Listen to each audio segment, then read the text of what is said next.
Chapter 217. Is this a movie? Where's the camera? I already knew that our teacher Fong would enter the entertainment industry one day. This isn't a dream, right? Pinch me. F***CK, which son of a bitch pinched me? Mr. Fong. Is he still alive? If the scene of Yi Ro hitting Fong Yan's head with a book was just an appetizer, what they saw now was the real feast. It was wonderful. It was exciting. It was violent. It was fantastical. It was dangerous. And it was so beautiful. They were worried about the safety of Fong Yan. They strongly condemned the violent behavior of the woman in black in their hearts. However, they really wanted to continue watching. What would the next plot be like? Would the woman in black continue to fight and cripple Mr. Fong Huohua and make him unable to lift his head for the rest of his life? Would Fong Yan fall to the bottom of the valley and turn into a Super Saiyan, beat the woman in black violently, take off her high heels, tear her black leather coat, and hang her on the roof to bask in the moonlight? It was so exciting to think about it. Yi Ro's body landed lightly on the ground. She was not in a hurry, as if there was a breeze and white clouds around her feet. Click. The slender and sharp high heels on her feet made a crisp and sexy sound when they nailed to the ground. The scarf on her neck was still flying with the wind. Her short black hair was moving up and down, making her look free and easy and handsome. Yi Ro looked up at Fong Yan, who was hanging on the roof pretending to be a mummy, and shouted, "Fong Yan, come down." No one answered. "Do you think playing dead will work?" Yi Ro said with a sneer. Crack. Fong Yan's body fell from the roof, which made the audience scream again and again. Fong Yan stretched out his hand and combed his hair. His hairstyle, which he had specially taken care of before class and had applied a lot of hair gel, looked more supple and stylish. Just now, when he had used his head to drill through the roof, although he had pierced through the roof, his hair had also been flattened. You may never know what hairstyle means to a man. Especially a man who is not good-looking. Don't laugh, women are the same. Fong Yan tidied himself up and looked at Yiwen shyly. I didn't expect that I couldn't fool you even with this. You know how to use drunken crane riding the wind, but I'm more familiar with it than you are. Trying to show off in front of an expert, you're really seeking your own death. Just now, when Fong Yan was running in circles, he accidentally used drunken crane rides the wind. In other people's eyes, this was a mysterious footwork, which could be used to escape or kill enemies. However, this move gave Yi Ro a chance to attack. Just as Yi Ro had said, Fong Yan knew drunken crane riding the wind, but Yi Ro was better at it than him. The creator of drunken crane riding the wind was the old drunkard. Fong Yan and Yi Ro had learned this unique skill from him. Although Fong Yan had learned it and was proficient in it, he didn't know it as well as Yi Ro, who often drank and practiced with the old drunkard. Yi Ro dissected drunken crane riding the wind's 36 big steps, and the 81 small steps contained in it like a butcher dissecting an ox. A genius girl naturally had her own strengths. In Yi Ro's eyes, Fong Yan's movements were full of flaws. This was also the reason why she kicked Fong Yan away with her cloud steps. Fong Yan smiled awkwardly and said, I get nervous when I see you. I'm so nervous that I forget my opponent is Yi Ro. If this is all you have, the chance of you escaping from Chiba Bing's sword is almost zero, Yi Ro said with a sneer. You'll be the first person he kills when he travels to Wuxia's North Star Sword. Shouldn't I congratulate you? Yi Ro, don't think that I can't beat you. Then come. Yi Ro waved at Fong Yan. Fong Yan's legs were staggered, and his body was slightly short. His two arms were wrapped around each other, as if he was holding a huge transparent goldfish bowl. He practiced stance before boxing. This was the Fong Plum Blossom stance. In Fong Yan's eyes, drunken crane riding the wind was better at close combat.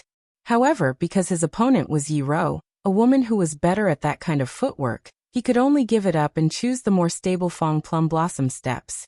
People who practice martial arts place great importance on stance. If you practice boxing without martial arts, you'd end up with nothing. The skill mentioned here was referring to the stance. In other words, stance. An unstable lower body was a big taboo, as it could create opportunities for the opponent. If you weren't careful, your head would be smashed by a punch. Therefore, Fong Yan, who had high hopes from his family when he was born, started practicing stance the moment he learned how to walk. Plum blossom steps was what he was most familiar with and understood. Years of practice and comprehension had become part of his body's footwork. Even when he was walking, he couldn't help but use the steps in plum blossom steps. Fang Yan crooked his finger at Yi Ro, indicating that she should attack this time. Yi Ro didn't stand on ceremony. With a tap of her toes, she leaped up again. Yi Ro was tall, but her movements were extremely agile. When she flipped and rolled in the air, she looked like a sparrow, which earned her the nickname Nine Heavens Sparrow. More importantly, her ability to stay in the air was very good. Some people said that the highest level of Tai Chi was to merge one's body with nature, becoming one with nature. Yi Ro entered the Tao querying realm at a young age. Her body was like the wind, the moon, the mountains, the rivers, and the seas. She could be small or big, high or low. Even now, it was still a legend in the circle. This was also the reason why Yi Wenro, who was at the Tao querying realm, could easily beat Fang Yan up like a dog in the annual competition between the Yi and Fang families. Under Yi Ro's pressure, Fang Yan finally entered the Tai Chi realm with the honor of being the youngest in the family. He had thought that the two of them could be evenly matched. If Fang Yan performed well, he could even break Yi Ro's winning record. To his surprise, perhaps because he was too nervous or there was something wrong with his cultivation method, the Tai Chi whirlpool that flowed like spring water suddenly stopped and disappeared. Fang Yan couldn't feel the heart of Tai Chi at all. Without the heart of Tai Chi, how could he enter the Tai Chi realm? In this case, if Fang Yan fought, he would definitely die. So he ran away shamefully. Whoosh! Yi Ro leaped into the air and stood upright at a 90-degree angle. From top to bottom, she stepped on Fang Yan's head with the force of Mount Tai. The slender high-heeled shoe was like a sharp blade that could cut through iron like mud, stabbing fiercely and rapidly at the top of Fang Yan's head. She knew that Fang Yan's Tai Chi cultivation was not shallow. If he didn't have some strength, it would be impossible for him to enter the Tai Chi realm that all martial artists yearned for. Therefore, she didn't plan to fight with her face-to-face, which would waste too much time. Instead, she pressed down from above and beat him down with a violent method that was far beyond his strength. This was also her first choice when she bullied and humiliated Fang Yan countless times. Of course, sometimes when she was really annoyed, she would also play some tricks. Just the falling majesty of a woman made Fang Yan feel that the dark clouds were rolling and a heavy rain was coming. It seemed that the sky was getting lower and lower, that the starry sky was about to fall, and that a planet was about to hit the earth where they were. Boom! Fang Yan's dantian seemed to be on fire, and a strong stream of air flowed around his body. It flashed like an electric shock, and then everything went back to normal in an instant. The heart of Tai Chi was activated again, and the Tai Chi realm appeared again. Without looking up, Fang Yan could clearly see Yi Ro's attack and the distance between her pointed high-heeled shoe and his head.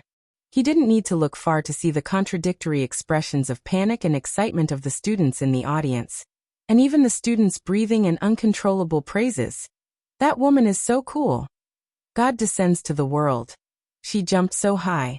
Fang Yan was agitated, and the Tai Chi realm almost disappeared. He hurriedly calmed himself down and ran on the plum blossom stakes, and then grabbed Yi Ro's ankle with both hands. Bang! Got it! In my region, all the territories are my territory, and all the people are my subjects. Yi Ro was no exception. Fang Yan's body sprinted even faster and spun even faster. He held one of Yi Ro's ankles with both hands, and made her run and spin with him. Fang Yan's body spun like a top, and Yi Ro's body was also spun like a top. Fang Yan's phantom turned into a plum blossom, and so did Yi Ro's body. After removing all the strength from Yi Ro's body, Fang Yan grabbed her ankle with one hand and punched her chest with the other. Boom! After a loud bang, the two of them were instantly torn apart by the strong airflow. At the critical moment, Yi Ro's fist collided with Fang Yan's. It was a heavy punch against a heavy punch, and a hard bone against a hard bone. It caused one's blood vessels to expand, and the bones in one's body to crackle. Crack! Yi Ro's feet landed on the ground. Fang Yan stared at Yi Ro in astonishment. How did you do it? Fang Yan asked. You can break my Tai Chi realm. Because of the power of the Tai Chi realm, Fang Yan was full of confidence in it. In the Tai Chi realm, he was the well-deserved king.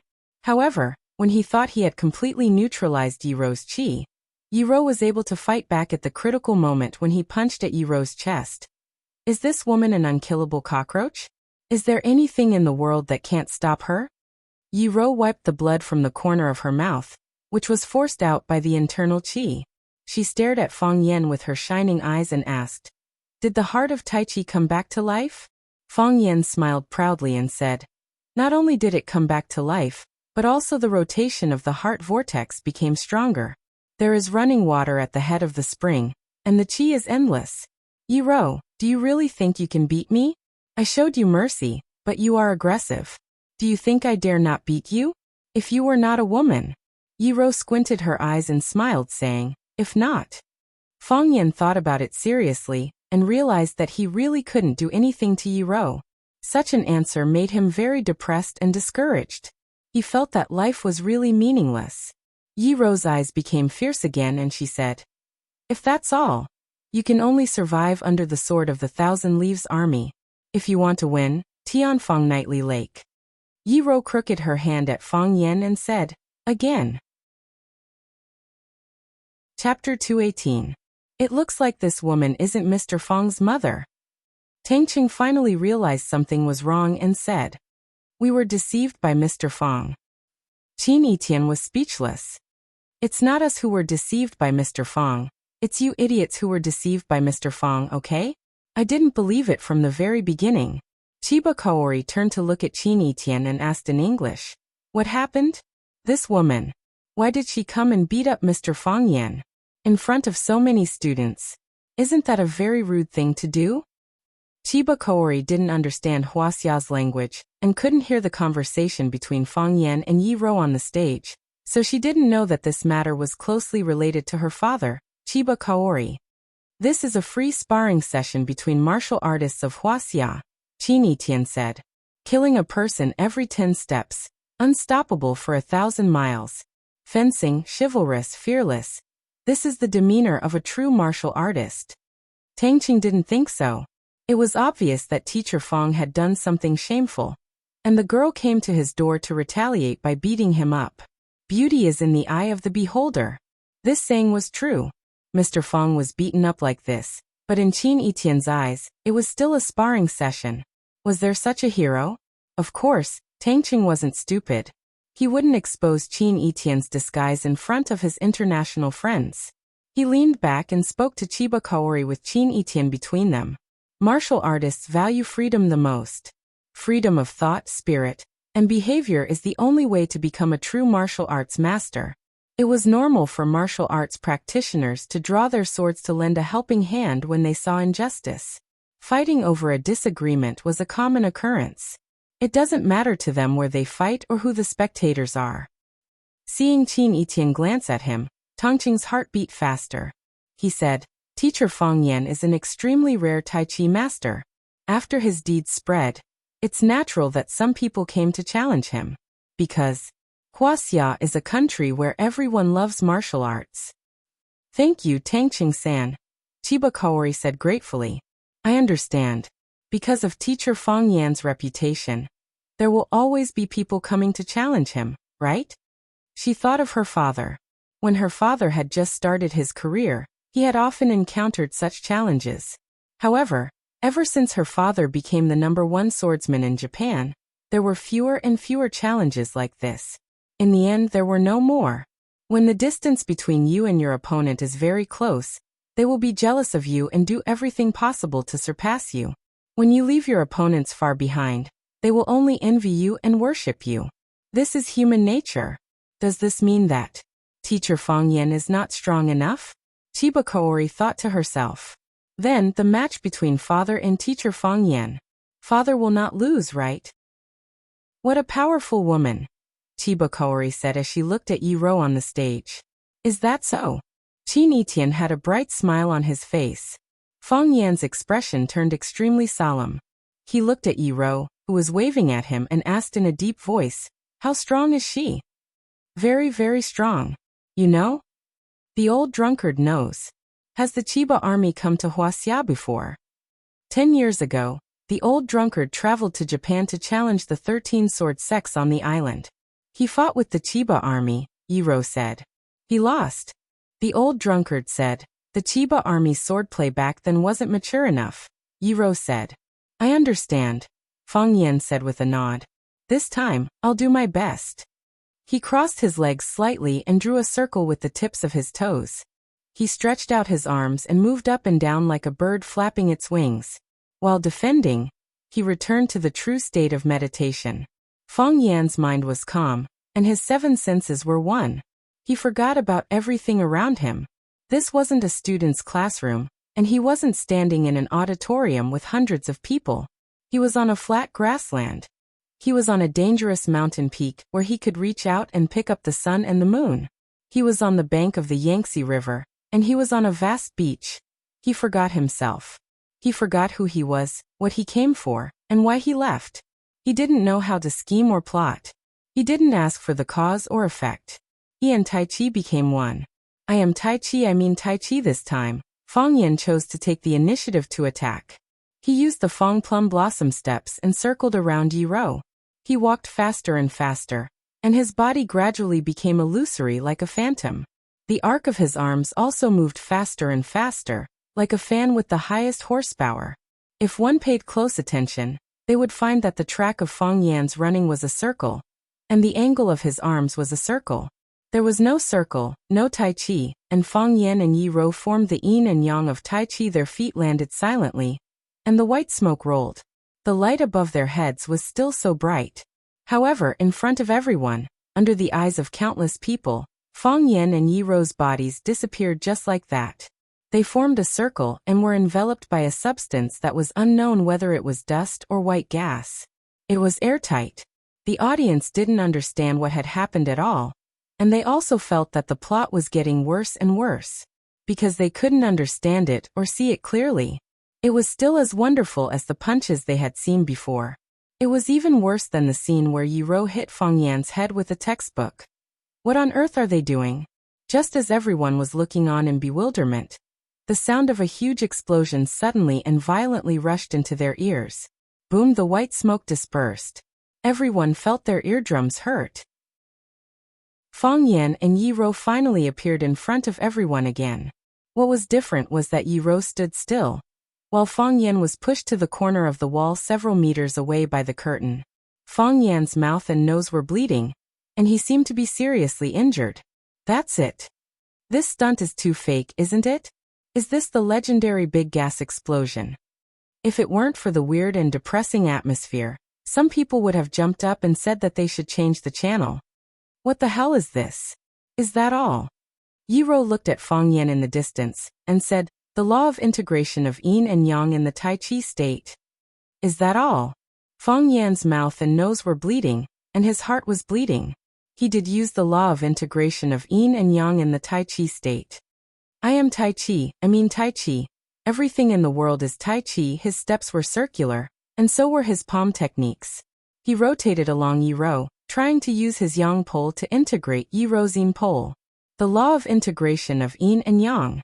As long as Yiro was integrated with him, she would be a lamb waiting to be slaughtered. It was up to Fang Yan to fight, kill, kiss, or touch her breasts. It was easy to get out of the circle, but difficult to get into the circle. It was easy to get out of the circle, but difficult to get into the circle. It was not standing still, but moving forward and retreating shoulder to shoulder. It could be as fast as a water mill. And the clouds were like dragons, wind, tigers, and elephants. It sounded profound, but in simple words, Fang Yan wanted to encircle Yiro with the Tai Chi circle, so that the two of them could be integrated into a circle, and then he could control and molest her. Oh, he didn't molest her.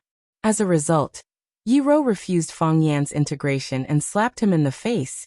The yin pole was too strong, and the yang pole was too weak. Facing a tough woman like Yiro, Fang Yan was in so much pain that he wanted to hit his head against the wall. Only aliens can deal with her, right? Fang Yan thought. Yiro raised a finger to Fang Yan and said, congratulations, you have a chance to win. Again, Fang Yan said fiercely, wiping the blood from the corner of his mouth. This time, he still took the initiative to rush toward Yiro, who was standing still in the center of the circle. Boom! Fang Yan flew out again. His back hit the desk on the stage that was used to hold the textbooks. Before the desk could fall, it was already broken into pieces, wooden pieces flying everywhere. 2 chances. Yi Ro stood still and raised 2 fingers to Fang Yan. Fang Yan jumped up from the ground like a carp and pounced on Yi Ro again. Boom, Fang Yan flew out again. Clang. His body slammed into the wall of the auditorium, creating a hole in the thick wall. Sand and dirt fell as if it had just experienced a slight earthquake. Fang Yan's hair was messy, and his clothes were ragged. There were numerous cuts on his face and body, which made him look miserable. He leaned against the wall and gasped for breath. The corner of his mouth was still bleeding. His nose seemed to be cut open, and the blood flowed out more rapidly. He couldn't move, and he didn't want to move. Yi Ro finally left her original position. She took a few steps back and retreated to the edge of the stage. She looked at Fang Yan and stretched out 3 fingers. Her voice sounded cold and inhuman. She said 3 chances. But only 3 chances. Fang Yan, you are too weak. She picked up the language textbook from the ground. It was taken from a student's desk when she wanted to knock Fang Yan's head. With a light tap of her toes, she leaped off the stage. She looked like a beautiful black butterfly. She put the textbook on the boy's desk and said, "Thank you." Then, under the gaze of countless people, she held her head high and walked toward the entrance of the auditorium in her high-heeled shoes with slender and sharp heels.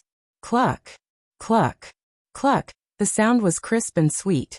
Every sound seemed to knock on the hearts of all the people present. Hua! The door of the auditorium was opened. Bang! The door of the auditorium was closed again. Vomit! Yi Ro couldn't bear it anymore. She spat out a mouthful of blood. In the school field, in a place where no one could see. Chapter 219. Cha, cha, cha. It was the sound of shoes stepping on the grass. It was subtle and clear, indicating that the woman walking was very relaxed. Yi Ro knew that it was a woman coming. And it was a young woman. That kind of joyful mood, the almost silent footsteps, and the faint and fresh fragrance from her body couldn't be faked by a woman in her late 30s. What kind of person is this girl who can approach me so calmly and directly after witnessing my fierceness and violence when I beat people? Yi Ro was really a little curious. He turned around abruptly and met a pair of eyes that were as black as ink. What a beautiful pair of eyes. The pupils were like the eyes of a 1,000-year-old dragon hidden in the deep sea. And the whites of the eyes were like the ice crystal that could only appear after being nourished by the polar snow mountain for tens of thousands of years. The black was so black, and the whites were so pure. There was a dragon's eye inlaid in the middle of the ice crystal. No one could resist such eyes, right? Yi Ro had been practicing martial arts since she was a child. She ate grains, drank mountain spring fruit juice, sweated to detoxify, and washed her meridians. Her body was clean and her heart was clear. Yi Ro usually boasted that she had ethereal temperament and bright eyes, but compared with the girl in front of her, she felt a little ashamed. How does she look like this? She wore a white shirt and a checkered skirt. Maybe because of the cold weather. She wore a black half-open sweater. She wore a special school uniform. But it was really hard to treat such a girl as an ordinary high school student. Is it hard? Qin Etienne looked at Yi Ro with a smile and asked, "What do you want to say?" Yi Ro stared at Qin Etienne coldly. "What's wrong with this little girl? Is it because I beat up her teacher Fang Yan, so she followed me to avenge Fang Yan? She can kill such a delicate and lovely girl with one slap." "Thank you," Qin Etienne said. She bowed slightly to Yi Ro and said, "Thank you for everything you have done for Fang Yan." "You called him Fang Yan?" Yi Ro sneered and said, "Do you hate him that much? I beat him up like a dog in front of hundreds of teachers and students, and you chased after me to express your gratitude? You are really a woman who is not good at expressing herself." With a gentle and friendly smile on his face, Qin Etienne said, "I came all the way here just to help Fang Yan improve his strength and let him realize that he still needs to work harder. Even if I get injured, I don't care. I'm sure he'll be very grateful if he knows about this, right? Help him increase his strength? In order to motivate him to work harder?" Yuan sneered. "What a joke. What treasure do you think he is? What does his life have to do with me? I don't think you can understand my relationship with him. Beating him up every year is one of my few pleasures. I think he should be used to it by now, right? Really? Qin Etian was stunned and said, I really envy the relationship between you two childhood friends. It seems that I have to upgrade your danger factor again. Yuan was angry and shouted, Who the hell are you? It's such a simple fact. Can't you see it clearly? Qin Etian laughed. I'm an admirer of Fang Yan. Yuan looked at Qin Etian from head to toe with sharp eyes. This girl was extraordinary. When she shouted just now, she had used half of her sight. If it was an ordinary person who was not mentally strong or had a weak aura, he might have fallen to the ground under her attack. If she increased the strength of her attack, she could even hurt the opponent's internal organs, eardrums, and eyes. It was the same as the lion roar of Buddhism. The more powerful the practitioner was, the more powerful the sight he could use. Of course, if the target was also powerful, he wouldn't be troubled by the sight attack. Yin was strong and Yang was weak, or Yin was weak and Yang was strong. Everything in the world was like this. However, Qin Etian, who looked so soft and gentle to Yi Wenru, had endured the attack unscathed. There was nothing out of the ordinary. Just how strong is this girl's will? Yuan raised her head and said with a sneer, An admirer of Fang Yan? You have bad taste. I'm happy to hear that. Qin Etian squinted his eyes and smiled. Who wants to see the treasure they like being fought over by a group of people? I have nothing to say to a childish kid. Yuan turned around and was about to leave. Wait! Qin Etian shouted. Yuan turned around and looked at Qin Etian and said, You can't beat me. Of course. Qin Etian nodded. Even 100 Qin Etian can't beat you. Qin Etian. Yi Ro made a mental note of this strange yet majestic name. Heaven Reliance? What kind of woman could rely on heaven? Could she rely on heaven? Wasn't she afraid of being punished by the power of law of the 9 commandments of heavenly law? Qin Etian handed over a white handkerchief and said, I think you won't refuse this small gift. Yuan stared at Qin Etian for a few seconds, and took the handkerchief to wipe the blood from the corner of her mouth. Then she turned around and strode away. What a proud woman! Qin Etian muttered to herself as she watched Yi Ro's retreating figure. Tang Qing walked out of the dark corner and said, I was worried that you would find her and fight with her. Would I do such a stupid thing? Qin Etian asked. You're right. Even if we don't fight, it's possible to quarrel. Why would we quarrel? Qin Etian said with a smile. Quarreling with her is fighting with her. Don't try to awaken a woman's possessive desire for an object or a man. It's a terrible thing. I'll thank her on behalf of Fang Yan. Isn't that better? Tang Qing felt a chill down his spine. A woman's heart is like a needle at the bottom of the sea. What are these women thinking all day long? Mr. Fang, tonight's incident is really a bit big. A hole was made in the roof of the auditorium, and even a large part of the wall was caved in. Li Mingqiang sat in front of Fang Yan cautiously, as if he would run away at any time. Tonight was the first big class that Fang Yan gave to the freshmen. As a hardcore ally and close friend of Fang Yan, of course he had to take time to come and support him. He also thought that if Fang Yan couldn't control the situation, he would stand up for Fang Yan with his authority as the dean of teaching for many years. Wouldn't Fang Yan look at him in a different light and rely on him more? What happened in the end completely shocked him. He didn't have a chance to lend his authority to Fang Yan. Instead, he watched Fang Yan being beaten in an awe-inspiring manner. Why was being beaten in an awe-inspiring manner? Putting himself in Fang Yan's shoes. If Li Mingqiang was in that position, he would have either been sent flying or smashed into the roof and wall, creating a large hole. If that was the case, Li Mingqiang would have gone to see Guanyin Bodhisattva long ago.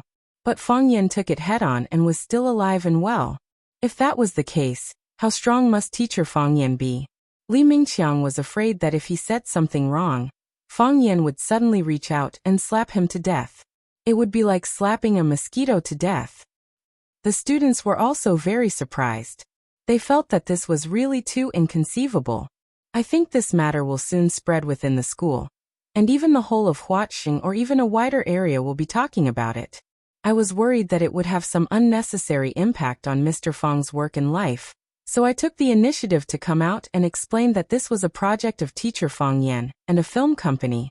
Of course, I didn't explain too specifically, so that everyone could make their own associations, and then supplement and process it to convince themselves. Li Mingqiang looked at Fang Yan's cold expression, and said with a smile, I don't know if Mr. Fang is satisfied with this way of handling it. Fang Yan looked up at Li Mingqiang and said, This is real. There is no need to explain anything. Are you worried about causing panic?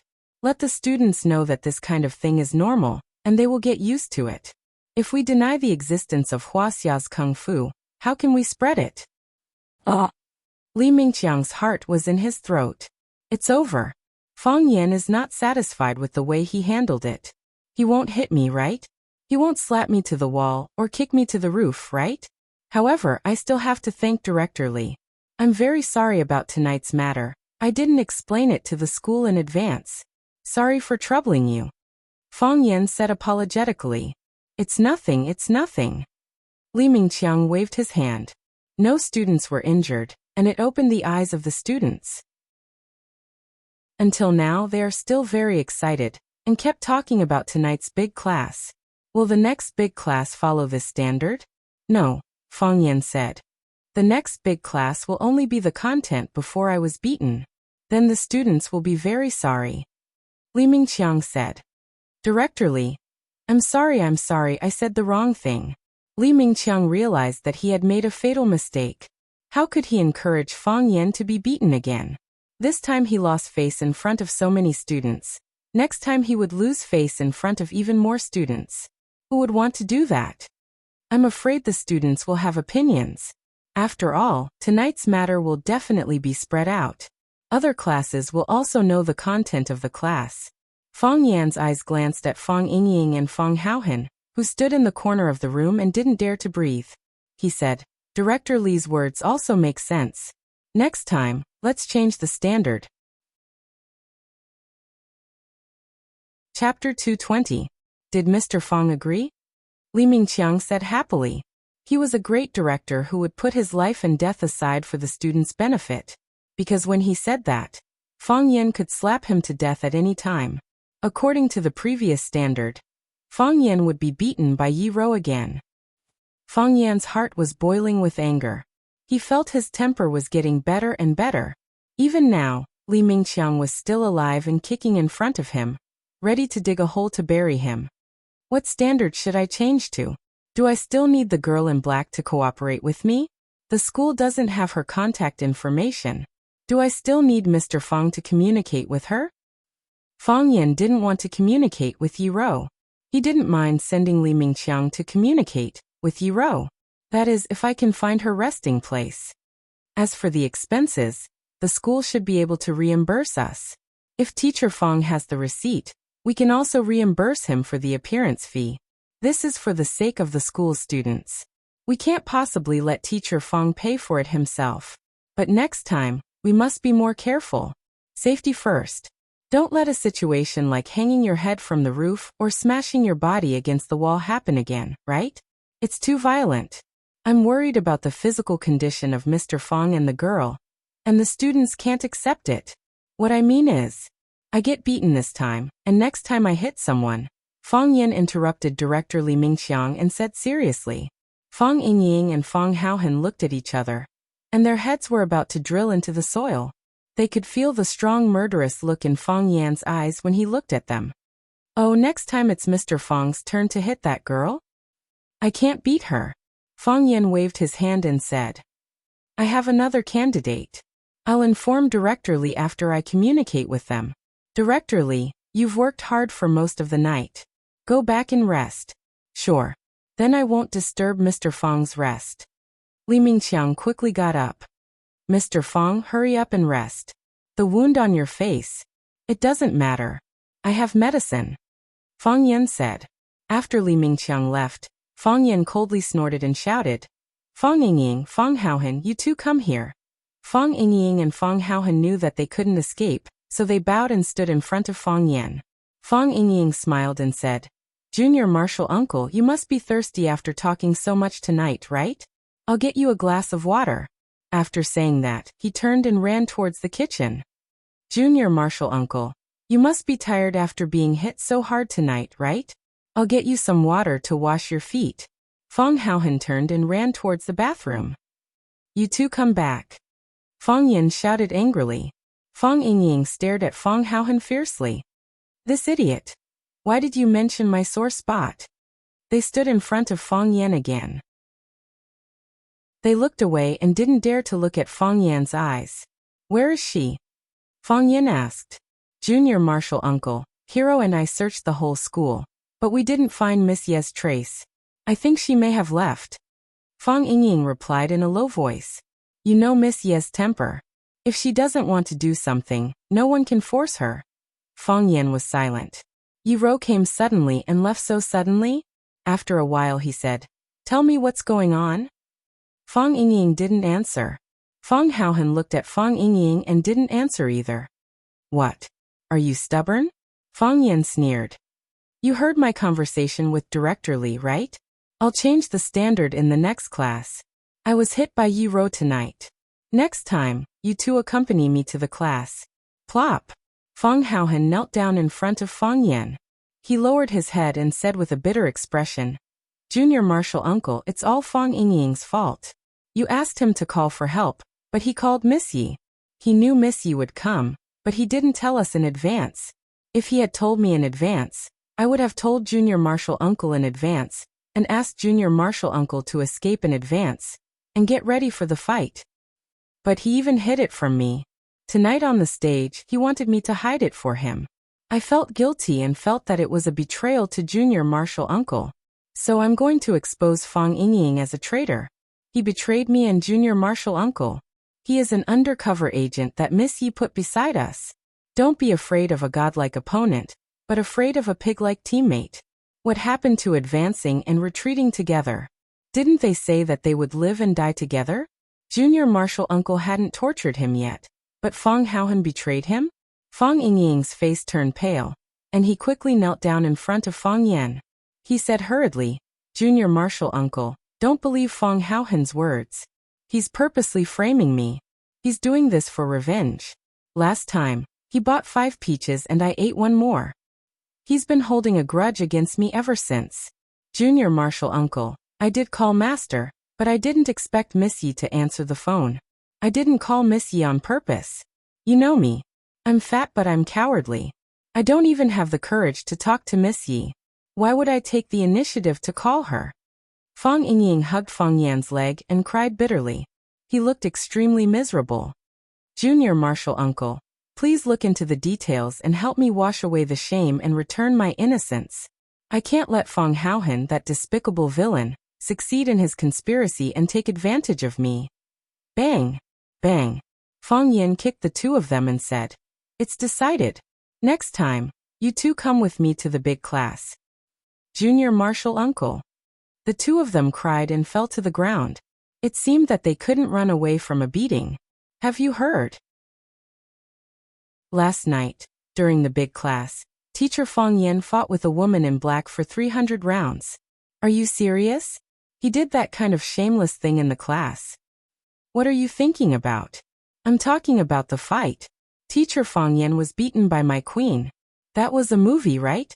Must be a movie. Think about it. If there was no steel wire, how could a person fly so high? It should be real, right? At that time, Teacher Fong Yin was giving a lecture to everyone. How could he have time to tie the steel wire? Because when he came out, it was already done. Think about it.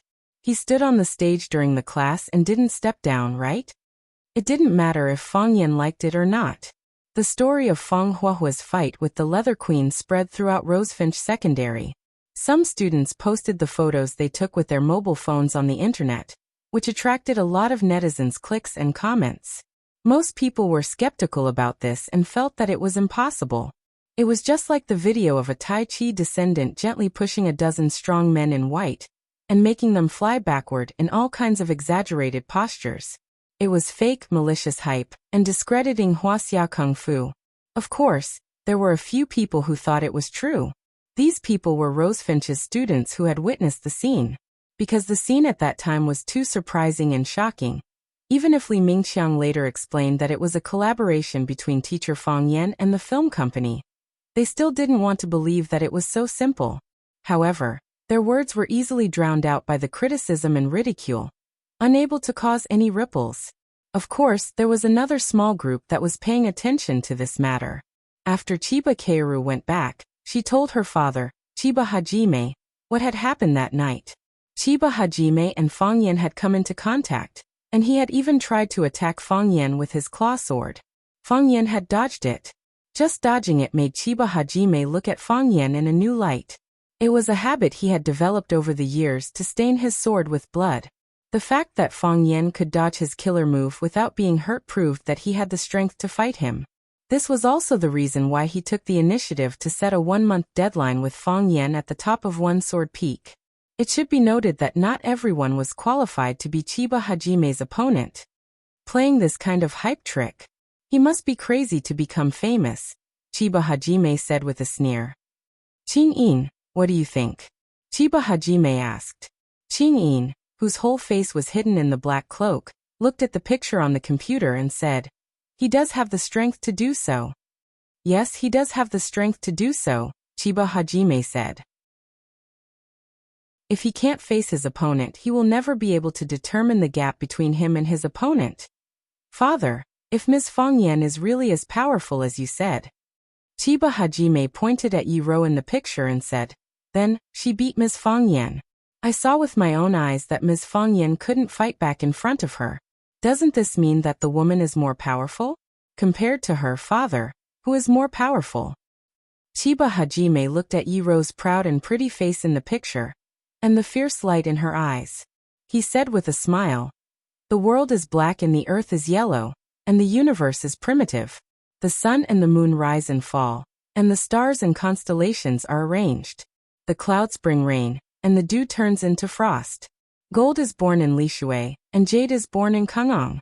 5,000 years of culture and millions of miles of fertile land nourish them. It's not surprising that 3 dragons and 2 phoenixes are born. Father. Chiba Hajime was full of resentment. His father valued Fang Yan, Yi-Ro, and the other Wuxia monkeys so much? Kill the dragons and kill the phoenixes, Chiba Hajime said heroically. I have the North Star Sword, and the fate of the world is in my hands. Chapter 221. Yi-Ro came with a bang and left with a gust of wind. She became the queen in the eyes of countless boys and the idol of countless girls in Rosefinch Secondary. Because of Yi-Ro's arrival, Fang Yan suddenly found that black shirts and pants were popular in Rosefinch Secondary. What was more surprising was that it didn't spread among the students, but among the female teachers. It turned out that every woman dreamed of being a queen.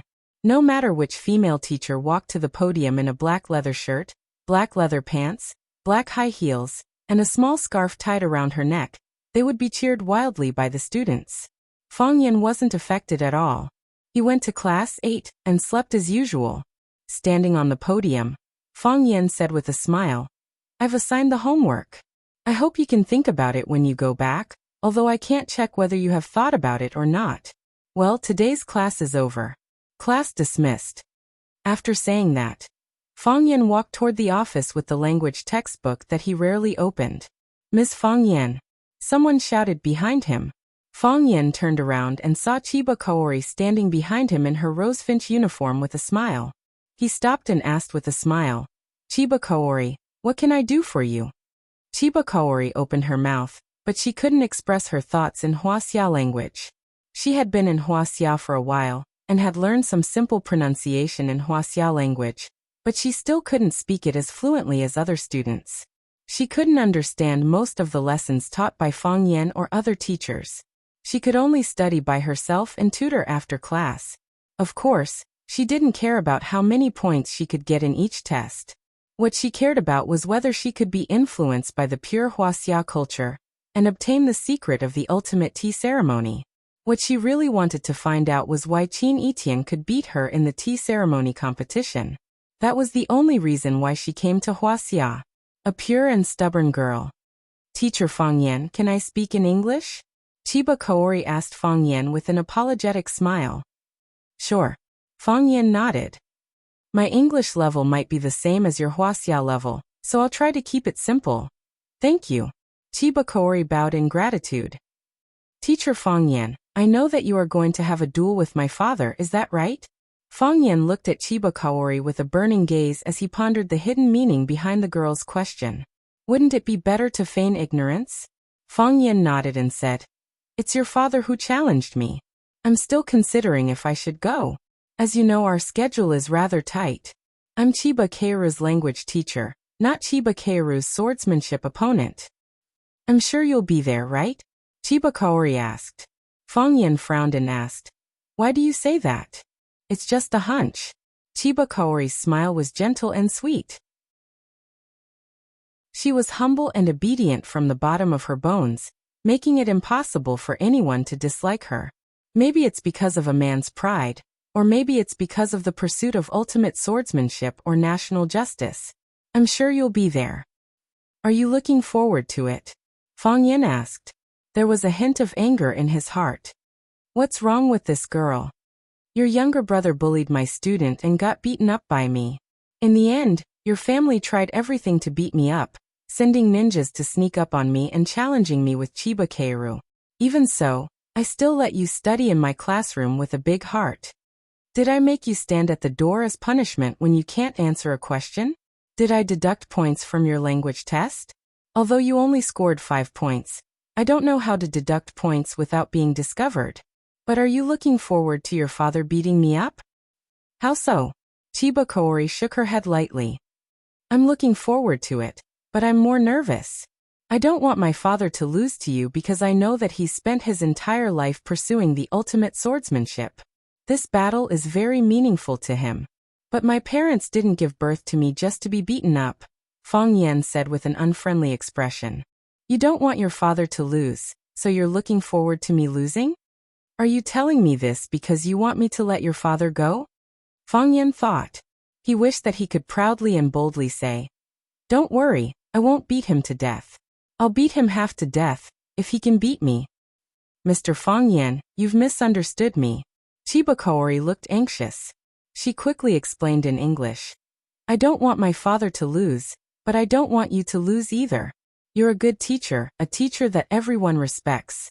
I can tell from the other students' eyes that they like and admire you. You're their role model.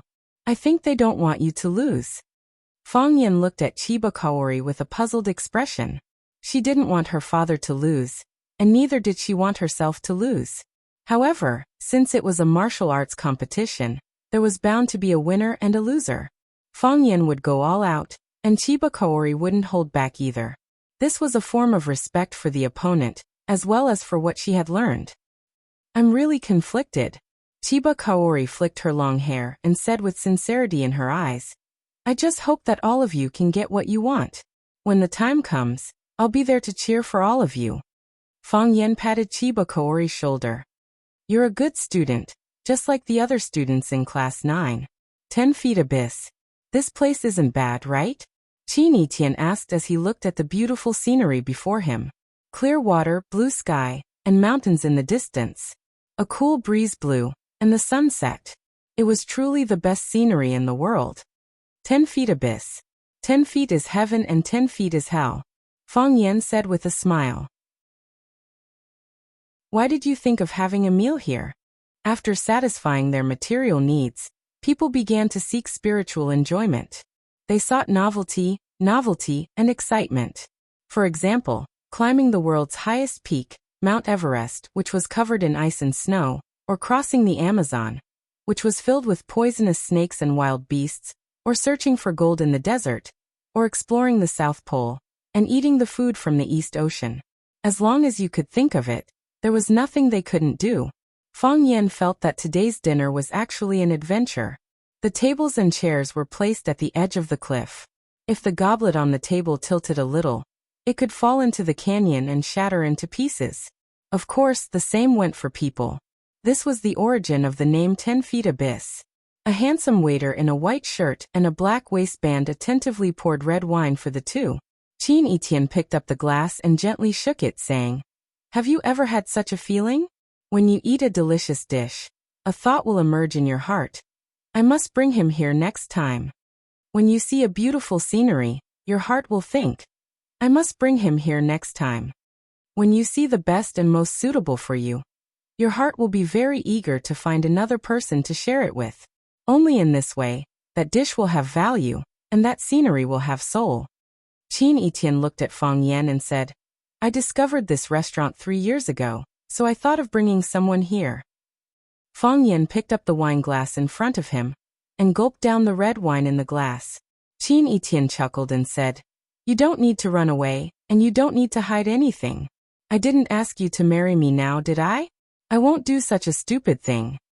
Fang Yan thanked the waiter, took the wine bottle from his hand, and poured himself a glass of red wine. He was not used to being served by strangers. He would stand beside you when you were eating, he would stand beside you when you were drinking, he would stand beside you when you were choking on wine or accidentally dropping a piece of pork rib on the table. He would stand beside you when you were telling a humorous or lame joke. He would even be too embarrassed to tell dirty jokes to your female companion, otherwise, he would call you a big idiot in his heart. However, if you didn't tell a dirty joke to your female companion in such a beautiful and spectacular place, you would probably blame yourself for being too stupid for many years to come. Since that was the case, Fang Yan might as well get rid of this eyesore. Having someone pour the wine for him didn't mean that he was a cut above others. He needed someone to help him count the money. I'm not running away, nor am I hiding. I'm just thinking. Although there are a lot of negative news in the education field, such as the scumbag principal who molested primary school students and the doctoral supervisor who molested female graduate students, there is still true love in the world. My student, Fang Yan, is willing to invite me to dinner and chat with me in such a beautiful and luxurious place. As an ordinary language teacher, I feel that my job is full of sacred meaning.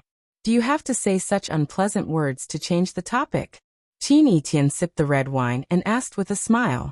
Fang Yan looked at Qin Etian in surprise and said, You saw through me again? Then he shook his head angrily and said, You're too smart. I don't feel safe when I'm with you. Qin Etian put down the wine glass, and his dark and shining pupils were filled with Fang Yan, and the thousands of rays of light behind Fang Yan. He said, Do men really like stupid girls? My mother is very smart, the smartest person in the world, but my father still likes her very much. That depends on the person, Fang Yan said. If you like someone, you won't care whether she is smart or stupid. Then, what are your criteria for choosing a partner? Fang Yan thought seriously and said, Big breasts and round buttocks. Don't look, you don't fit any of them. And there may not be much room for development in the future. We're really not suitable for each other. Chapter 222. For a high school student, Qin Etian's figure was actually quite good. Slender and tall, she was in high spirits. She had the unique vigor of a young person, but also a maturity that shouldn't belong to her age. However, if she wanted to be the standard of big breasts and round buttocks that Fang Yan mentioned, she might not have the chance in this lifetime, because her bones were thin and narrow, belonging to the slender type. Even if a peach became plump when it ripened, it could not become a fleshy bomb that people often talked about. This was determined by congenital constitution. Qin Etian looked at Fang Yan with a natural expression, not taking Fang Yan's joke about her thin figure seriously at all. She said, You denied my present and my future. Don't you think it's cruel to do this? Fang Yan said helplessly, Men tell dirty jokes to women because they want to see the cute blushing and shy look of the girl. The gentleness when she lowers her head is just like the shyness of a water lotus that can't withstand the cold wind. For women, this kind of state is the most beautiful and sexy state. You are so calm and generous. Don't you think it's too disrespectful of men's labor? A blush appeared on Qin Etian's face. Her right hand gently brushed away a strand of hair hanging down to her forehead. Her eyelashes were curved, and her eyes blinked. She looked at Fang Yan shyly and said, Is that so? This is how a woman should behave when she hears dirty jokes. Fang Yan said with relief. Then let's do it again. Qin Etian said. Fang Yan, tell me another dirty joke. Seeing Fang Yan's stunned look, the two looked at each other and laughed. Fang Yan shook his head with a smile and said, Qin Etian, most of the time, I really can't treat you as a child. If I'm not careful, I will treat you as an adult. Qin Etian glanced at Fang Yan and said, We sat down for less than 20 minutes, and you have insulted me twice in a row. Fortunately, you are Fang Yan, who I like, or I would have kicked you into this abyss. The 10 Feet Abyss was one of the most unique restaurants in Yangcheng. Countless rich ladies, second or third generation rich second or third generation rich second or third generation rich men with deep family backgrounds would choose to dine and drink here. They were all extremely low-profile young masters who frequented high-class places and never engaged in small talk with others. How romantic was it to chat and drink with the person you loved on the edge of a precipitous cliff under the afterglow of the setting sun? Then he took a photo and sent it to his WeChat moments. He wrote, Sunshine and you are here. This is the future I want. TSK. I'm waiting for my best friend to praise me on the surface and curse this woman behind my back. Wu Yiwei was the manager on duty at the 10 Feet Abyss restaurant today. Because the 10 Feet Abyss restaurant was only open to members, and these members were all wealthy and respectable people, the restaurant's employees were highly capable. This was especially true for a manager on duty like her. Maintaining the relationship with the VIP customers, making them pay a hefty membership fee every year, and even ordering the most expensive Lafite was a test of one's EQ and IQ. Wu Yiwei did a great job in this aspect, and this was also the best proof of her promotion from a receptionist to a manager on duty in just 3 years. All the seats were booked, and the 10 Feet Abyss restaurant's business was booming as usual. However, this didn't mean that Wu Yiwei's work for the day was over. There were still many distinguished guests who had yet to arrive, and she had to wait at the entrance to greet them. Several luxury cars stopped at the restaurant's entrance. Wu Yiwei's eyes lit up, and she quickly walked to the door of the first Bentley. She took the initiative to open the back door and said with a charming smile, Third young master, you're finally here. I've been waiting at the entrance ever since I received your call. I was worried that I wouldn't have the chance to see third young master's elegant demeanor tonight. How regretful would that be? Zhang Lin got out of the luxury car, but he didn't hug Wu Yiwei and take advantage of her like before. Instead, he looked at her in a very gentlemanly manner and said, I'm here to accompany a few friends for a drink and a chat. You must help me entertain them. Fear. Wu Yiwei could see a trace of fear from Zhang Lin's words and eyes. One must know that when Zhang Lin came over in the past, he would casually put his arm around her shoulder and say, I'm here to play with a few friends. You must help me entertain them. In the past, he used the word bring. He was the leader, and those who came with him were all his subordinates. This time he used the word accompany. He was only here to accompany them, not the real protagonist tonight. Huaxia's writing was broad and profound, and the difference of a single word was like the difference between heaven and earth. Wu Yiwei was a graduate of ancient Chinese literature, so how could she not understand the meaning behind it? Thus, her phoenix eyes swept around and immediately recognized the real soul of this group of young masters. Lu Qingming.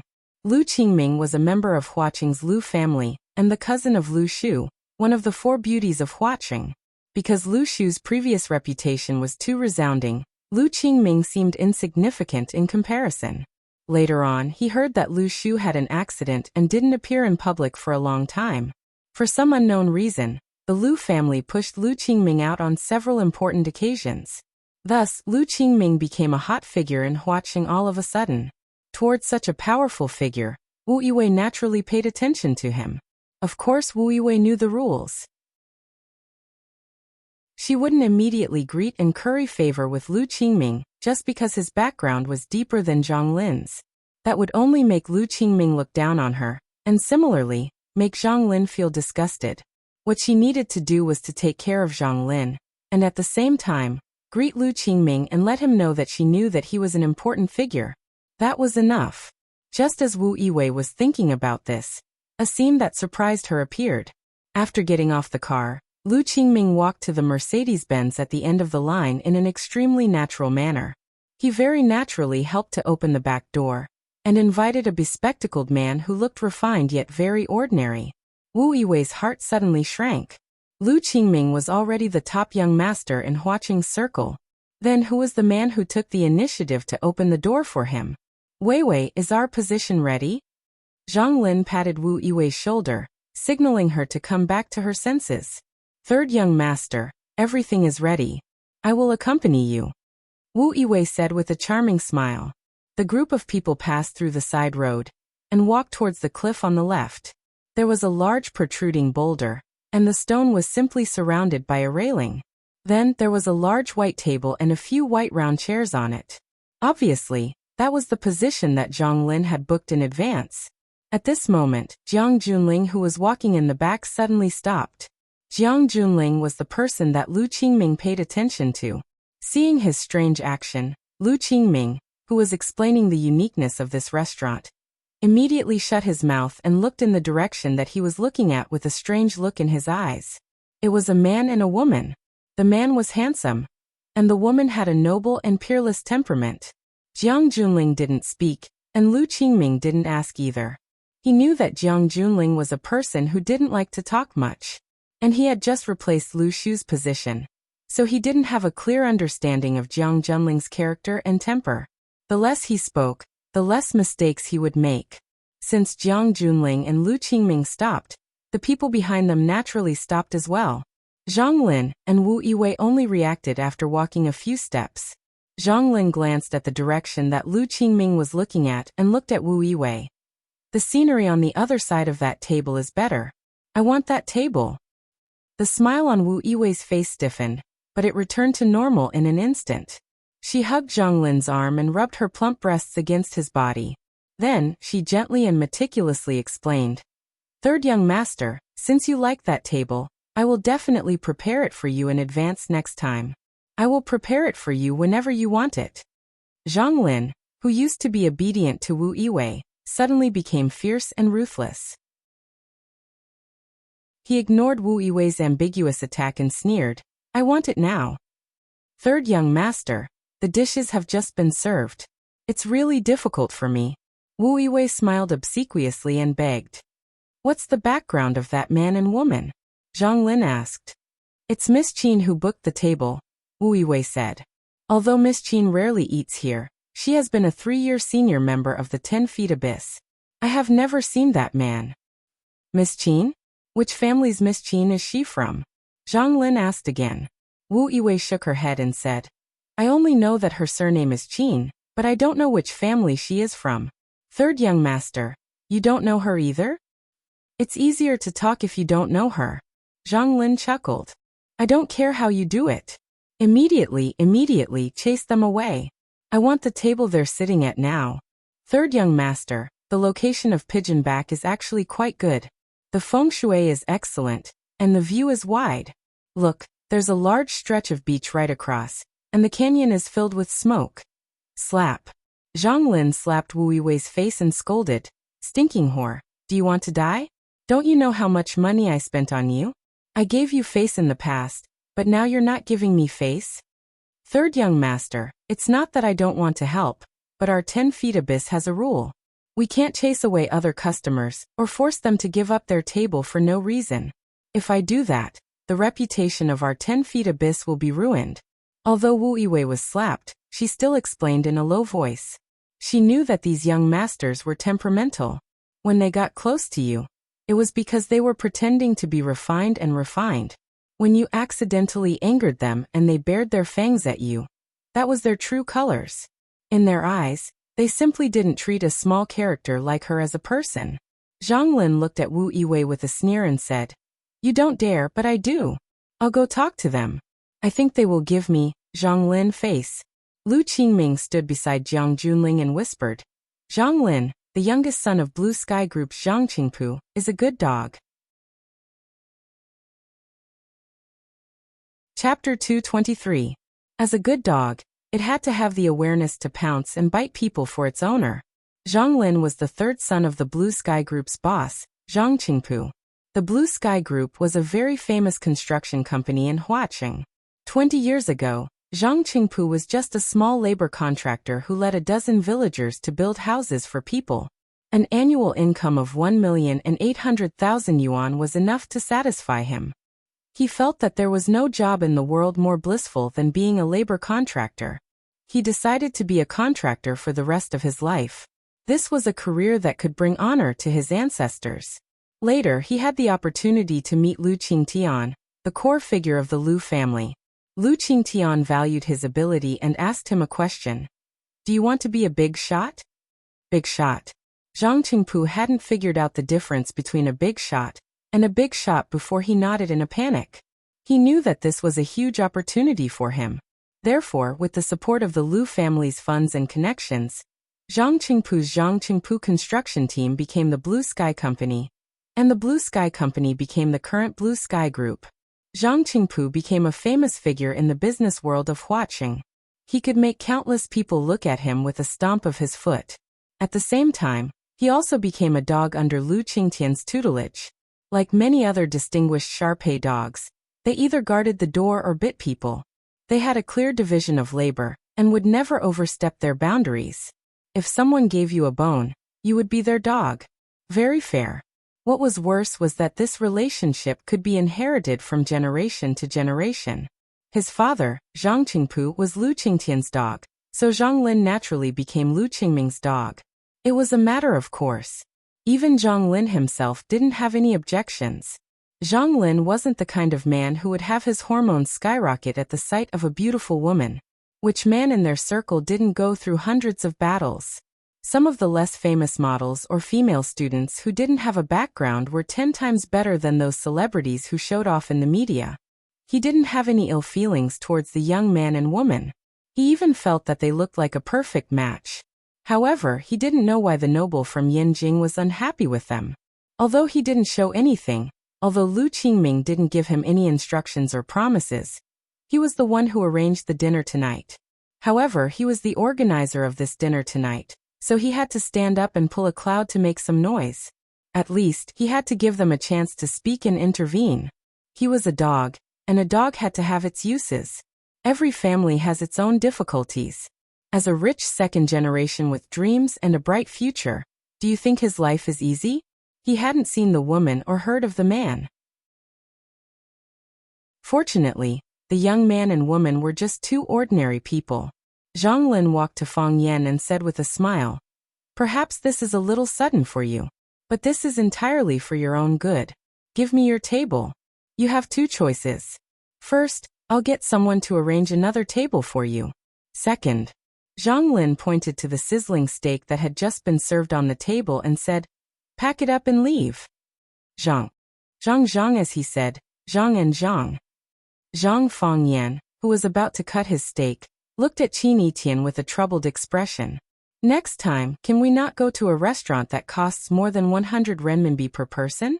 The first time I went to Sky One, someone tried to kill me. The second time, someone wanted to beat me. Zhang. Someone wants to bully me again. I often bring Fang Yingying and Fang Haohan to the small restaurant near the school gate to eat fish with pickled cabbage. The boss is very friendly to me. Everyone who sees me would respectfully address me as Fang Laosher. No one has ever asked me to pack up my table and leave. Last night, I watched a popular idol drama. At a high-class party, the second female lead felt that the first female lead didn't deserve to wear branded clothes to such a high-class party, so she splashed the first female lead's face with the red wine in her glass. Maybe they all think I don't deserve to eat at such a place? Otherwise, why would I be hated by people everywhere I go? Qin Yitian didn't even want to look at Zhang Lin. He was afraid that it would affect his good mood and appetite. He swirled the wine glass in his hand and said with a smile, "You don't deserve to eat here. Who do they think they are?" Zhang Lin's eyes became vicious. He looked at Qin Yitian and said, "You don't know how to cherish me when I talk nicely. When I stop talking, it will be too late for you to regret it. I'll give you 1 minute. Immediately, disappear from my sight." Fang Yan patted Zhang Lin's butt and said, "All right, young man, stop messing around. Whenever there's a scene of a hooligan looking for trouble on TV, there must be an unspeakable conspiracy behind it. Do you like my female partner? Or do you like my female partner's male partner?" Zhang Lin's head turned a few times before he realized who the female partner's male partner was. His face was as ugly as pig's blood. This bastard, did he think he was gay? Zhang Lin was so angry that he laughed and said, "Looks like you don't want to give me face. I don't even know who you are. Why should I give you face? Fang Yan asked. Pa. A big hand was placed on Fang Yan's shoulder. A black-clothed man got Zhang Lin's order and was ready to throw this arrogant little baldy into the abyss. At least he would be scared half to death. Fang Yan looked at Zhang Lin and said, Isn't it good for everyone to eat obediently? Why do you have to make such a mess? You provoked me for no reason, and I beat you up in anger. I'm really tired of this kind of show. Zhang Lin laughed and pointed at Fang Yan and said, This kid is really interesting. Since you're tired of the act of beating people up, why don't you try the act of being beaten up? Zhang Lin looked at the black-clothed man and said, Camel, I want one of his arms. A violent sneer appeared on Camel's face. When he was about to follow the order and break one of Fang Yan's arms, a tender white hand was placed on his arm. Break. Camel's chi sank to his dantian and shouted angrily. Crack. The sound of bones breaking could be heard. However, it wasn't Fang Yan's arm that was broken, but Camel's arm that was about to break Fang Yan's arm. Just as Camel was about to exert force, a strong force suddenly attacked him. He couldn't resist. His arm tightened and loosened, and then he lost control of it. In the eyes of outsiders, they only saw Fang Yan reach out and pat his shoulder. Then Camel grunted and suffered a heavy blow. It was terrifying to break someone's arm so easily. Camel took a few steps back and looked at Fang Yan in horror, while holding his broken arm. Zhang Lin also noticed this change and couldn't help but take 2 steps back. He stared at Fang Yan and said, No wonder you dare to be so arrogant and despotic in the 10 feet abyss. It turns out that you have some skills. Listen to that, it's like bullying people. They came to make you move your table, threatened you, and used violence. In the end, when you fought back, they described you as arrogant and despotic. Well, since you said I'm arrogant and despotic, then I'll be arrogant and despotic for once. Fang Yan pushed the chair away and stood up. He walked toward Zhang Lin. Camel was worried that his young master would be injured. He reached out with his good arm and clenched his fist, smashing it heavily toward Fang Yan's face. Clang! His fist was still in the air when Fang Yan punched him in the eye socket. Thud thud thud. Camel's body stepped back again, and again until he hit a protruding boulder. His eye socket was red and swollen, and his vision was blurred. Blood flowed out from the corner of his eye and then slid down his cheek. His appearance was horrifying to look at.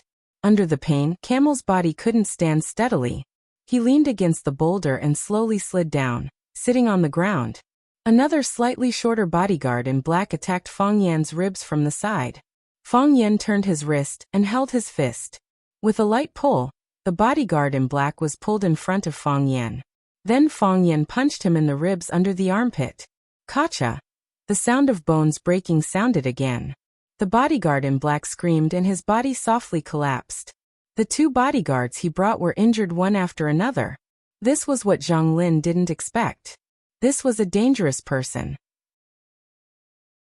He could see it from the fact that Fang Yan didn't even flinch when he knocked down his 2 bodyguards. He finally had a clearer and direct understanding of this seemingly gentle and handsome young man. Want to hit me? Do you know what kind of consequences this will bring to you? Zhang Lin stood there without moving. He was afraid. He wanted to turn around and run away. But he knew in his heart that once he did that, Lu Qingming and the others would kick him away like he was dog shit. Most of the time, you know what is right. But you can't do that. Fang Yan smiled and didn't answer. He walked in front of Zhang Lin and stood still, waiting for him to continue. You can knock down 2 people? What about 20? What about 200? Zhang Lin thought that the threat was effective and regained some courage. I can casually mobilize hundreds of people to besiege you. At that time, it won't be something that can be settled with just 1 arm. This is your threat? Fang Yan asked with a smile.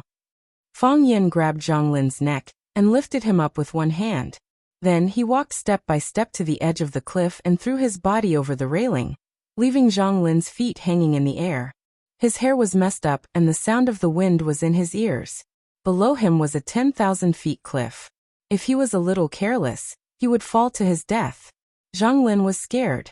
This time, he was really scared. He wanted to open his mouth to speak, but his throat was stuck by Fang Yan, so he couldn't say anything. His face turned purple, and his breathing became more and more difficult. He was about to suffocate to death. Even so, he couldn't move and didn't dare to resist, because he was worried that if he struggled a little too much, he would fall into the bottomless abyss. Fang Yan smiled sincerely and said, "You see, this is a threat. You can't even be a hoodlum. What else can you be?" Chapter 224. You can't even be a hooligan. What else can you be? Was there a more vicious humiliation than this?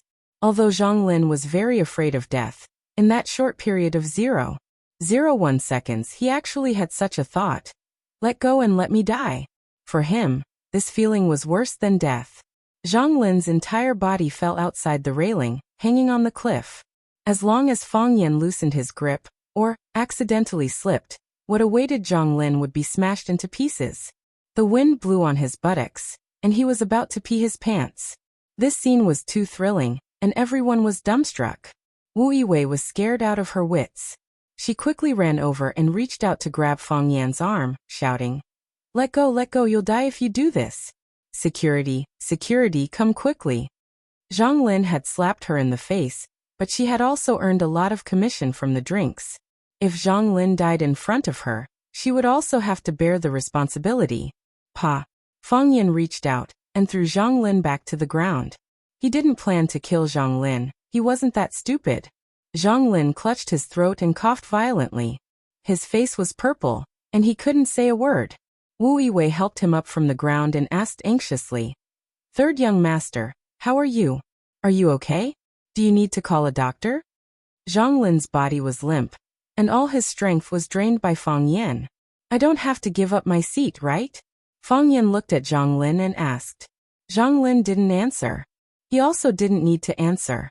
He had fulfilled his duty, and the rest could be handed over to others.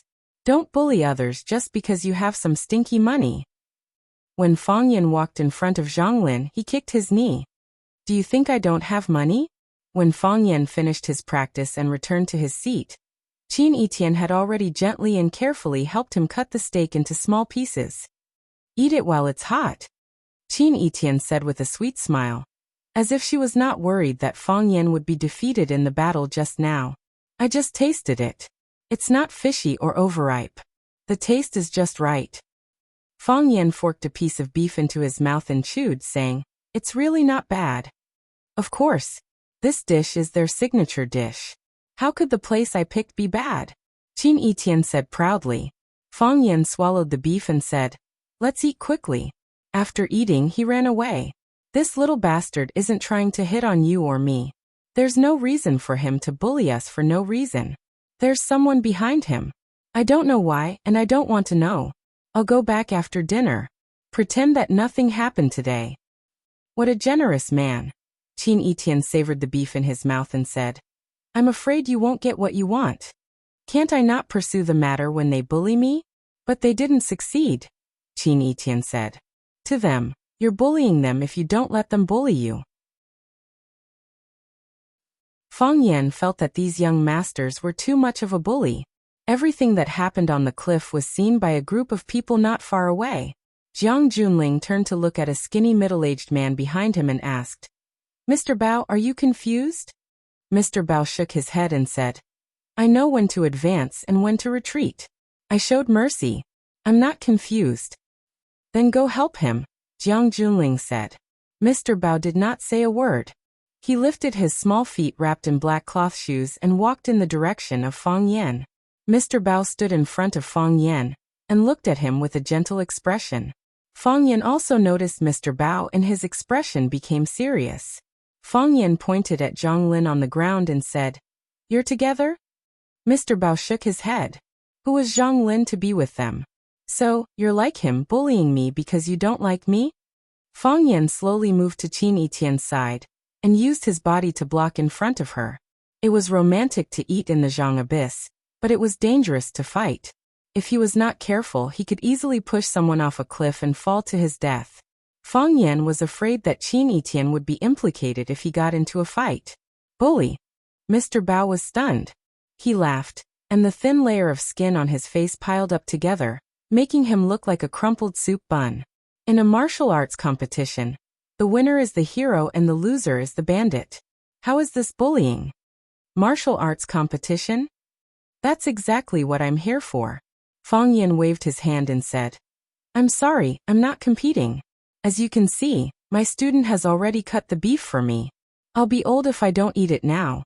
Half an hour is enough, Mr. Bao said confidently.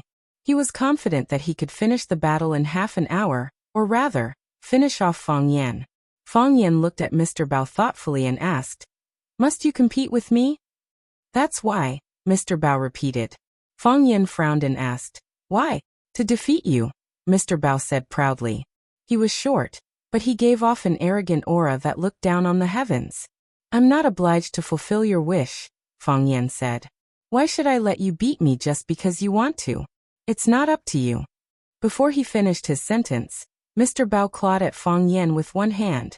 His figure flickered, and the claw turned into thousands of illusions. Body clone technique.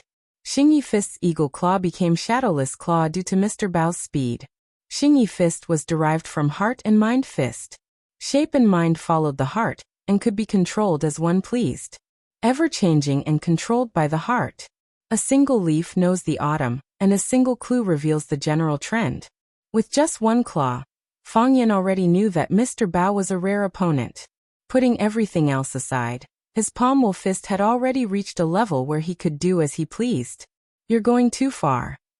Fang Yin was furious. It was just a meal. Was there a need to provoke him again and again?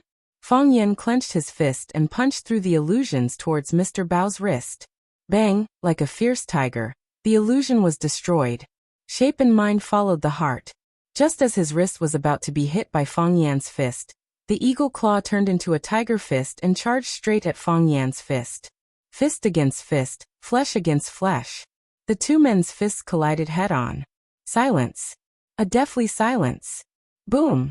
The sound of something exploding could be heard, and a strong cyclone was sent flying back. Pa, Mr. Bao took 3 steps back. Every step was as strenuous as smashing a stone. The round-mouthed cloth shoes, and the stones on the ground created a violent friction. When he stopped, the soles of the cloth shoes had already disappeared.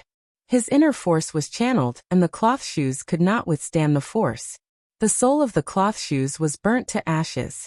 Fang Yin sat on the spot without moving, but the wooden chair he was sitting on was destroyed. The 4 legs of the chair broke and collapsed.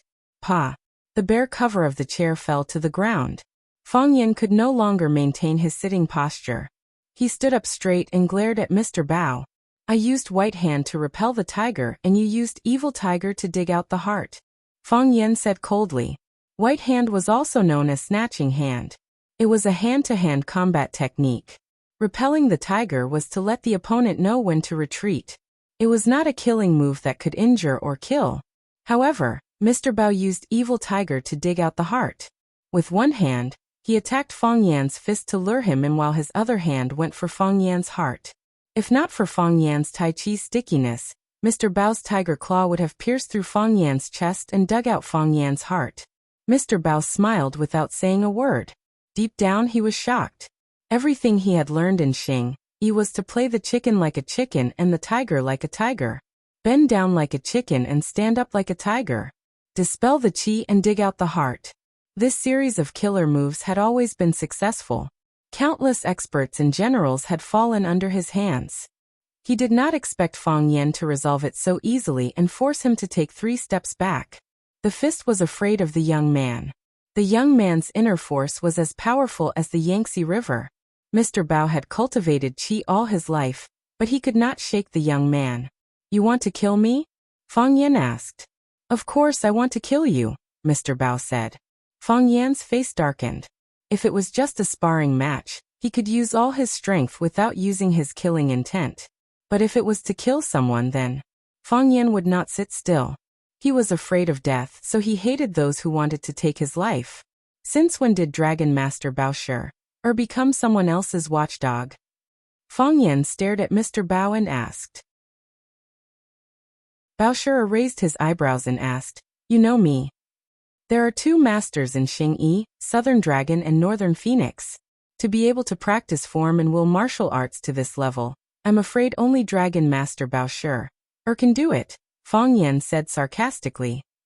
It must be very embarrassing for a grandmaster to be seen through and become someone's dog, right? Bao Shi'er chuckled and said, I found another reason to kill you. When Fang Yan and Mr. Bao were sparring, a man in black came behind Qin Yitian and reached out to grab her shoulder. Qin Yitian, who was cutting the steak with a knife, suddenly turned around and stabbed the knife into the back of the man's furry hand. Crack! The sharp blade went through the man's hand. The man staggered back and screamed in pain. Blood flowed out and a strong smell of blood filled the air. Everyone stared at this scene with their eyes wide open, looking at the girl who was smiling sweetly as she lifted the hem of her red dress and bowed slightly to the surrounding audience. Qin Yitian sat down again and shouted, Waiter, another 12 knives and forks. Chapter 225. No one dared to give Qin Yitian 12 sets of knives and forks. When there was only one set of knives and forks, she used that knife to pierce the palm of a burly man. If he gave her 12 sets of knives and forks, do you think other people are stupid? Who would be willing to let you play a piercing game with their palm? The knife was still inserted into the back of his hand, and the blade came out of his palm. The blood flowed rapidly and soon, the black-clothed man's white shirt was dyed red. He covered his palm and howled. His body was trembling in pain, and his eyes were filled with hatred and fear when he looked at Qin Yitian. He swore on his character and his first love that this girl was the most beautiful woman he had ever seen. However, why was she so fierce and cruel when she attacked? Wu Yiwei was also stunned. What was going on tonight? What kind of monsters were they? When Qin Yitian came, she was responsible for receiving him. When she saw Qin Yitian, she was stunned. At that time, she secretly compared the two of them in all aspects.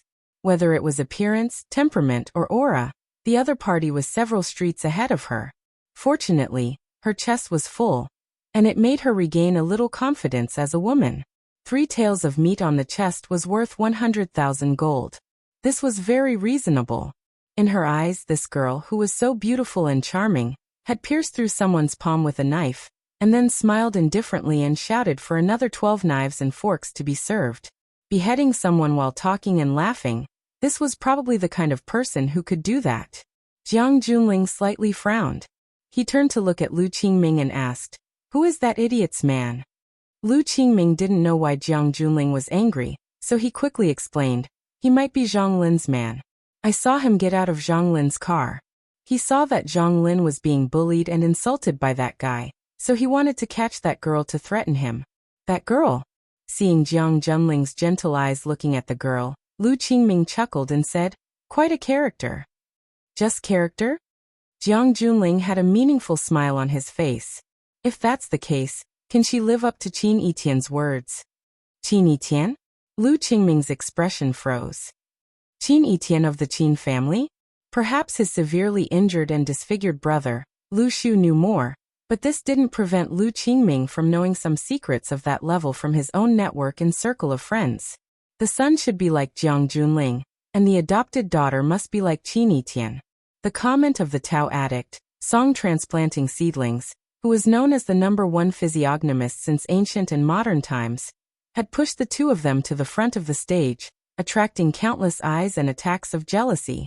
However, this also proved that the two of them were indeed first-rate young talents. Jiang Junling is the Jiang Junling in front of me, and Qin Yitian is the beautiful woman with a calm posture and a smile on her face at the edge of the cliff? Wasn't she still a child? Could it be that the rumors were wrong? Qin Yitian of the Qin family, Jiang Junling said.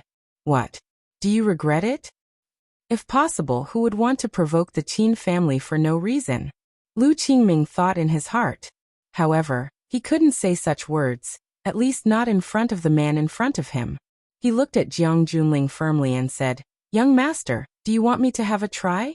He was willing to use his actions to prove that he was firmly on the side of Jiang Junling. This was something that was destined a long time ago. Changing one's ways was like betrayal. For these big families, betrayal was a very shameful thing. They would crush it into mud by hook or by crook. No need, Jiang Junling said in a flat voice. She is my friend.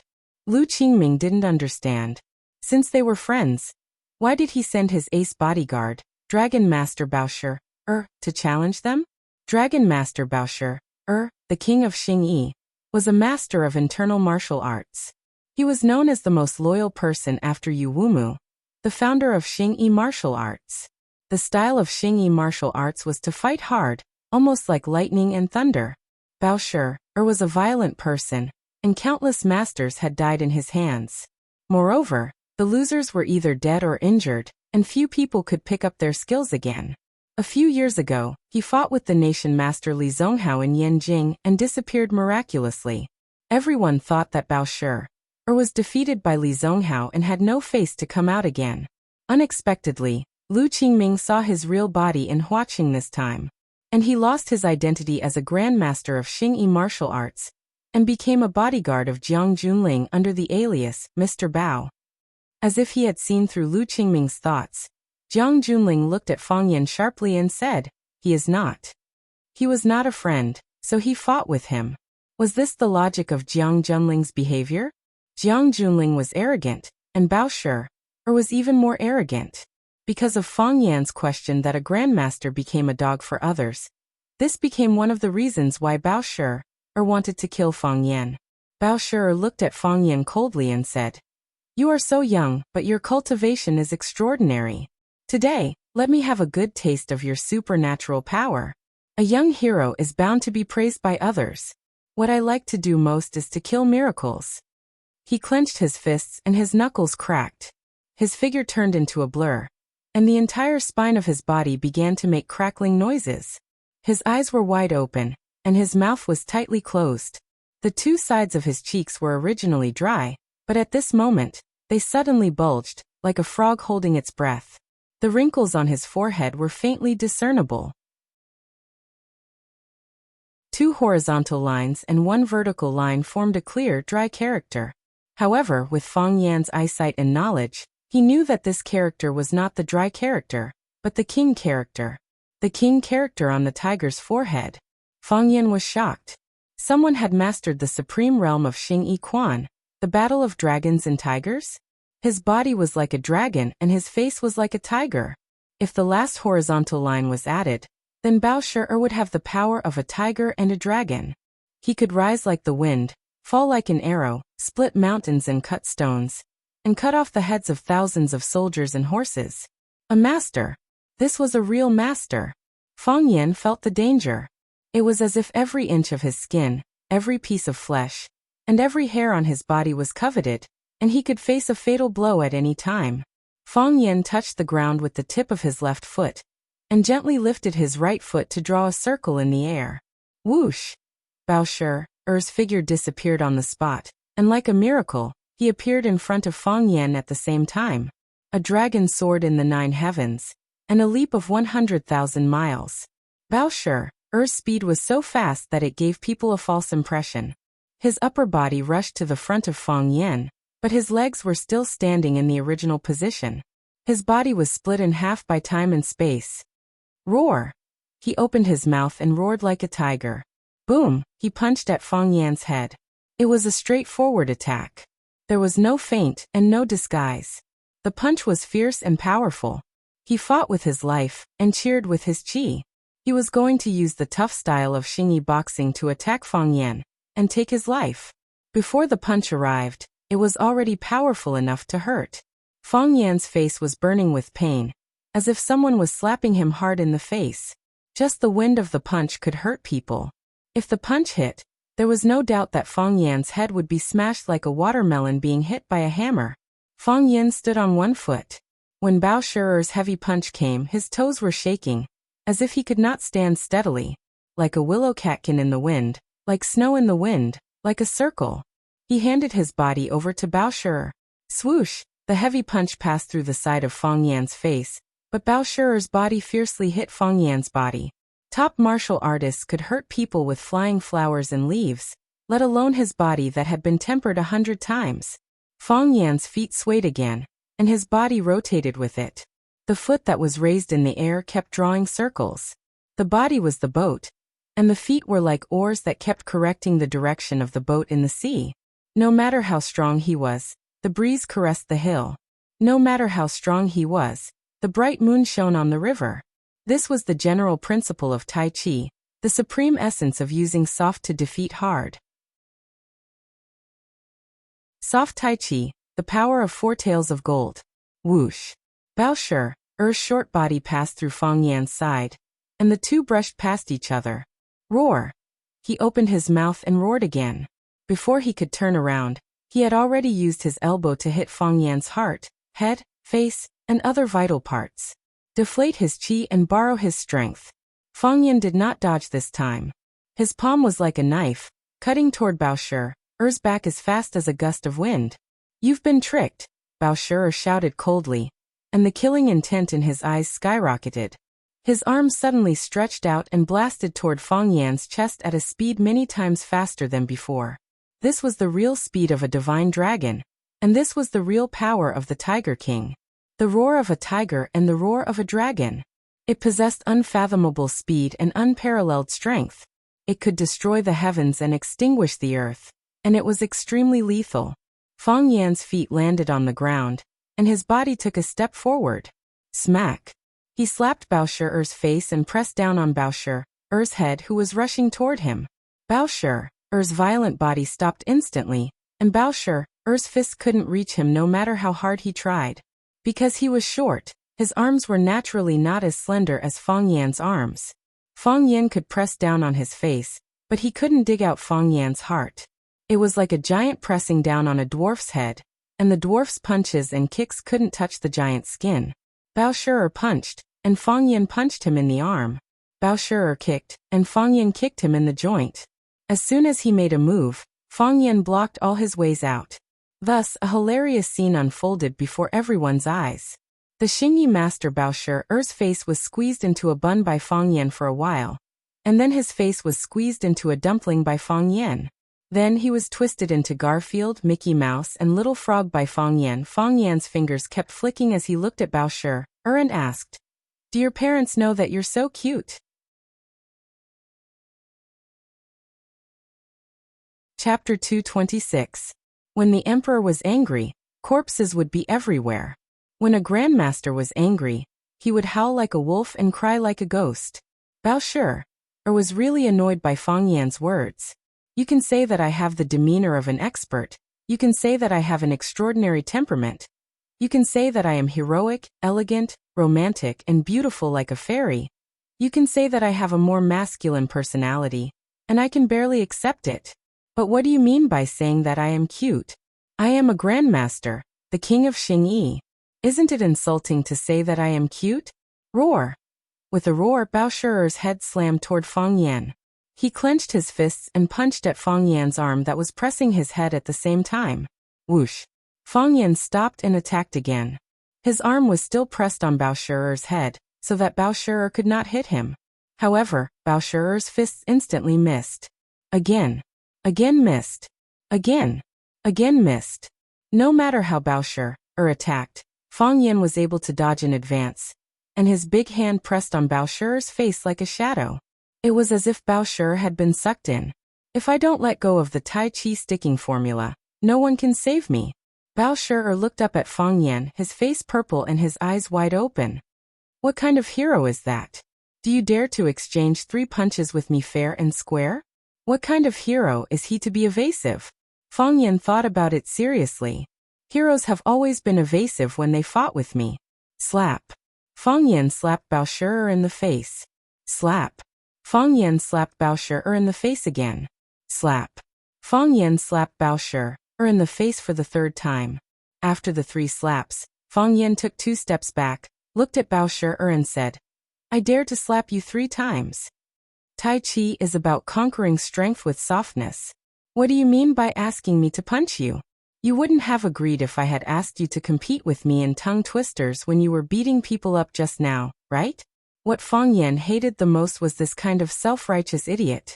Everything had to be done according to his ideas. If anything went wrong, it would prove that he was a shameless scoundrel. Damn it. Bao Shi was about to go crazy. All the humiliation he had suffered in the first half of his life couldn't compare to the humiliation he had received today. His body began to run like a wild horse. Tiger. He threw a punch at Fang Yan's chest. Fang Yan stood still and punched out at the same time. Pa! Bao Shi's body flew backward, knocking down countless stone tables and wooden chairs. The sound of cracking was endless. Wherever Bao Shi went, it was as if he had experienced a violent typhoon. A smooth path appeared and the tables and chairs were completely cleared by Bao Shi's body. Bao Shi got up and charged at Fang Yan again, throwing another powerful punch. Fang Yan took a step forward and punched again. Their fists collided again. Pa! Bao Shi was punched away by Fang Yan again. His body hit the railing of the restaurant, and the whole restaurant began to shake. Exclamations and screams came one after another. The guests of the restaurant who had come to watch the fun couldn't care less about etiquette when their lives were threatened. They covered their heads and ran outside. Bao Shi got up again. His clothes were ragged, like a beggar on a bridge. Blood spilled from the corner of his mouth, but he was seriously injured but not dead. Bao Shi took out a handkerchief from his pocket and carefully wiped the blood stains on the corner of his mouth. Then he rolled up the blood-stained handkerchief and carefully put it in his pocket. Bao Shi looked at Fang Yan with blood-red eyes and said, "We have fought 116 times, won 110 times, lost 3 times and drew 3 times. You are the first person to make me bleed." Fang Yan looked at him sarcastically and said, "Even if I am the first man to make you bleed, do you want me to be responsible for you? You have a sharp tongue. Then tell me, do you feel a little uncomfortable after hearing these words?" "Uncomfortable. It's very uncomfortable," Bao Shi said very frankly. Fang Yan's words were not malicious, but every word made Bao Shi feel suffocated. The suffocation increased exponentially, and finally the quantitative change produced a qualitative change, making him feel like his body was about to explode. Bao Shi knew that he had lost. Originally, he came up to disturb Bao Shi's mind, but he didn't expect that his mind would be disturbed first. "So, please be sure to take another punch from me." Fang Yan's eyes were slightly cold as he stood there and waited quietly. Bao Shi let out a deep breath and slowly raised his hands. He carefully and reluctantly clenched them into fists, as if he was holding a handful of glass shards in his palms. The skin on the back of Bao Shi's hands became fiery red as if they were about to burn. Because the internal energy was too turbulent and leaked out too fast, it caused the skin to change color. Bao Shi had been practicing hard for decades, so his internal energy was indeed majestic and vigorous. "Ha!" Bao Shi roared and rushed toward Fang Yan again. Fang Yan moved. His body was like a divine dragon, and he rushed toward Bao Shi, with one hand clenched into a fist. Whoosh! The fists collided, but there was no sound of explosion. Bao Shi's punch with all his strength seemed to have hit cotton, which made him feel suffocated. Right at this moment, an irresistible force surged forth, colliding with his fist before he could use up his old strength and generate a new one. Boom! Bao Shi's body flew out for the 3rd time. Fang Yan pointed his toes and quickly chased after him. Clang! Bao Shi's back hit the decorative rockery in the corner of the restaurant. The rockery trembled, and stones of all sizes fell off. His body hit the rockery and made a chevron-shaped dent, and his body was tightly attached to the dent. From a distance, it looked like a carved big character. Pa! Fang Yan landed on his feet and reached out to grab Bao Shi's throat. "You win." Bao Shi vomited a mouthful of blood and looked at Fang Yan. Fang Yan exerted a little force with his right hand, making it more difficult for Bao Shi to speak. "I'm convinced," Bao Shi said, resigned to his fate. "Let's do it." Behind Jiang Junling, a man wearing sunglasses and holding a bamboo stick was about to rush to save Bao Shi. "Let him kill him." Jiang Junling felt the movement behind him and said lightly. Everyone was shocked. Lu Qingming tried not to look at Jiang Junling's eyes, and his eyes never moved away from Fang Yan. Fang Yan's anger rose wildly, and his hand that was grabbing Bao Shi's throat trembled slightly. He was very angry. He wanted to kill. He wanted to erase all these despicable and shameless people from the earth. Everyone was waiting for him to forcefully twist Bao Shi's head. The atmosphere was strange, and the entire restaurant was so quiet that one could hear a pin drop. Fang Yan could hear his rapid heartbeat, and he could see his blood that was about to boil. His heart was about to jump out of his chest, and his blood was about to burst out of his blood vessels. All of a sudden, Fang Yin grinned. He let go of Bao Shi'er's throat, patted the dust off Bao Shi'er and said with a smile, "Teacher Bao, are you okay?" Plop. Bao Shi'er's eyes darkened, and he couldn't hold on any longer. His body softly collapsed to the ground. Some people were relieved, and some people sighed with regret. Jiang Junling pulled a chair and sat opposite Qin Yitian. He looked at her with gentle eyes and said, 3 years ago, we found this 10-feet abyss together. It was my first time here, and it was your first time here. Qin Yitian played with the fork in her hand and didn't speak. It was your birthday that day, and we opened a bottle of red wine. You were underage, so you drank a glass. I drank the remaining half of the bottle. Qin Yitian still didn't speak, like a playful child playing with a toy in his hand. The wine tasted good, and we were in a good mood. You said you would bring a special person. I've been waiting. I'm really curious, wondering what kind of person you would bring. 3 years have passed, and your birthday has come again. I've also seen the person you brought. Jiang Junling waved his hand, and Lu Qingming immediately took a goblet from the next table for him. Jiang Junling poured himself a glass of red wine from the bottle, and then raised it to Qin Yitian saying, "Happy birthday." Qin Yitian chuckled. Her smile was bright, but not brilliant, like the red and white nameless flowers all over the 10-feet mountain. She looked up at Jiang Junling and said, "That idiot who came to ask me to give up my seat is your man? My man isn't that stupid. The guy who was sent flying by Fang Yin is your man. It's a bit embarrassing to say. My expectations of him were too high. Jiang Junling, do you think this is meaningful?" Qin Yitian looked at Jiang Junling and asked. Jiang Junling tapped his fingers on the table and said, "This is the restaurant we came to together." "Yes. Although I didn't say it frankly, I came to Huaqing to celebrate your birthday. This is what everyone wants to see. The people of Yanjing are all watching, many people are watching. I understand. Now you can understand my feelings, right?" Jiang Junling had a matter-of-fact expression, and said in a gentle voice, "Sitting in the restaurant we found together and celebrating your birthday with another man. This kind of feeling is really uncomfortable. So you've ruined all my efforts and emotions today?" Jiang Junling flicked the glass in his hand with his finger, and said, "I'm raising my glass to wish you a happy birthday." Qin Yitian said with a smile, and looked at Jiang Junling without saying anything. 3. Jiang Junling said. 2.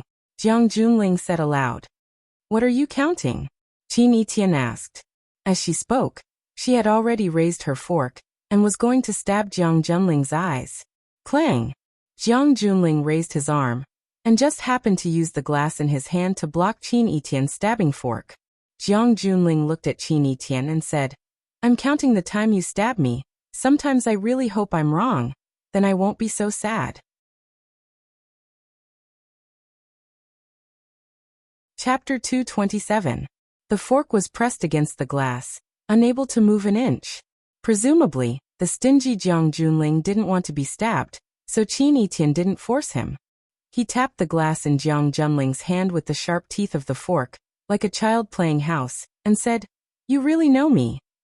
"Many people say that. We are bosom friends," Jiang Junling said. "If this counts as bosom friends, then there are so many bosom friends in the world for you.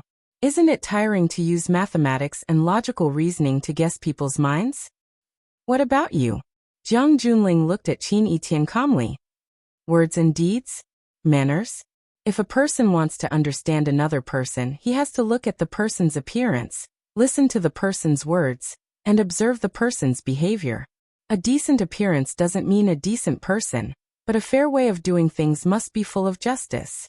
Qin Yitian's little face was full of smiles, and he said, "You praised Fang Yin in front of me, which made me very happy.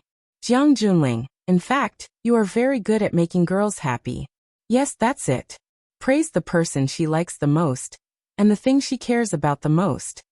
Jiang Junling acted as if he didn't hear Qin Yitian's nonsense, and he said, "The so-called mind reading is nothing more than thinking and deducing from these aspects to get the answer you want. The difference is that my method is more advanced than yours." Why try to understand everyone? That's the only way to cater to their interests, Jiang Junling said with a smile. Or in other words, to kill their weakness. That's why there are Xingyi masters like Bao Shi are working for you.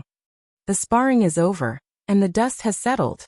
Mentioning him at this time is always something that will spoil my appetite, Jiang Junling said. I supported him, but I couldn't even do such a simple thing well. Incompetence is also a kind of betrayal. This knife was stabbed in the most vital place. You let him kill Fang Yan? You can also be killed, Jiang Junling said. I focus on the result, and I don't care how the process changes. Whether he kills Fang Yan or Fang Yan kills him, it makes no difference to me. At the very least, the guy who replaced me to sit in front of you and drink red wine with you on your birthday will completely disappear from my sight. When the world is peaceful, I won't be sulking in my heart like I am now and pretend that nothing has happened. Qin Tian, you know me.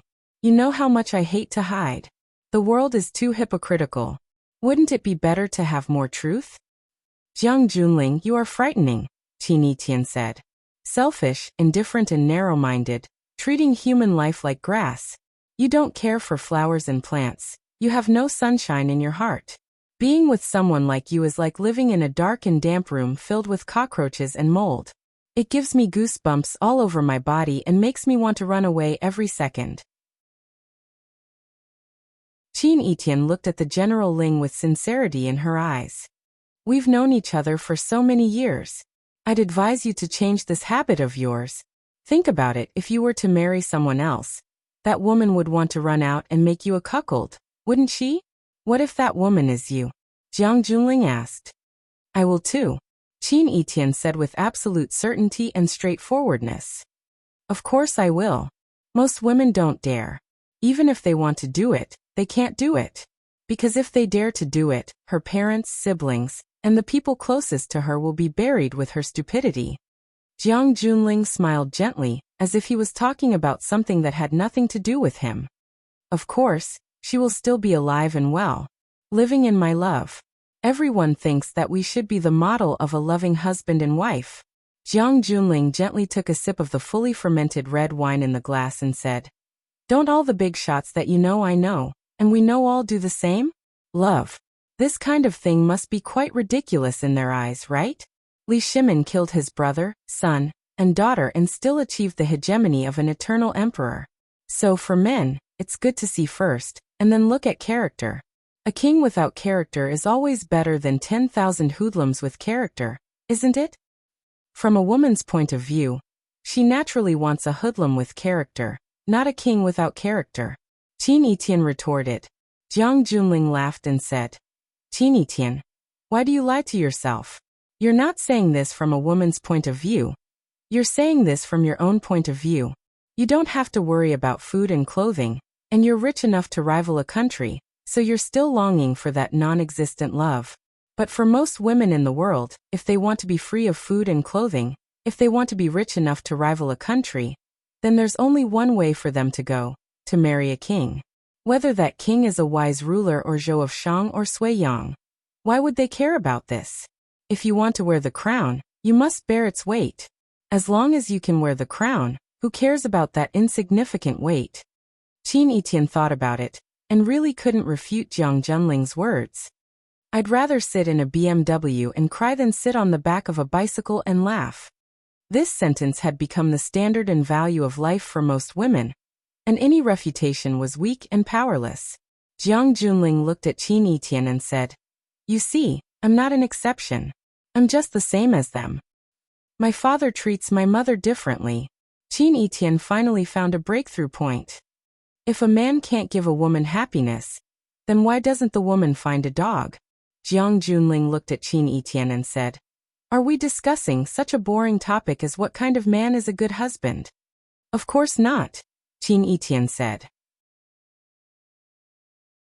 I'm just trying to tell you what kind of man Qin Etian likes. For example? Jiang Junling asked. Qin Etian pointed to Fang Yan not far away and said, Right there. He's cute and childish. Sometimes he says some idiotic words and does some childish things. Fang Yan was so angry that he wanted to jump. When did I say idiotic words? When did I do childish things? He stared fiercely at the old man in sunglasses in front of him and said, "If you don't move that broken bamboo pole in front of me, I won't be polite to you." The old man in sunglasses didn't move and said, "You can try." "Old man, even if you're blind, you can't be deaf, right? I just knocked down an arrogant Xingyi master. I don't mind making you the second." Stepping on the Dragon Tiger Palace, a plum blossom print. Fang's plum blossom pole has reached perfection. You should be the successor of Fang's Tai Chi, right? Fang boy, I'm old friends with your grandfather, so I don't recommend you to take the risk, the old man in sunglasses said in a hoarse voice. It was as if he had a mouthful of sand in his mouth, and every word he said was like chewing sand. It's because you just knocked down Baoshi, or that your muscles are tired, your qi and blood are unstable, and your internal organs are injured. If you act rashly again, it'll be difficult to win. You know my grandfather? Fang Yan stared at the old man with his eyes wide open. You can go back and ask if the Fang old man knows his old friend, the fisherman. The hanged ghost fisherman? Fang Yan was shocked. This old man who wore sunglasses and held a small bamboo pole was the hanged ghost who had been famous for decades. He was holding a small bamboo pole, and could not help but throw coins at him as soon as he opened his mouth to sing, "Falling Lotus Flower?" Fang Yan felt his blood boil and he was furious. However, his head was suddenly splashed with ice water, and he instantly calmed down. That Jiang Junling? What kind of person is he? Why are all the people following behind him such monsters? The fisherman's dark face turned even darker, and his glasses were about to fall off.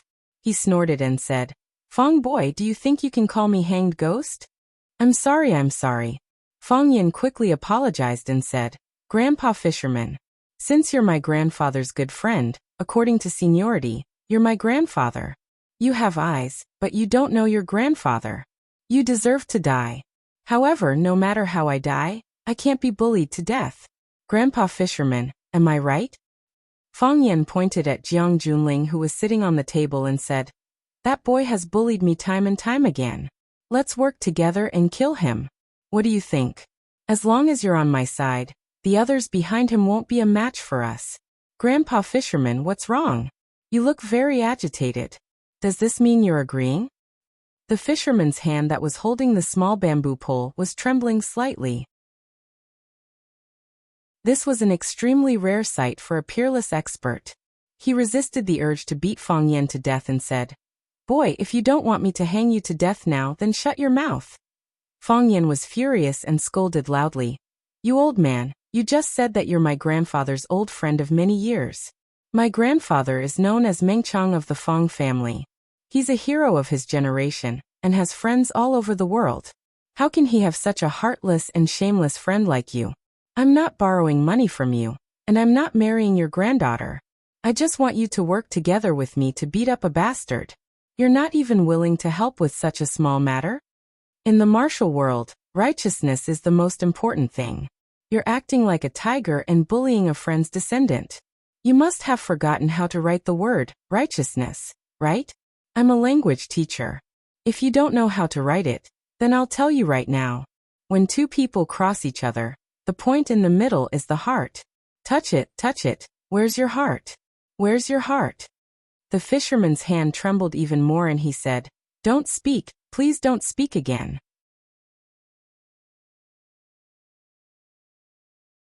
Chapter 228. The Hanged Ghost Fisherman. From his name, one could tell that he was a tranquil, gentle, cold, and patient ghost with the spirit of Jiang Taigong. However, this ghost had been angered by Fang Yan to the point where he wanted to chop this kid down with a rod, or hang him on a hook. To think that my old friend was a hero of his generation. People called him Meng Chang of the Fang family. How could he have such a descendant? How sad was the Fang family? How unfortunate was his old friend? You won't even let me speak? Fang Yan sneered. Guilty conscience. Hasn't it been like this since ancient times? Do you think that if you shut my mouth, you can shut the mouths of all the heroes in the world? In the future, when my grandfather and his old friends gather, they will casually mention this. That hanged ghost fisherman is old, and can't even keep his integrity. He practiced martial arts all his life, but in the end he became a cart driver for an idiot. What do you think this is? Don't be angry. I didn't say this. I said it in my grandfather's tone. Practicing martial arts is like studying. Who doesn't want their name to be passed down through the ages? Some people will be passed down through the ages with good names, while some will be passed down through the ages with bad names. Which one will you be? Fang Yan tried to persuade the fisherman. Grandpa Fisherman, you are my grandfather's best friend and my elder. A prodigal son is worth 1,000 gold. For you to be able to turn back at such an old age, even a mountain of gold and silver can't be exchanged for that. As long as you promise me that you will fight with me and throw that idiot Jiang Junling into this abyss, I will pretend that I never saw you tonight. If my grandfather asks, I will say that you are a first-class hero. What do you think? Fang Yan did not give up and wanted to save him again. Having an old man at home was like having a treasure. This little old man with such good martial arts was also his grandfather's good friend. If he was sent to the Thousand Leaves Army, that old monster would definitely like him very much, right? The so-called duel between the strong was this kind of expert against an expert. Fang Yan felt that he was not qualified at all, and was not worthy of their pretentiousness. You inexperienced child. You little brat. The fisherman clenched the bamboo pole in his hand so hard that it made cracking sounds. A man's promise is worth 10,000 gold. This is what I owe him. Unless I die, don't even think about walking past me. You are hopeless. Fang Yan looked at the fisherman and sighed. While the fisherman was being attacked by Fang Yan's words, and was on the verge of collapsing, Qin Etian was praising Fang Yan endlessly. But he was kind at heart. Every word he said came from his heart, and he strived to be fair and just in everything he did. Women had to take on two extremely important roles in their lives, wife and mother. When a woman married a man, regardless of whether she had children or not, she would immediately enter into these two roles. Which wife didn't want their husband to be humorous and funny, to say and do things that made her feel better? Which mother doesn't want their child to have a childlike heart, 20% kindness, 30% health, and 45% talent? He was knowledgeable and familiar with the classics. He was skilled, and even the Xingyi master Baoshi was no match for him. He would bring his students to study in Keihe, and he would accompany his students to learn Alley in the Rain, in the Alley in the Rain. He was gentle and refined, but also sharp and unkind. Jiang Junling's hand holding the glass trembled slightly. Did the kind of man she was talking about really exist in this world? He didn't know if such a man existed, but he knew that it was definitely not the guy behind him. He was despicable, and he held a long sword in his hand. Being despicable was a mockery of life and a carefree attitude. The sword was responsibility and protection, as well as hot-bloodedness and friendship. He could bend his body, but he could also stand tall. He wasn't sunlight, but when you saw him, it was like seeing sunlight. He wasn't dew, but he had the romance of rain and the feelings of dew. He was a human, a living human. He wasn't an animal without emotions and kindness. This is the kind of man I like. This is the reason why you brought him here. Isn't it enough? To be able to receive such high praise from Qin Etian. This man is really lucky. No, I'm the lucky one, Qin Etian said. I met him. He's not married, and I'm not married either. How lucky is this? Of course, I'm still working hard. I believe that he can't escape from the palm of my hand. It's a wonderful feeling to hear a little girl praise another man, Jiang Junling said. This must be the most uncomfortable thing in the world, right? No. Qin Etian shook his head. There's something even more uncomfortable. What? Pa. There was a muffled sound under the table. Then Jiang Junling's expression changed drastically. His calm and gentle expression finally disappeared. The skin and flesh on his face twisted together, almost turning into a wild chrysanthemum. Look, you're even more uncomfortable now than before, aren't you? Qin Etian said with a chuckle. Jiang Junling's hand gripped the tablecloth tightly and said, I miscalculated. You wouldn't have done this kind of thing before. Of course. Qin Etian said. I used to pay attention to my image. You all say that I'm a goddess, and I also think that I'm a goddess, so I have to maintain my goddess-like appearance. What about now? In this regard, I've always done very well.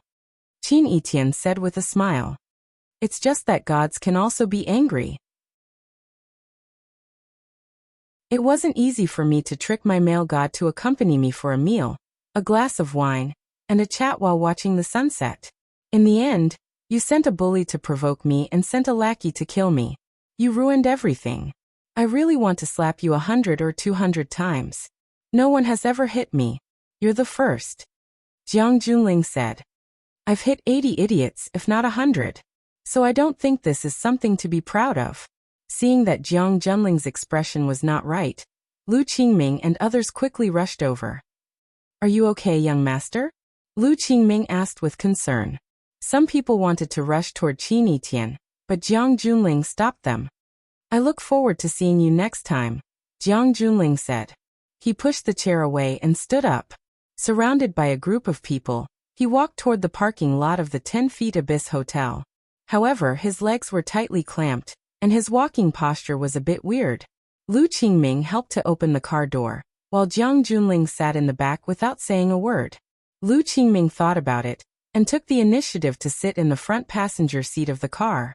Bao Shi had already woken up when he was lifted up. He struggled to walk to the front of Jiang Junling. He covered his mouth and coughed violently, saying, I'm old, and my fists are slow. I broke in front of a young man. And I even made young master lose face. After this matter, I'll go back to my hometown. I really don't have the face to stay by young master's side anymore. Jiang Junling looked at Bao Shi with a smile and said, Mr. Bao, you did very well. It's better than I expected. Thank you, young master. Have a good rest. Jiang Junling said in a gentle voice. It seemed that the person who said let me kill him had nothing to do with him. As the car started to move, Jiang Junling looked out of the window and thought about something. There are still 19 days left, right? Jiang Junling asked. Young master, what do you mean 19 days left? Lu Qingming asked. He took over the job of entertaining a big shot from Yanjing like Jiang Junling, and it was Lu Shu who accompanied him in the past. Therefore, he didn't know much about Lu Shu's character, and he didn't have the opportunity to participate in many secret things.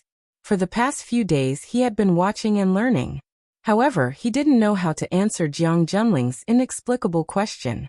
Jiang Junling seemed to be in a good mood as he explained.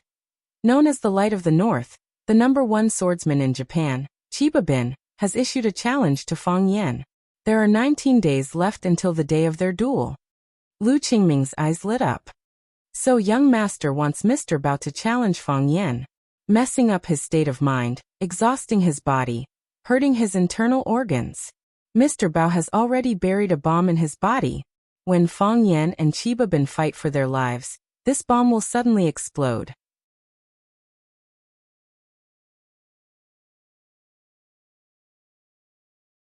Chapter 229. Once Jiang Junling was far away, the fisherman put away his bamboo pole. He looked at Fang Yan thoughtfully and said, Not bad, kid.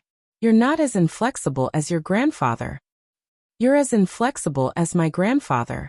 If you accept my suggestion, there's nothing we can't do if we work together. The fisherman snorted coldly and slowly walked outside. Fang Yan was very helpless against this old man who didn't know how to be flexible. If he agreed to betray them, the two of them would have long thrown Jiang Junling and the group of minions behind him into the abyss. Fang Yan walked in front of Qin Yitian and said with a smile, The steak is cold. I've lost my appetite too, Qin Yitian said with some annoyance. The steak could be made again if it was cold, but if the good mood was gone, that would be really infuriating. The scenery is still here. Let's go out for a walk. Fang Yan took the initiative to invite them. Of course. Qin Yitian nodded. But before that, can I trouble you to do me a small favor? Fang Yan squatted down and picked up Qin Yitian's high heels from under the table and handed them to her. The girl had secretly untied the laces of the high heels and used them as a hidden weapon to attack Jiang Junling. Although the action was a little unsightly, the effect was obvious. Fang Yan saw Jiang Junling's strange walking posture when he left. He must have had a hard time holding it in. Help me put it on, Qin Yitian said coquettishly as she extended her smooth, jade-like feet in front of Fang Yan. Fang Yan shifted his gaze and said with a straight face, Put it on yourself. Qin Yitian smiled. She knew that Fang Yan wouldn't ignore her identity as a teacher. She wanted to close the distance, but he kicked her away. It was a little annoying. Qin Etienne took the shoes and put them on. Looking at the messy restaurant in front of him, Qin Etienne beckoned Wu Yiwei over and said, "Calculate how we should compensate you for your losses." Wu Yiwei thanked her gratefully and said, "Miss Qin, you don't have to worry about this matter. When Mr. Zhang left, he told us to put all our losses on his account. I've brought you a lot of trouble today, please forgive me." Although those guys were wretched, they still did their job well on the surface. Qin Etienne generously waved his hand and said, "This matter has nothing to do with you." As the sun set in the west, the myriad rays of light in the sky had already converged, leaving behind only a patch of red that had not been wiped clean. Fang Yan and Qin Etienne walked side by side on the mountain path, stepping on the green grass and red flowers, facing the thin mist and cool breeze. It was quite comfortable. Qin Etienne didn't speak, and Fang Yan didn't want to either. Both of them had their own thoughts, and only the sound of their feet stepping on the grass could be heard. Some insects were disturbed by them, chirping and running away. "What are you thinking about?" Qin Etienne broke the silence and asked. "I'm thinking about how many people are paying attention to the Battle of One Sword Peak in 19 days, Fang Yan said. "It seems that this matter has been spread out maliciously. If you accept, then you may be killed by the Qinya army. If you refuse, the Fang family's reputation will be damaged, and the Fang family will be humiliated. It's quite difficult," Qin Etienne said. "You see, even you know about this matter, so it's inevitable that those people with ulterior motives are adding fuel to the fire." Fang Yan smiled bitterly. "What I'm worried about is that if everyone is like your old friend, General Ling, and brings 3 to 5 experts to challenge me, I'm afraid that I'll be beaten to death by them before the final battle even arrives." Qin Etienne smiled and said, "At that time, I was really worried that you would hurt someone." "You were worried that I would kill someone, weren't you?" Fang Yan shook his head gently. "I'm not as stupid as he thinks. Jiang Junling is very conceited and sinister. He appeared in the 10 feet abyss unintentionally, but he instantly thought of a way to put you in a dilemma. Whether it's Young Thug's provocation or Bao Shi'er's challenge, they're all foreshadowing the Battle of One Sword Peak in 19 days. He's a very generous person, and Young Thug's provocation shouldn't be his doing. Lu Qingming is a member of the Lu family, and the young man who just replaced Lu Shu doesn't know you well enough, so it's reasonable for him to test you with a playboy. However, he pushed Dragon Master Bao Shi'er out to challenge you. That's his intention. The Southern Dragon and the Northern Phoenix. The Dragon and the Phoenix are the kings of the Xingyi sect, and they're worshipped by all the Xingyi disciples. How could they be defeated so easily? As a Grandmaster, he challenged a nameless kid like me, but he still held back his strength in the Battle of Honor. Why? Fang Yan sneered. He didn't want to kill anyone, and he didn't want to be Jiang Junling's scapegoat. That's why I'm handing the initiative to you. Qin Etienne smiled. They're both smart people. Isn't Jiang Junling disappointed? He should be a little disappointed, Qin Etienne said. He doesn't make a move easily, but he's never lost. He wants Young Thug to ruin my state of mind, and Dragon Master Bao Shi'er to exhaust my energy and strength. It would be best if Dragon Master Bao Shi'er killed me. Then everything will be over. If I kill Bao Shi'er, it won't be over. In front of so many people, I'm afraid no one would dare to protect a murderer, right? Fang Yan looked at Qin Etienne and said, "At that time, your Mr. Fang will become a murderer that everyone hates and fears. In my opinion, someone who can easily throw a punch is just a martial artist. However, a real martial artist is someone who knows when to pull back his fist." Qin Etienne looked at Fang Yan with bright eyes and said, "I could hear their regret, but I was relieved at that moment. Fang Yan, you're different from others." "But I was still tricked by Jiang Junling." Fang Yan shook his head with a bitter smile and said, "Don't make me sound so great. I pulled back my fist because I was forced by the situation.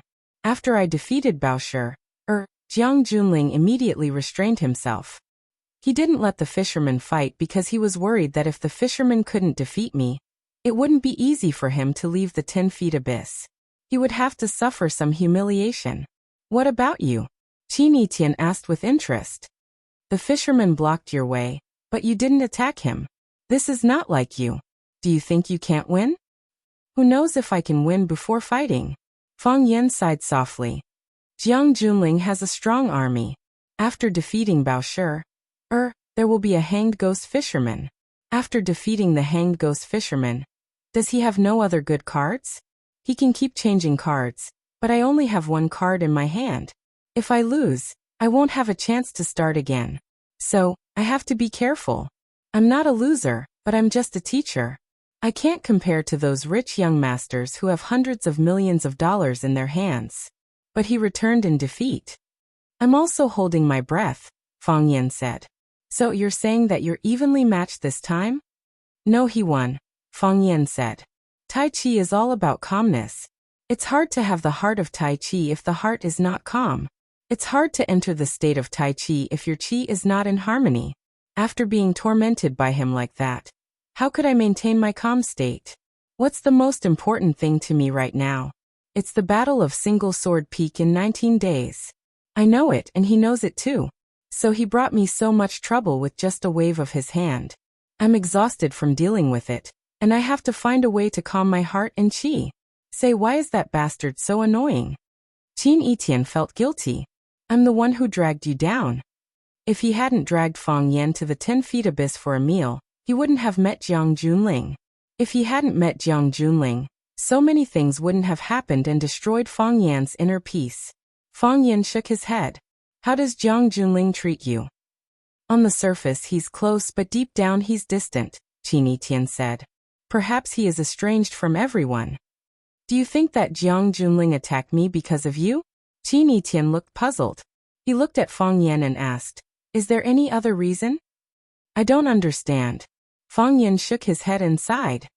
But I have a feeling that things aren't that simple. Do you still remember the scene when I first met Jiang Junling? At that time, I felt that the way he looked at me was a bit strange. It wasn't friendly, but it wasn't hostile. It was just like he was familiar with me. You know, I practice Tai Chi, so I'm very sensitive to things around me. I can more or less sense other people's attitudes toward me. It's hard to hide my Tai Chi heart from others, even if they're sincere or perfunctory. I think your Tai Chi practice must be very bad, right? Qin Etian said. Why do you say that? Fang Yan asked. He felt that he had practiced it quite well. He was the only one in the Fang family who could enter the Tai Chi state at this age. Even if all the other Tai Chi practitioners in Wuxia were included, how many of them could enter the Tai Chi state? If it's really as you said, that Tai Chi can sense other people's likes and dislikes toward you. I've made it so obvious. Why can't you feel it at all? Qin Etian asked doubtfully. Fang Yan smiled bitterly. He looked around and saw a few red wild fruits on the trees on the mountainside. He ran over and picked the fruits. He walked to Qin Etian and handed them to her, saying, I learned from Jiang Junling that today is your birthday. It seems that I didn't have time to prepare a gift. Happy birthday. Perfunctory. Qin Etian didn't reach out to take the fruits. You don't want me to throw them away? Fang Yan asked. Qin Etian snatched the fruit from Fang Yan's hand and said, take it home and feed it to the pigs.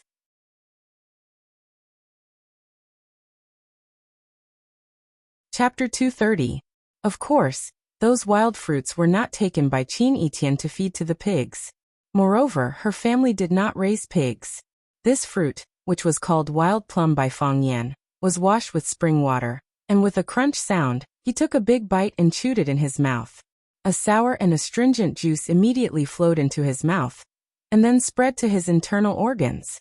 At that moment, his body would shiver a few times, and his body would shake non-stop, as if someone had poured a basin of ice water on him in the winter.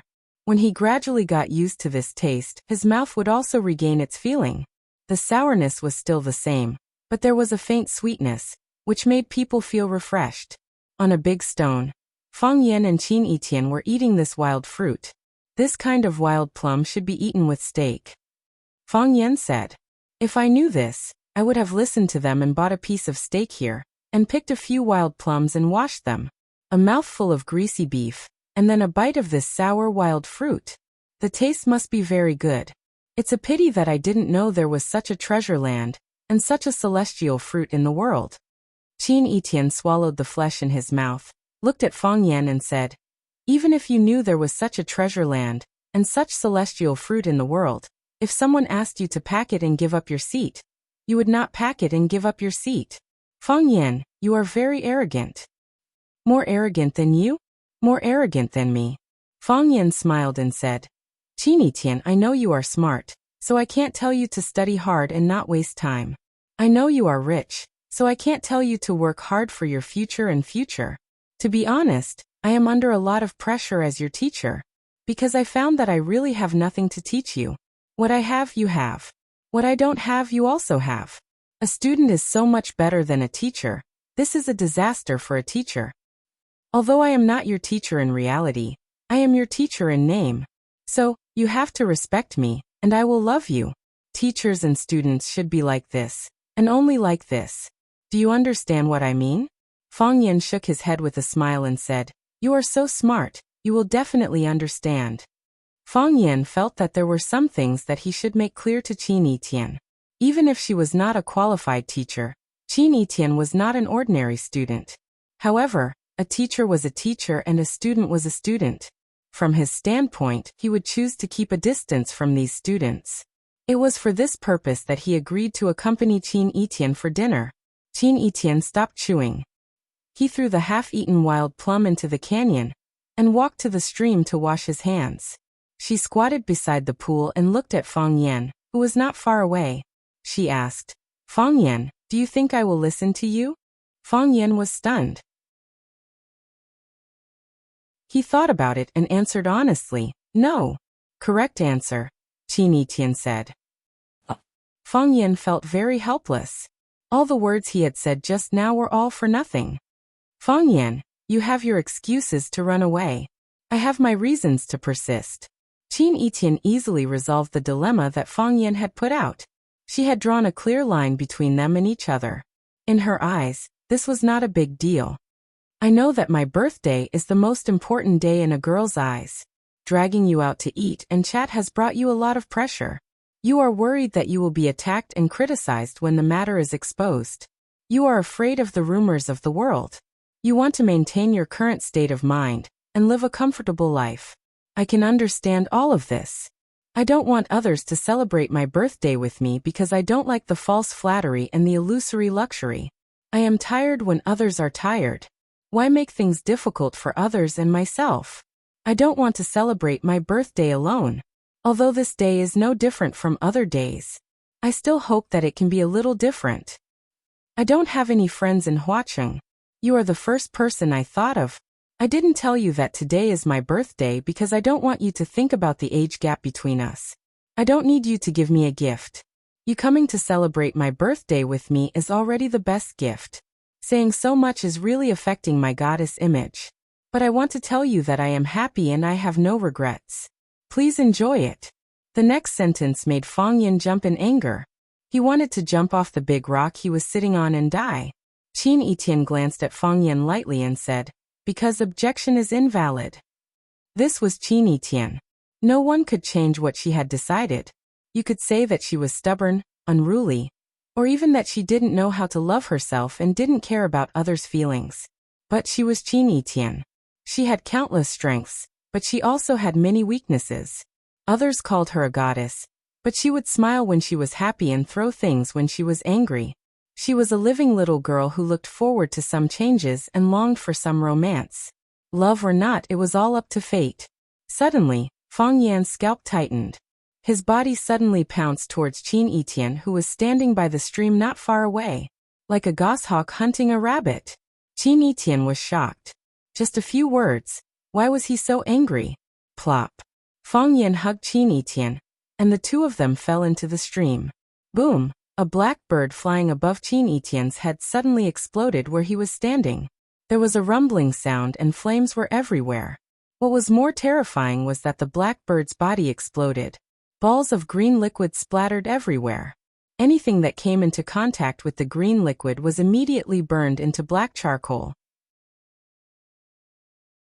From this, it could be seen how shocking the destructive power of the poison was. If Fang Yan hadn't pushed Qin Etian away in time, The charming Qin Yitian would have been roasted into a small piece of charred bone.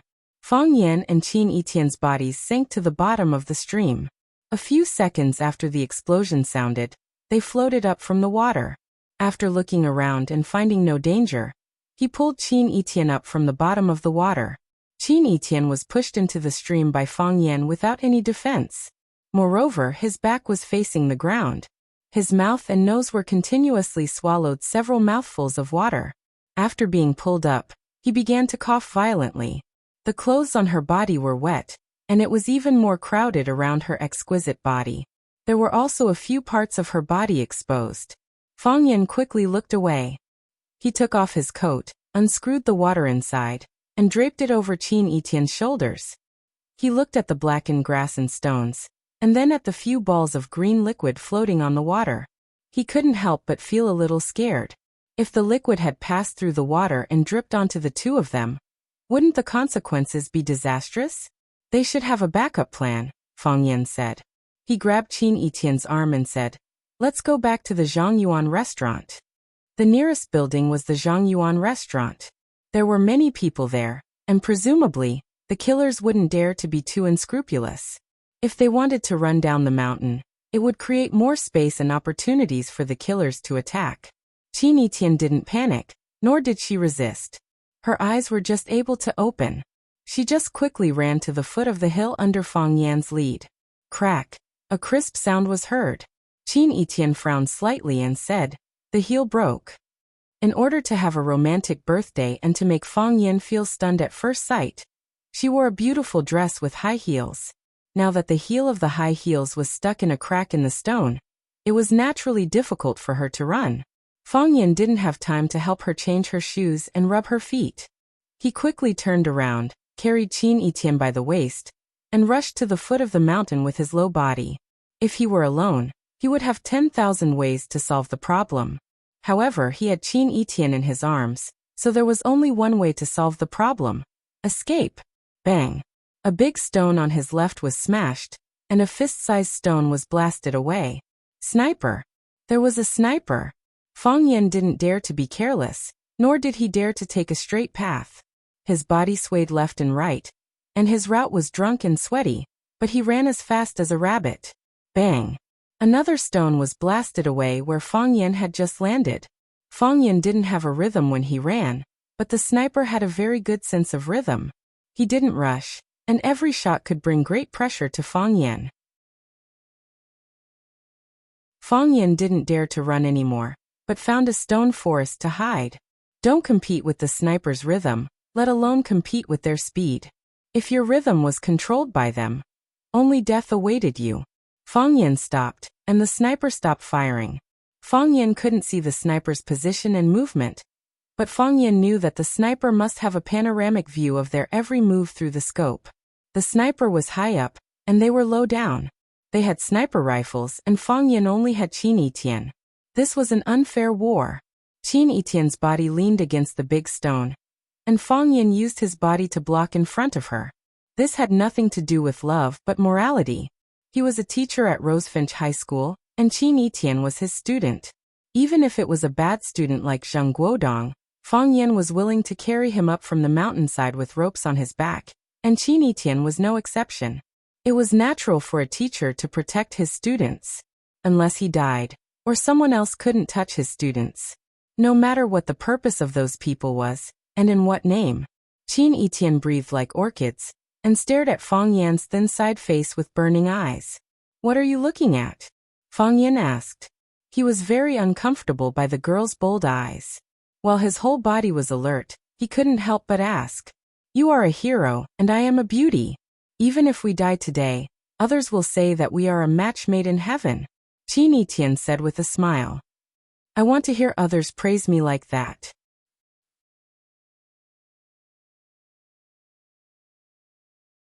Chapter 231. In the eyes of outsiders, Qin Yitian was a goddess, but in Qin Yitian's eyes, Qin Yitian was a woman. In Fang Yan's eyes, Qin Yitian was a crazy woman. The biological bomb that had turned into a wild bird was brutally bombarded, the mysterious sniper was fatally locked down, there was a tiger behind them, and there was a wolf in front of them. If they were not careful, they could lose their lives here. She didn't look for a way to escape, but looked forward to being praised. After being pushed into a stream and drinking a few mouthfuls of muddy water, her IQ had dropped to this level? Make a call. Call the police, Fang Yan said in a deep voice. He tore his jacket off Qin Etienne's shoulders and threw it at a spot where the boulder couldn't cover. Bang!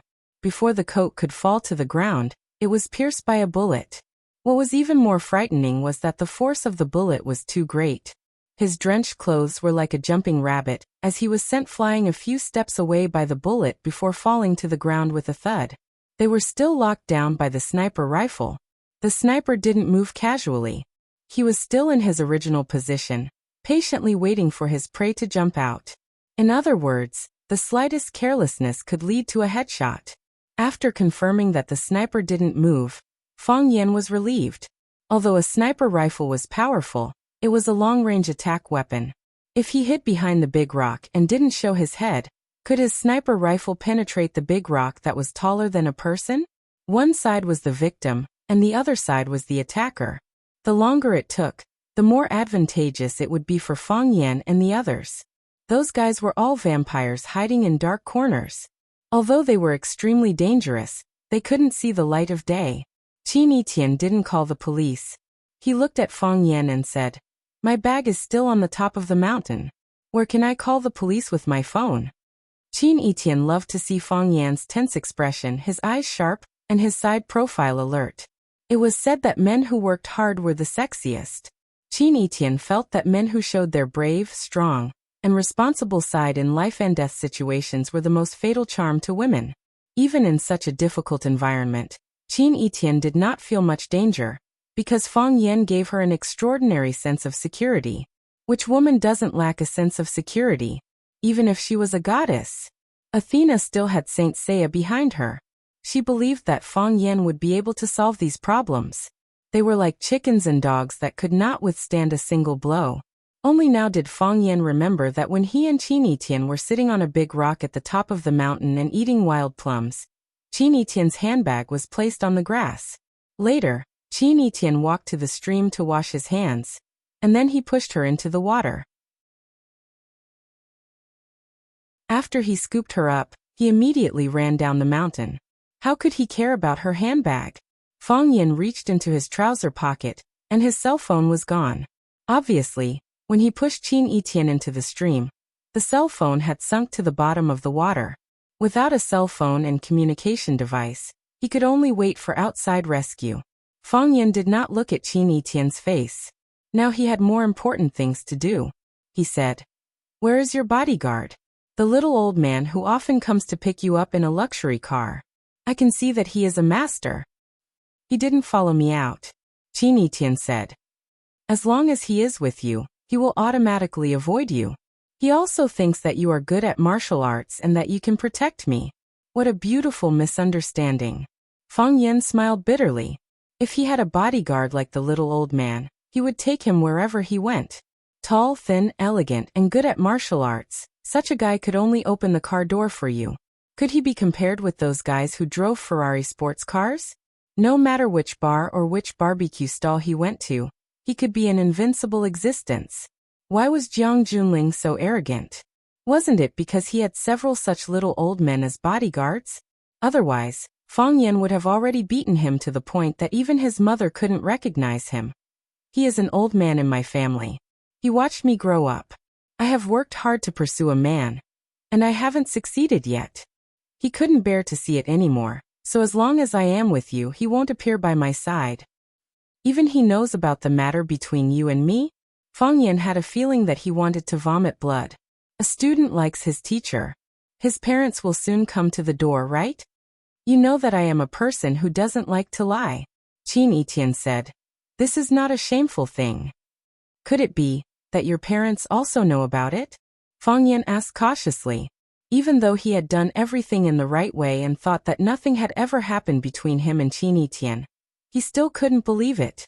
Moreover, he had always regarded Qin Etienne's pursuit as a child's naughtiness and game. That was all. What do these little kids know about like and love? If there is one person in this world that I can't lie to, that person must be my mother. You mean that your mother knows? Although my mother is smarter than my father, she won't hide anything from my father. It's over. Fang Yan had such a thought in his mind. Qin Yitian's mouth was slightly raised. When she smiled, there was an amazing and beautiful arc. She looked at Fang Yan playfully and said, "Let me tell you a piece of good news." "What good news?" "Detailed information such as your birth, how many times you peeped on the bed when you were a child, whether you peeped on the neighbor's little beauty when she was bathing, etc. It has probably appeared on my parents' desk several times." Qin Yitian said, "My mother has a bad habit of investigating other people's privacy." "What kind of good news is this?" Fang Yan said while gritting his teeth. He could imagine that if Qin Yitian was born in a huge family, she kept shouting that she liked him. Wouldn't her family investigate him thoroughly? Even if he had a few strands of hair on his body and a bowl-sized scar on his calf, they would still be able to see it clearly. Fang Yan was very sad and felt that he was running naked. What was even sadder was that he only knew that he was running naked after running naked for a long time. Shouldn't a student liking a teacher be done in secret? For example, he often received love letters from the paper cranes. The girl didn't even dare to leave his name. How could Qin Yitian keep talking about it all over the world?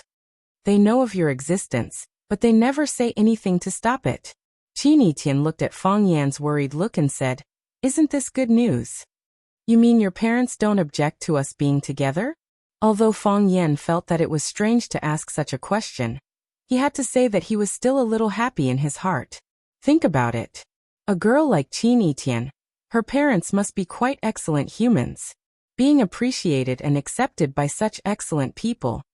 Doesn't it also prove that I am the same kind of person as them? Who doesn't want to be the same kind of person as excellent people? Of course, Qin Yitian said.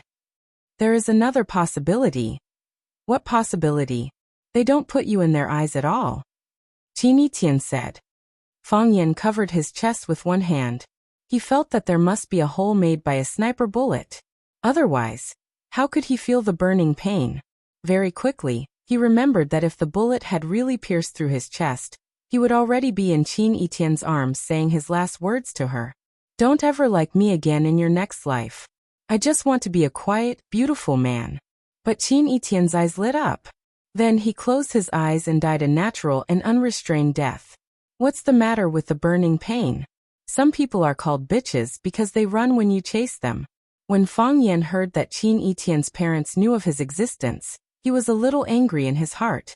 As a child, if you let your family know that you have puppy love at school, wouldn't it make your parents worry and embarrass the teacher? However, when Qin Yitian said that in his parents' eyes he actually didn't exist at all, he felt indignant in his heart. "Don't force me, don't force me. I will accept your daughter's pursuit when I go crazy." Whoosh! A knife was stabbed from top to bottom. The woman's body was extremely soft, as if there were no bones in her whole body.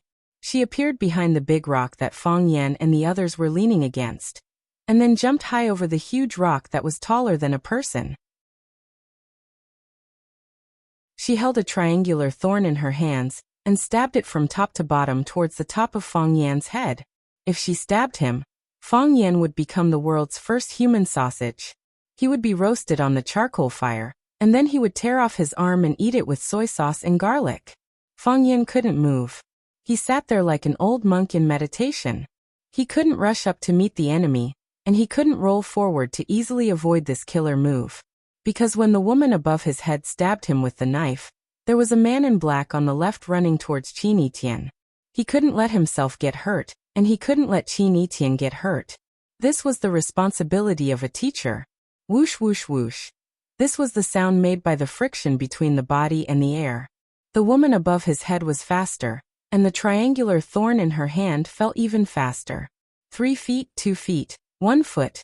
Fang Yan could even hear the sound of the sharp knife cutting his hair.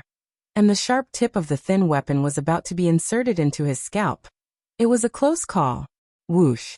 Fang Yan finally made his move, and he grabbed the back of the woman's hand that was holding the knife handle. The woman's body was supported by one hand, and she was lifted in the air in a very strange inverted position. At the same time, Fang Yan punched with his left hand. The man in black who tried to grab Qin Etian from the side had just reached out his hand, and Fang Yan punched him. Crack! The fingers of the man in black were broken, and even his whole arm was sent flying. The teacher's student couldn't be bullied, and the teacher's dignity couldn't be tarnished.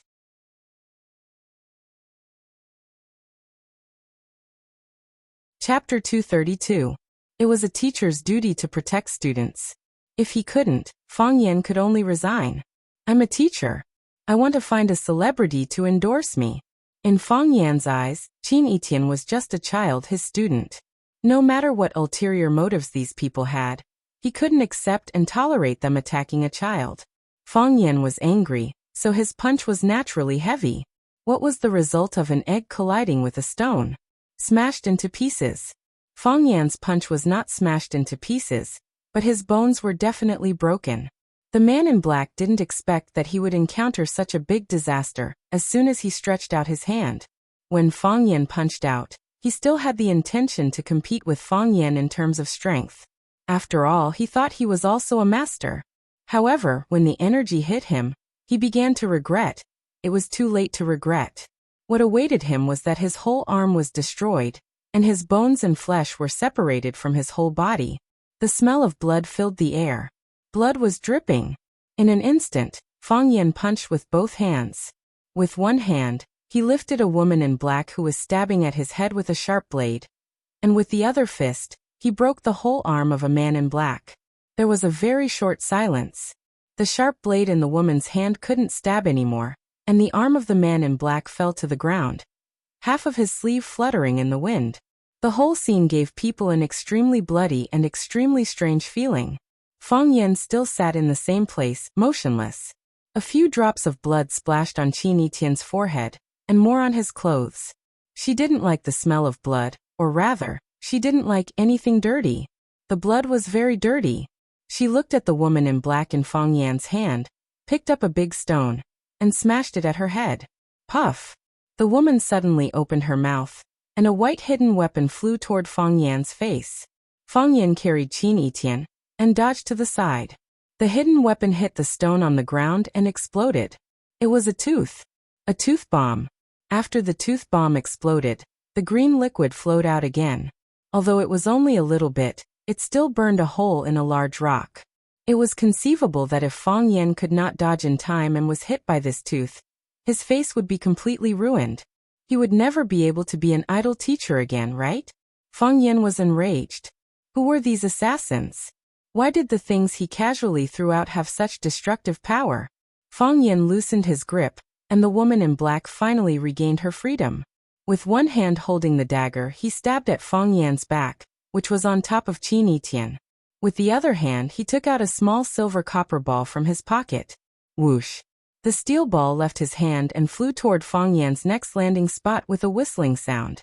This woman was too hateful. She chased people from behind with a knife and stabbed them, but she used a firearm to block the way of others. She would not stop until she was dead. Although he did not know what the silver ball was, and Fang Yan did not even have time to look at it, he only knew that something was blocking in front of him based on the sound of the wind. According to the experience of the woman in black's continuous attacks, it must not be a good thing. The way forward was blocked. Fang Yan could only hold Qin Etian and fall back. He just wanted to stay away from the green liquid that could explode and spray out strong corrosive green liquid. Qin Etian was a national beauty, and he was also incomparably handsome. If such an outstanding young man and woman were destroyed, even the heavens would not forgive them. Fang Yan held Qin Etian with one hand and grabbed the triangular dagger in the woman's hand with the other. It looked like a military knife, but it was slender and sharper. Or rather, it was an extended version of a military knife. Bang! The silver copper ball thrown by the woman in black landed on the ground and spun crazily like a top. The mechanism inside sounded, and the dazzling light flashed. It turned out to be a flash bomb. Fang Yan quickly closed his eyes to avoid being hurt by the strong light. Qin Etian was smarter. He had already closed his eyes and was obediently held by Fang Yan's arm with one hand, courting death. The woman's eyes were slightly cold, and she cursed. Grabbing a knife with bare hands, did he think he was an immortal? Since you don't know what's good for you, then I will cut off your hand. Just like how you broke my teammate's arm with one punch. Bang. Caught. The woman in black didn't know what happened, and the stabbing blood in her hand was already in Fang Yan's hand. She didn't see how Fang Yan avoided her attack, and she didn't see how she grabbed the knife. She just felt a pain in her wrist, and then the stabbing blood in her hand disappeared.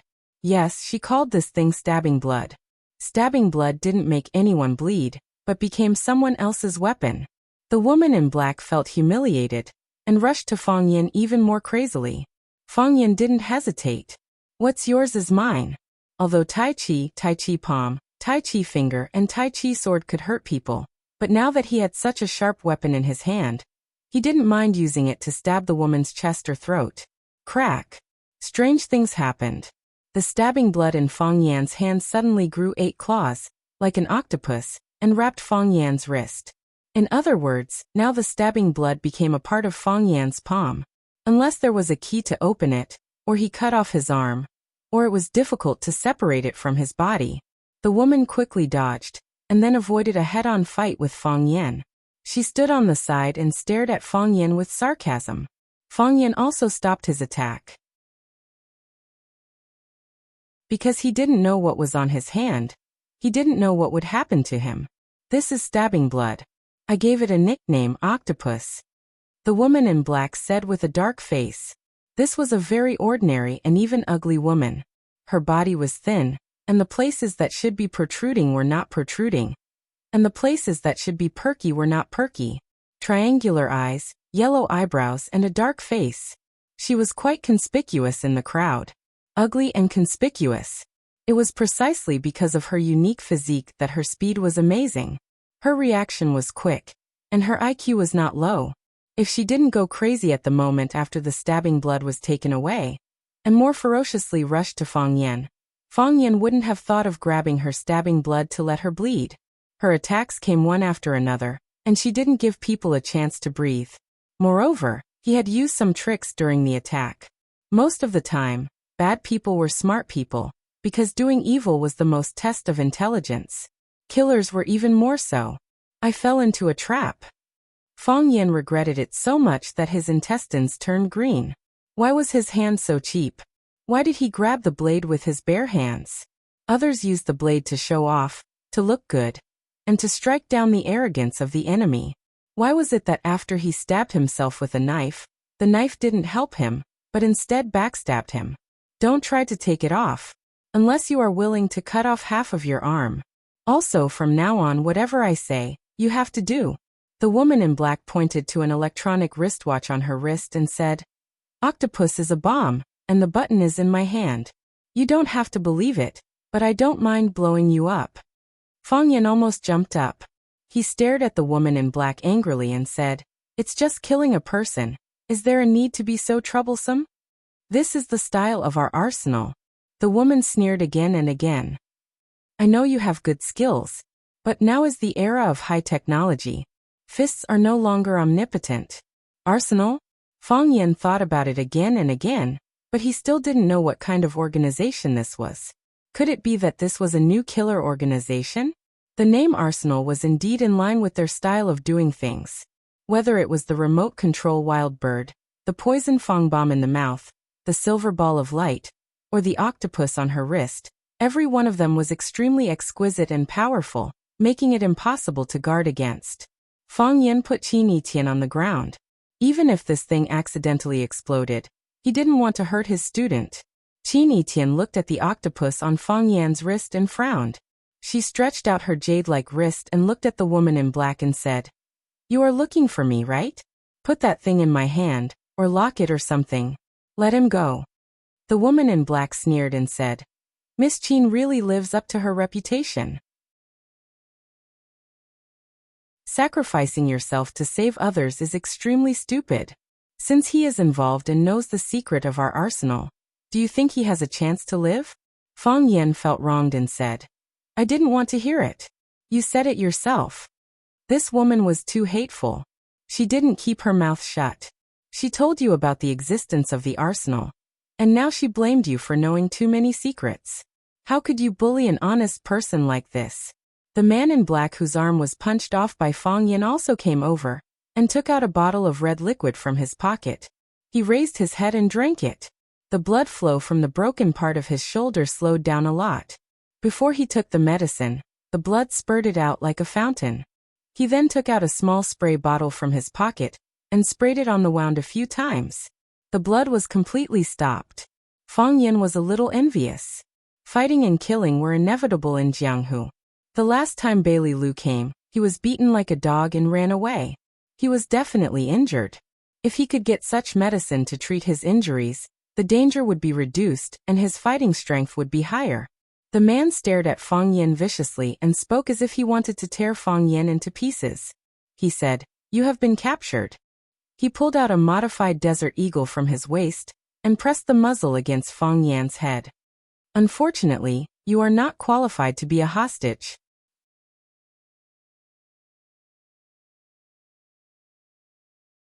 Chapter 233. Unfortunately, you're not qualified to be a hostage. Fang Yin felt that he had been insulted. "You can insult me all you want." Fang Yin was often insulted, and it wasn't a big deal to him. But it's not good to kill someone after insulting him, isn't it? Maybe it was because of the deep hatred of Fang Yin for destroying his arm. Or maybe the man in black was a cruel and murderous person. He pointed the gun at Fang Yan's head and was about to pull the trigger. "Deagle, you're crazy." The woman in black used her palm to block the muzzle and said, "You can't kill him." Deagle was furious. With red eyes he roared, "Why can't I kill him? We want someone from the Qin family. This guy is insignificant. His death isn't even within our scope." Fang Yin was very angry. How was he insignificant? As long as he nodded, he would be the son-in-law of the Qin family. Why didn't you treat me well with such an important hostage and blackmail the Qin family for money or other valuable things? How could he just kill him like that? What a waste. He's close to the Qin family. The woman was more sensitive when it came to emotions. Her eyes swept between Fang Yin and Qin Etienne's faces. She said, "It's so late and they're still together. He's desperately protecting Miss Qin. Maybe he's also a big fish." "He's my boyfriend," Qin Etienne said proudly. Fang Yin glanced at Qin Etienne, but didn't expose her white lie. She was trying to save him, to make his identity more important. This mysterious arsenal organization wouldn't do anything to him. The woman in black glanced at Deagle proudly, as if to say, "See, I'm right. How can you kill such an important person? You can only maximize your benefits if you stay." "Damn it," Deagle roared angrily. His arm was smashed by a punch. He would be humiliated when he returned to the organization. If he could not kill the culprit, then he would never be able to wash away his shame. He grabbed Fang Yan's collar and pulled Fang Yan's body in front of him. He stared at his annoying face and said word by word, "I will definitely kill you." "I don't doubt it at all," Fang Yan said. "If it weren't for the help of these two kind-hearted ladies, I would have died by now." Xiaoying knew that the two kind ladies Fang Yin was talking about were his partners, Dragonfly and Qin Etienne. He couldn't do anything to Dragonfly because she had a higher rank in the organization and was the executive officer of every mission. However, he didn't mind giving Qin Etienne some threats. He looked at her with an evil smile and said, "Little girl, come back with me. I will treat you well." "You don't have the qualifications to negotiate with me," Qin Etienne said arrogantly. This girl was still thinking of revenge for Fang Yin. Deagle had just put his collector's edition Desert Eagle into his waist, but after hearing Qin Etienne's words, he couldn't help but pull it out. "Deagle." The woman in black frowned. "Don't hurt our guests. You know the consequences of failure." Deagle's face was full of shame and unwillingness, but there was nothing he could do. Qin Etienne was right. He really didn't have the qualifications to negotiate with Qin Etienne. The ones who could negotiate with her were higher-ranking officers in the organization. He was just the lowest-ranking executive officer. Fang Yin and Qin Etienne were kidnapped. They were escorted to the hillside. A black GMC limousine was already waiting by the roadside. It had to be said that this organization was very capable and efficient. The car was running, and the driver was waiting by the door. A tall middle-aged man looked at Fang Yin with bright eyes and said with a fake smile, I've seen you before. Fang Yan said thoughtfully. You're the sniper? Very few people can escape from my gun, Bat said. I hope we'll have a chance to fight again. I'm looking forward to blowing your head off with one shot. Me too. Fang Yan shook his head regretfully. As you can see, I'm now your captive. I don't know what you want, but if I don't get what you want, I'm sure you'll kill me, right? So fighting again is just an extravagant hope. A philosopher once said, when you say goodbye, you should be more forceful. One more sentence might be your last sentence, and one more look might be your last look. We'll never meet again. Bat felt that this guy was crazy. You're not my woman. Why should I be more forceful, say more, or look at you more? Whoosh. Bat turned around and opened the door of the GMC. She made an inviting gesture and said, Please. Qin Etian stepped in first. Fang Yan was in their hands. Even if she was free, there was no way she could resist. Fang Yan followed, and then the woman in black and Deagle came in to escort the car. Bat glanced at Fang Yan again, and pulled the door shut from outside. He was the driver. After he got into the driver's seat, the car quickly started and rushed to the foot of Zhang Mountain at an even faster speed. The interior of the GMC had been specially modified. It looked like a prison van used to transport prisoners. The difference was that the car's configuration was dozens or even hundreds of times more comfortable than a prison van. Leather seats, LCD TV, cigar boxes, and a small wine cabinet. Which prison van would have such luxurious treatment? Fang Yan and Qin Etian sat on the left, while the woman in black and Deagle sat opposite. The four of them looked at each other without any expression on their faces. Perhaps it was because she had the bomb remote control, but the woman in black was very relaxed. She said to Deagle, Bandage your arm. Deagle glared at Fang Yan fiercely, threatening him not to act rashly. Then he opened the fridge and took out a medical kit. He took out some disinfectant from the silver medical kit and disinfected it a second time. After spraying the medicine, he wrapped the broken arm tightly with a sticky gauze. He did it like he was used to it, as if his arm was broken dozens of times a day. There was no sign of pain on his face, as if the arm didn't grow out of his body. Even Fang Yan felt sorry for him. These people were probably like machines, right? Qin Etian looked at the woman in black calmly. He always maintained his pride as a member of the Qin family. He looked at the woman in black and said, What do you want? We're only responsible for bringing you back. As for what you want, it's not up to me to talk to you. The woman in black's answer was very disappointing. They couldn't get any useful information. Qin Etian didn't force it. He just sat there, his mind terrifyingly tough. If other high school students encountered such a scene, with the birdie bomb and the sniper, they would have wet their pants long ago and couldn't even stand up. However, this little girl was completely fine. She looked even calmer than her teacher, Fang Yan. Fang Yan looked into Qin Etian's eyes and asked with concern, Are you cold? Qin Etian nodded and said, Cold. As he spoke, he leaned his body into Fang Yan's arms. Fang Yan rested his chin on his hair, and the two of them maintained an ambiguous and warm position. The woman in black opened her mouth slightly, but in the end, she didn't say anything. Their mission was completed. They just needed to bring these two people back to the organization. Octopus locked Fang Yan's hands. He and Deagle were on guard. She didn't believe that this man could bring them any danger. Besides, he was probably worried that he would hurt Miss Qin, right? If he did anything out of line, they wouldn't hesitate to aim their guns at Qin Etian's head. The mountain road was uneven, so the car was a little bumpy. Qin Etian had experienced such a disaster and done such intense exercise. He was drowsy from the shaking of the car. His eyelids were getting heavier and heavier, and he could barely keep them open. Fang Yan also appeared somewhat tired. He closed his eyes and rested. Sleepiness was contagious. Deagle gave the woman in black a look, and she nodded.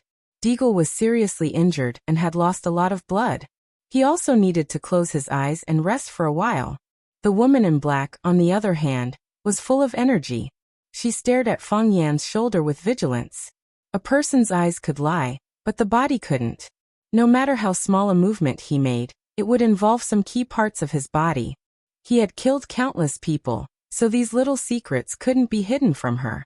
Fang Yan's counterattack was so sudden that no one had expected it. He hit his chest, and Qin Etian fell toward the back of the car. The blood-piercing device had fallen from Fang Yan's hand, and was now in Fang Yan's hand. He stabbed the knife toward Deagle's chest. Deagle was anxious, and he threw himself in the direction of Qin Etian.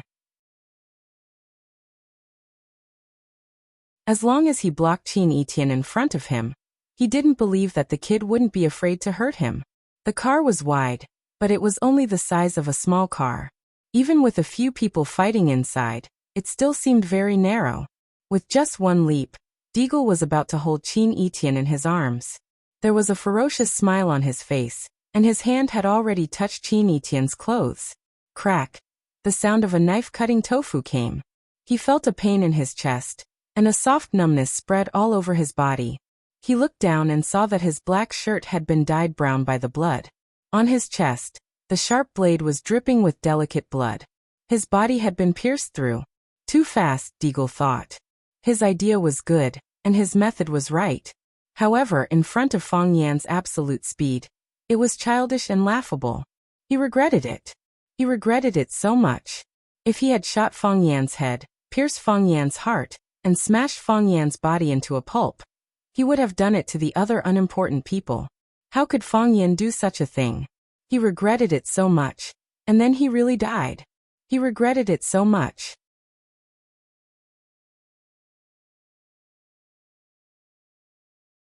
Chapter 234. The ancients used the phrase cock crowing and dog stealing to describe some people who had no talent and only knew unorthodox ways to take advantage of others. Pretending to be a dog to help him get away, imitating a cock to crow to trick people to open the city gate. These skills were very suitable in ancient times, and they were also very popular in modern times. Fang Yan used the method of dog stealing, shrinking his body bones until his whole arm was free from the 8 octopus claws on Ci Shui. In the past, someone could pretend to be a dog and get out of a narrow cat hole, and Fang Yan's bone shrinking ability was far better than that of the predecessors.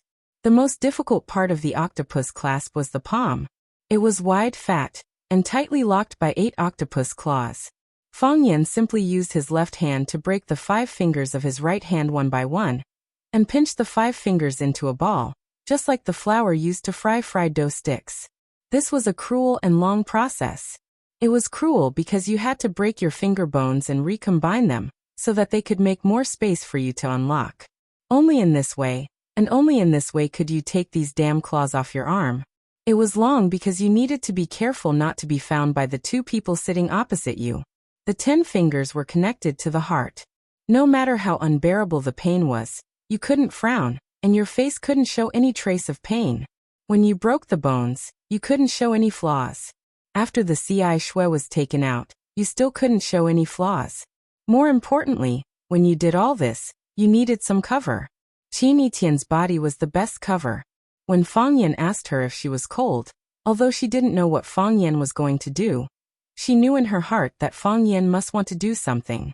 Otherwise, based on her understanding of Fang Yan, he wouldn't take the initiative to care about whether she was cold or not.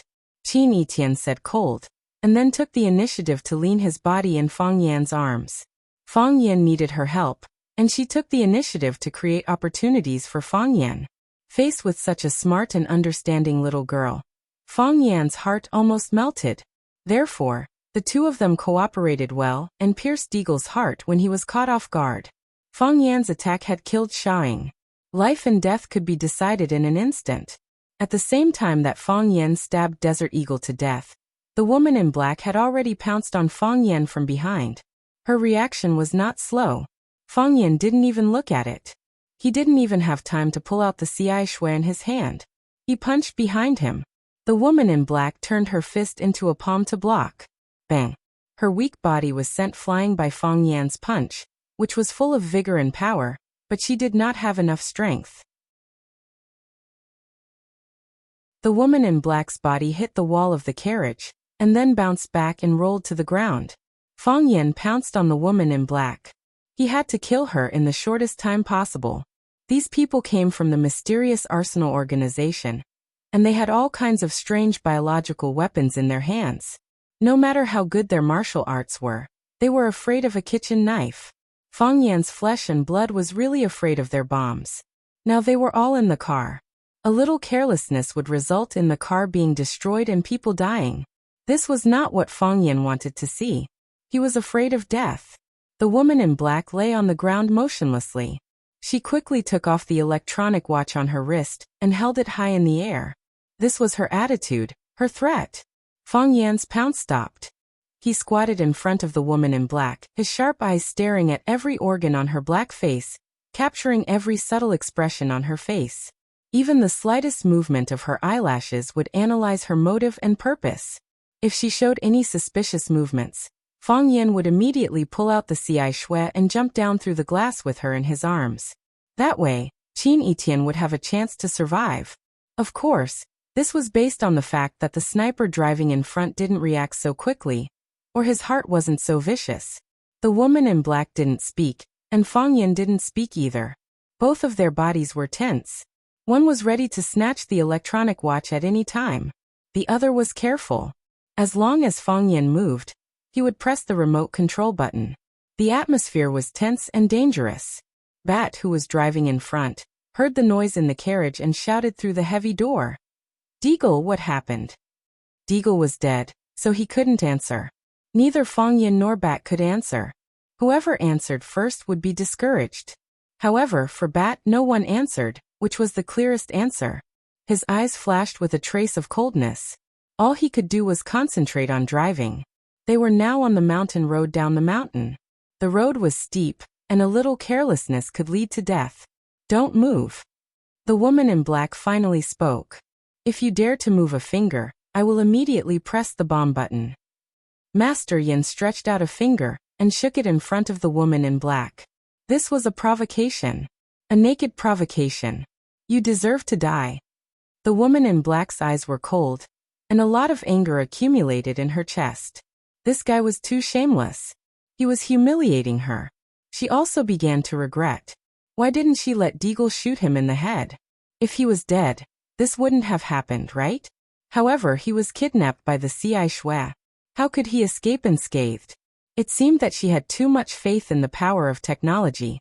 In the face of a real master, even the most advanced weapons and the most solid Skynet would fail. Don't say such meaningless words. Fang Yan said. I can't do it without moving a finger. If my nose is itchy, do you not allow others to scratch it? I promise you that I won't attack you again. Aren't you afraid that I will press the button? The woman in black's eyes were full of murderous intent. Fang Yan pointed to the ci shui that was still stuck in Deagle's body and said, that thing is no longer in my hands. So what? If I press the button and the bomb explodes, the whole car will be overturned. You and your woman will be corroded by the venom. The woman in black threatened. Then why haven't you done that yet? Fang Yan asked. This stupid woman finally broke the bomb's attack range. If she didn't say it, Fang Yan couldn't guess the answer, and he had to be careful with this kind of thing. She must not have thought that her threat would make Fang Yan even more fearless. The woman in black felt that she was stabbed in the chest again. This bastard son of a bitch. Do your parents know that your mouth is so vicious? If you dare to provoke me again, I will press the button and die with you. Fang Yan seemed to be able to see through all her thoughts. He waved his hand and said, don't tell me that you have gone through the cruel training of the organization and have long disregarded life and death, or that you are deeply grateful to the organization and are willing to die for the organization. I don't believe such bullshit. If you can live, who would want to die? I guess you don't want to, right? People who risk their lives to kill are also the people who are most afraid of death, because they are afraid that they can't kill others but won't be killed. This is a demon. The woman in black thought in her heart. He understood people's hearts and human nature. Although the bomb button was in his hands, why did it seem like he had the right to speak? The woman in black felt that she was very useless. She was a professional assassin. She took people's money to eliminate disasters and specialized in this kind of business. How could she be more afraid of death than a hostage? If I fail, I will be worse than death when I return to the organization. The woman in black said. So, I don't mind dying with you. I know you have such troubles, so I am willing to give you a chance to negotiate. Fang Yan said with a compassionate face, as if he was completely thinking for you. The woman in black took a few glances at his head, but she didn't see any glittering golden circles. What do you want to talk about? The woman in black asked. You can't beat me, right? Fang Yan said. The woman in black's body was trembling. Don't force me. If you force me, I will really press it. I will really press it. You are not as good as me in a one-on-one fight. Although you have a remote control in your hand. If you press it, you will blow yourself up at the same time you blow us up. So there is no difference if this remote control is in your hand or in my hand. Fang Yan analyzed clearly. What do you want to say? The woman in black was a little impatient. Fighting and killing were their strengths. A white knife went in and a red knife came out. If there was a disagreement, they would blow you up into minced meat and corrode your bones. This was the style of their arsenal. What are you trying to do by taking such a big detour in the clouds and fog? Haven't you noticed yet? Fang Yan looked at the woman in black like he was looking at an idiot. You have been kidnapped by me. This was no longer stabbing a knife in the chest. This was throwing a bomb in the face of their arsenal. They came to kidnap and kill, but now they heard the hostages say to them, You have been kidnapped by me. Is this guy crazy? You are the hostage, okay? We are the kidnappers, okay? You don't know your own status, and you still dare to come and negotiate with us? I know you can't accept what I said for a while, and you feel that your pride is hurt. But if you think about it carefully, everything I said is the truth.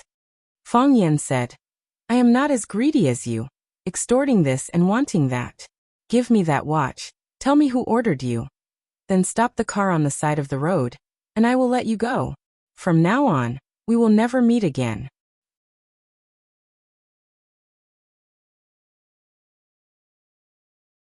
Chapter 235.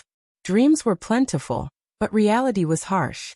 Seeing the black-faced woman trembling with anger, Fang Yan knew that his negotiation had failed.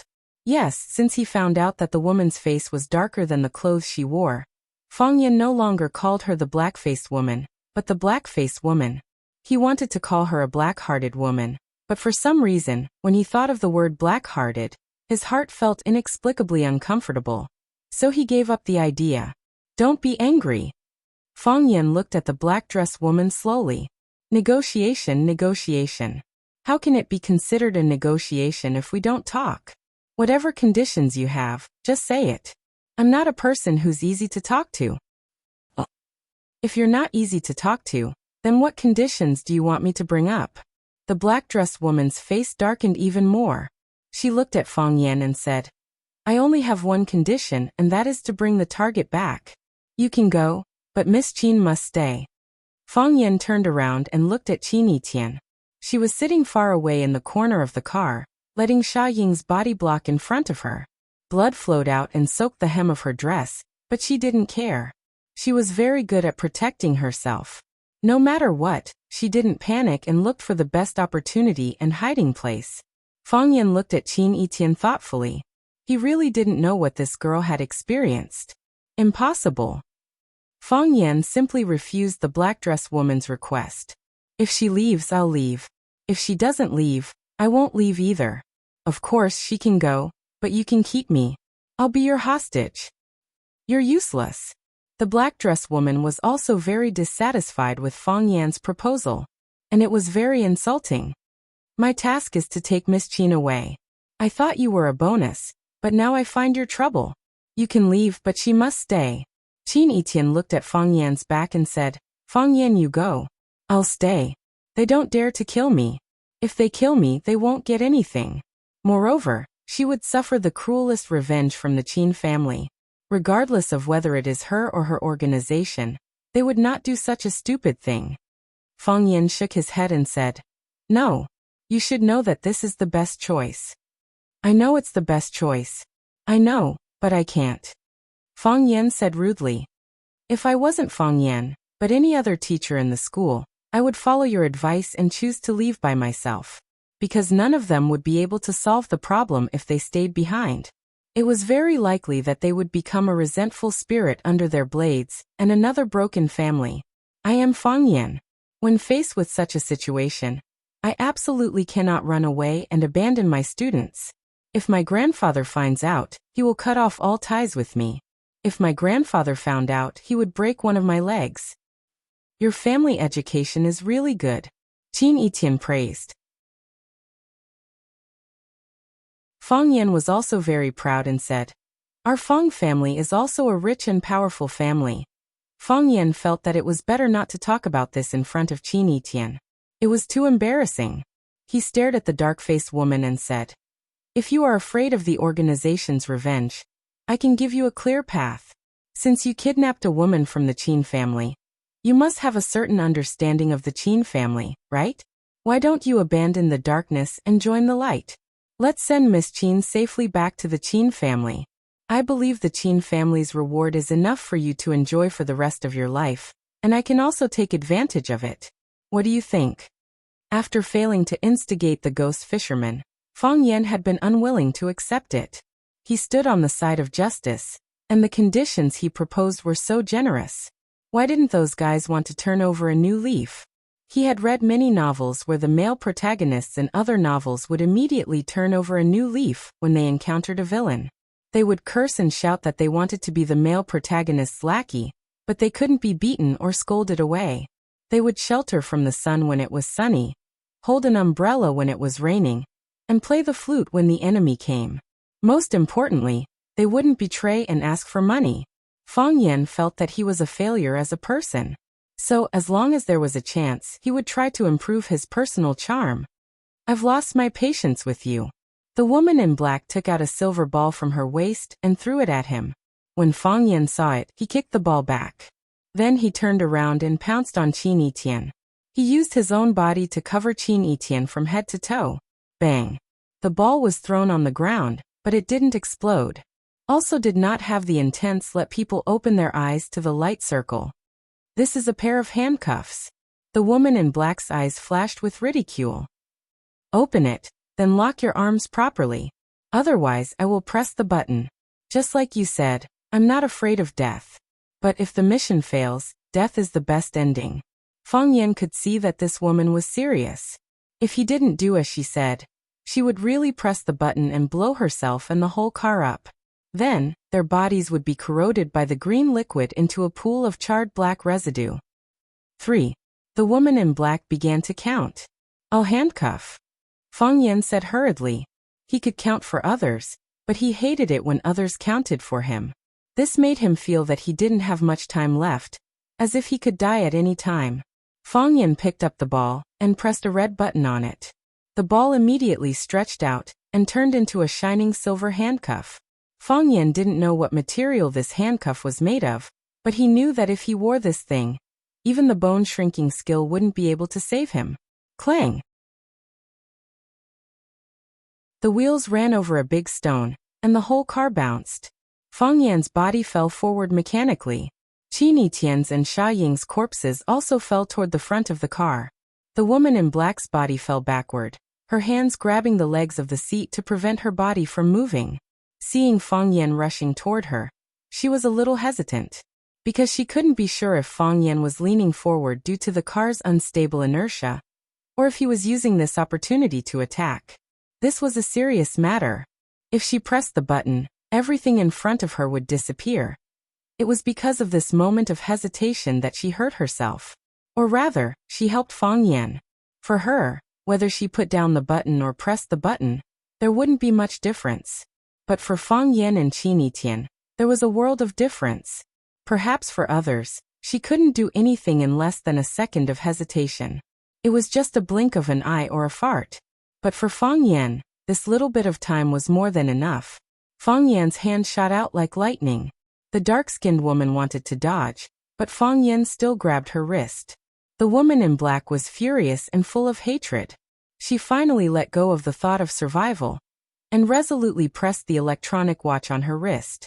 She wanted to die together with Fang Yan, Qin Etian, and her companion Bat. This was the style of their arsenal. Because of Fang Yan's bewitching words, she actually had a fluke mentality. That was why things had been delayed until now. She regretted it so much. Too late. Fang Yan's big hand exerted force and directly crushed the woman's arm bone. Crack. The sound of bones breaking came, and her fingers couldn't press anymore. Fang Yan snatched the electronic watch from her crippled hand. He wanted to smash it into pieces, but he didn't know how to do it. He was afraid that he would detonate the bomb that the dark-skinned woman wouldn't have a chance to detonate.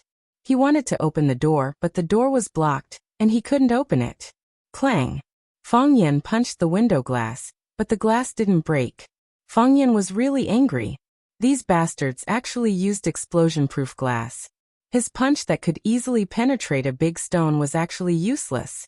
Clang clang clang. Fang Yan punched the window glass again and again. He didn't believe that he couldn't break this glass. The urgent task now was to throw this damn remote control and the thorn bomb out, and then get rid of the woman. After just 3 punches, the woman in black pounced from behind. Fang Yan turned around abruptly, and sent the dark-faced woman flying with a punch. Fang Yan had practiced internal martial arts since he was young, and his strength was majestic. It wasn't something that these people who relied on high-tech weapons to kill people could compare to. The advantage of the woman in black was that she was agile and fast. Coupled with those weapons that were impossible to defend against, they were invincible and developed a proud and arrogant personality. They thought that there was nothing in this world that they couldn't do. Unfortunately, they met the true successor of Fang family Tai Chi, Fang Yan. The woman couldn't even block his punch when her hands were intact. Now that one of her arms was crushed by Fang Yan, she was even more vulnerable. Fang Yan punched out, and the woman's fist collided with his fist. Her whole body slammed into the hard floor of the car. Clang. This was the sound of a body hitting the car. Clang. This was the sound of a body sliding down the car wall. The woman had the determination to die. She didn't care, and instead exploded with even more ferocious combat power. Letting the bright red blood flow down the corner of her mouth and nostrils, the woman once again rushed toward Fang Yan. Bang! Fang Yan punched her chest, but she took the punch head-on. Her body fell to the ground, and she took the opportunity to hug Fang Yan's legs. Fang Yan was ready to lower his head and give her another punch to solve this problem once and for all. Clang clang clang clang. The car suddenly shook violently. The front of the car tilted, and it rushed toward the slope next to the mountain road. Fang Yan tried his best to use the jack to prevent his body from falling. The woman's heavily injured body swayed left and right on the cardboard, hitting the legs of the chair and the car wall. However, she really hated Fang Yan to the core. She used her relatively healthy arm to hug Fang Yan's calf tightly. She didn't have a better way to hurt Fang Yan. She suddenly opened her mouth and bit Fang Yan's leg. Fang Yan! Qin Yitian screamed. Her thin body quickly rushed toward Fang Yan. Whoosh! A bullet pierced through Qin Yitian's body and came out from Fang Yan's back. With a bang, it hit the back of the car, creating a deep dent on the solid steel plate.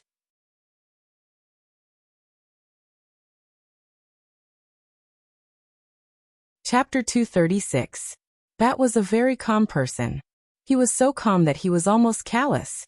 As a sniper, he had to eliminate the distractions of the harsh environment around him, learn to recognize fake movements, and search for the real body of the target amidst complicated concealment objects and strange rolling and running movements. He had to strive to achieve a headshot. If he had played a game called Counter-Strike, he would know that no one disliked the thrill of a headshot. Although the main driver's compartment and the rear compartment were separated by a plank, there was still a hole in the middle for people to communicate or pass cigarettes and alcohol. Bat had long sensed the abnormality in the rear compartment, but he was still focused on driving. They were now driving at high speed on the mountain road, and the slightest carelessness would cause the car to overturn. However, when he called Deagle's name, Deagle did not respond. His dog-like nose smelled the thick smell of blood in the rear compartment, and he knew that the situation was out of control. Otherwise, why would Octopus not even send a signal to reassure him? She did not send a signal, which meant that the development of the situation was very worrying. What a bunch of idiots, Deagle cursed in his heart.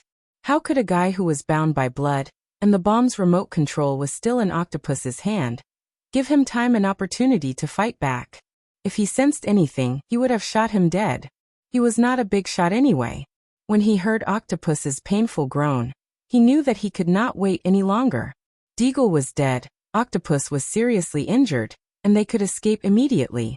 Without any hesitation, he turned the steering wheel and drove the car towards the slope next to the mountain road. It was a steep slope, and the car sped up as it went down. Bat abandoned the car and let the car crash into the bottomless cliff.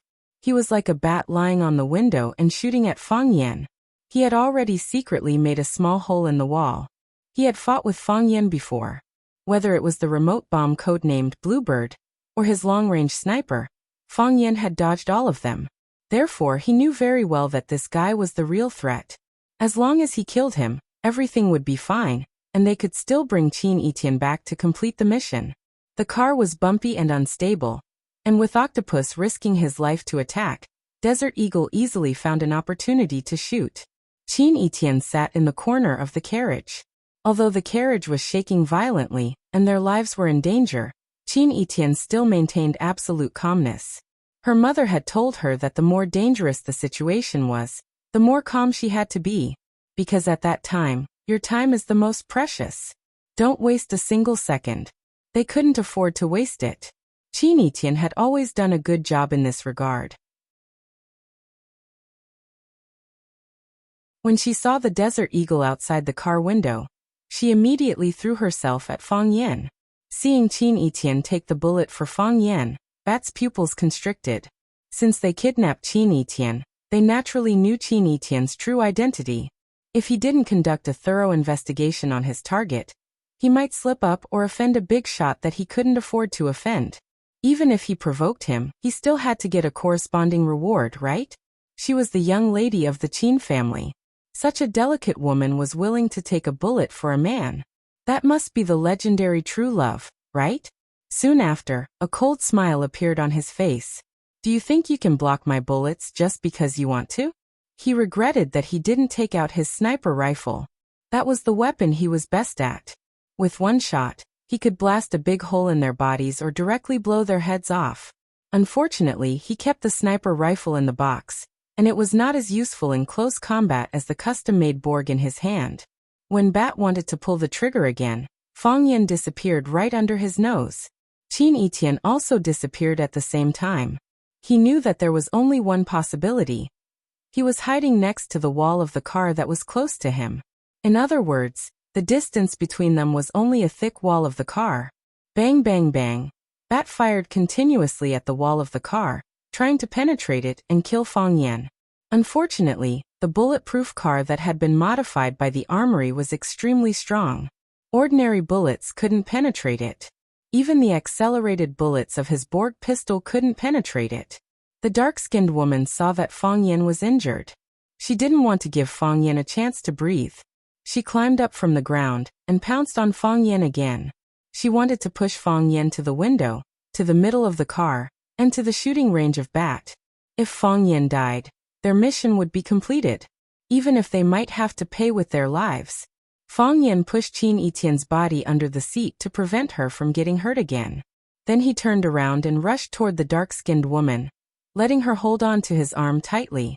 You don't know what you have done. Fang Yan roared with a hoarse voice. His eyes were blood-red, and they were filled with dense blood vessels. Qin Etian's injury had completely infuriated him. An intense heat came from his dantian. It was as if his body was going to be incinerated.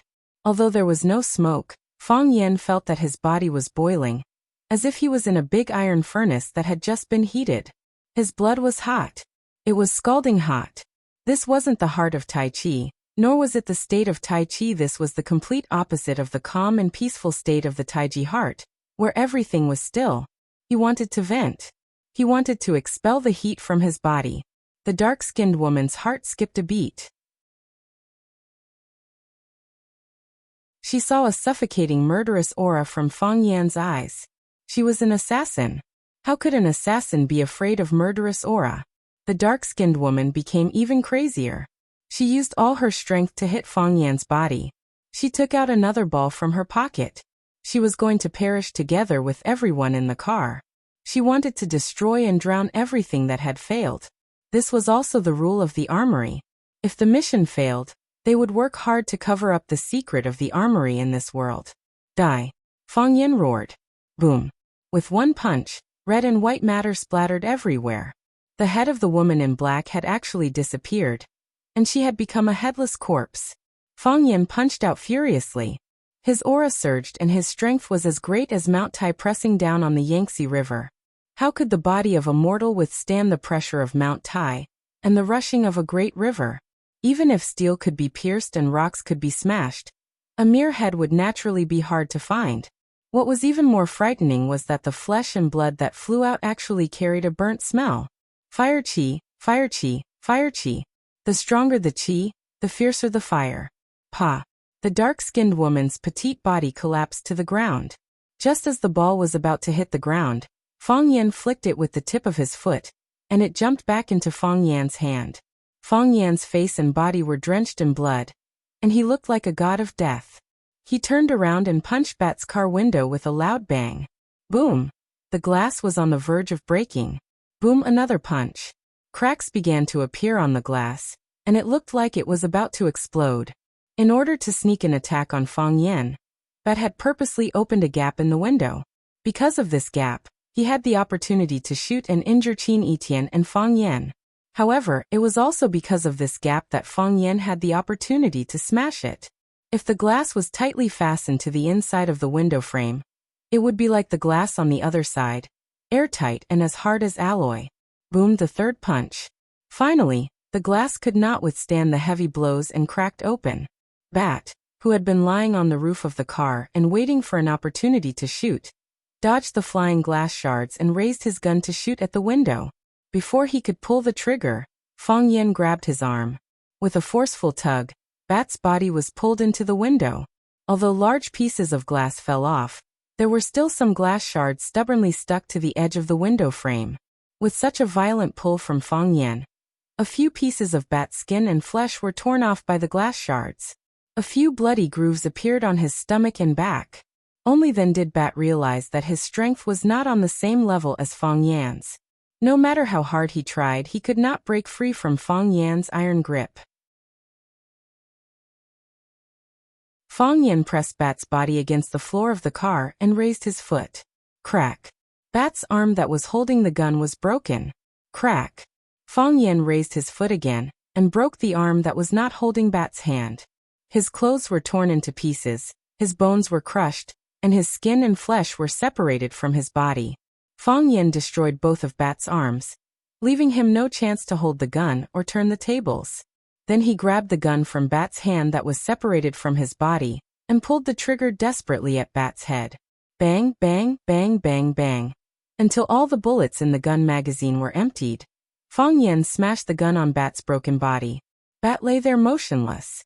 His head had been smashed to pieces by Fang Yan, and his body was already dead. Clang! The car hit a boulder on the way down the slope. The car was unstable, and the whole car rolled over. Clang, clang, clang, clang, it rolled faster and faster, and was about to fall into the abyss. Fang Yan rushed over to pick up Qin Etian, and the two of them rushed toward the broken window. While their bodies were still in the air, Fang Yan flicked his finger, and a silver ball flew back into the car. Boom! A muffled sound came, and the solid car was blown into pieces. A large amount of green liquid splashed out, corroding the plants, insects, stones, and even the air into ashes. Fang Yan tiptoed, and his body bounced up again when he was about to hit the ground. He rolled a few times in the air, and finally adjusted his body's balance. Then he landed steadily with Qin Etian in his arms. Qin Etian! Fang Yan shouted to Qin Etian in his arms. I'll take you to the doctor now, you can't die. Qin Etian struggled to open his eyes. His voice was weak, but there was no trace of fear. He said with a smile. I'm not as good as her, I can only help you block the knife.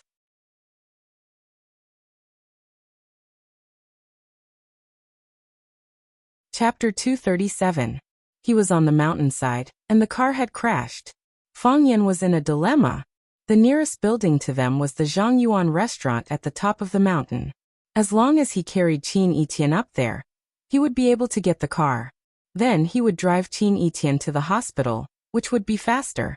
Alternatively, he could carry Qin Etian and run to the foot of the mountain, where there was a gas station and parking lot not far away.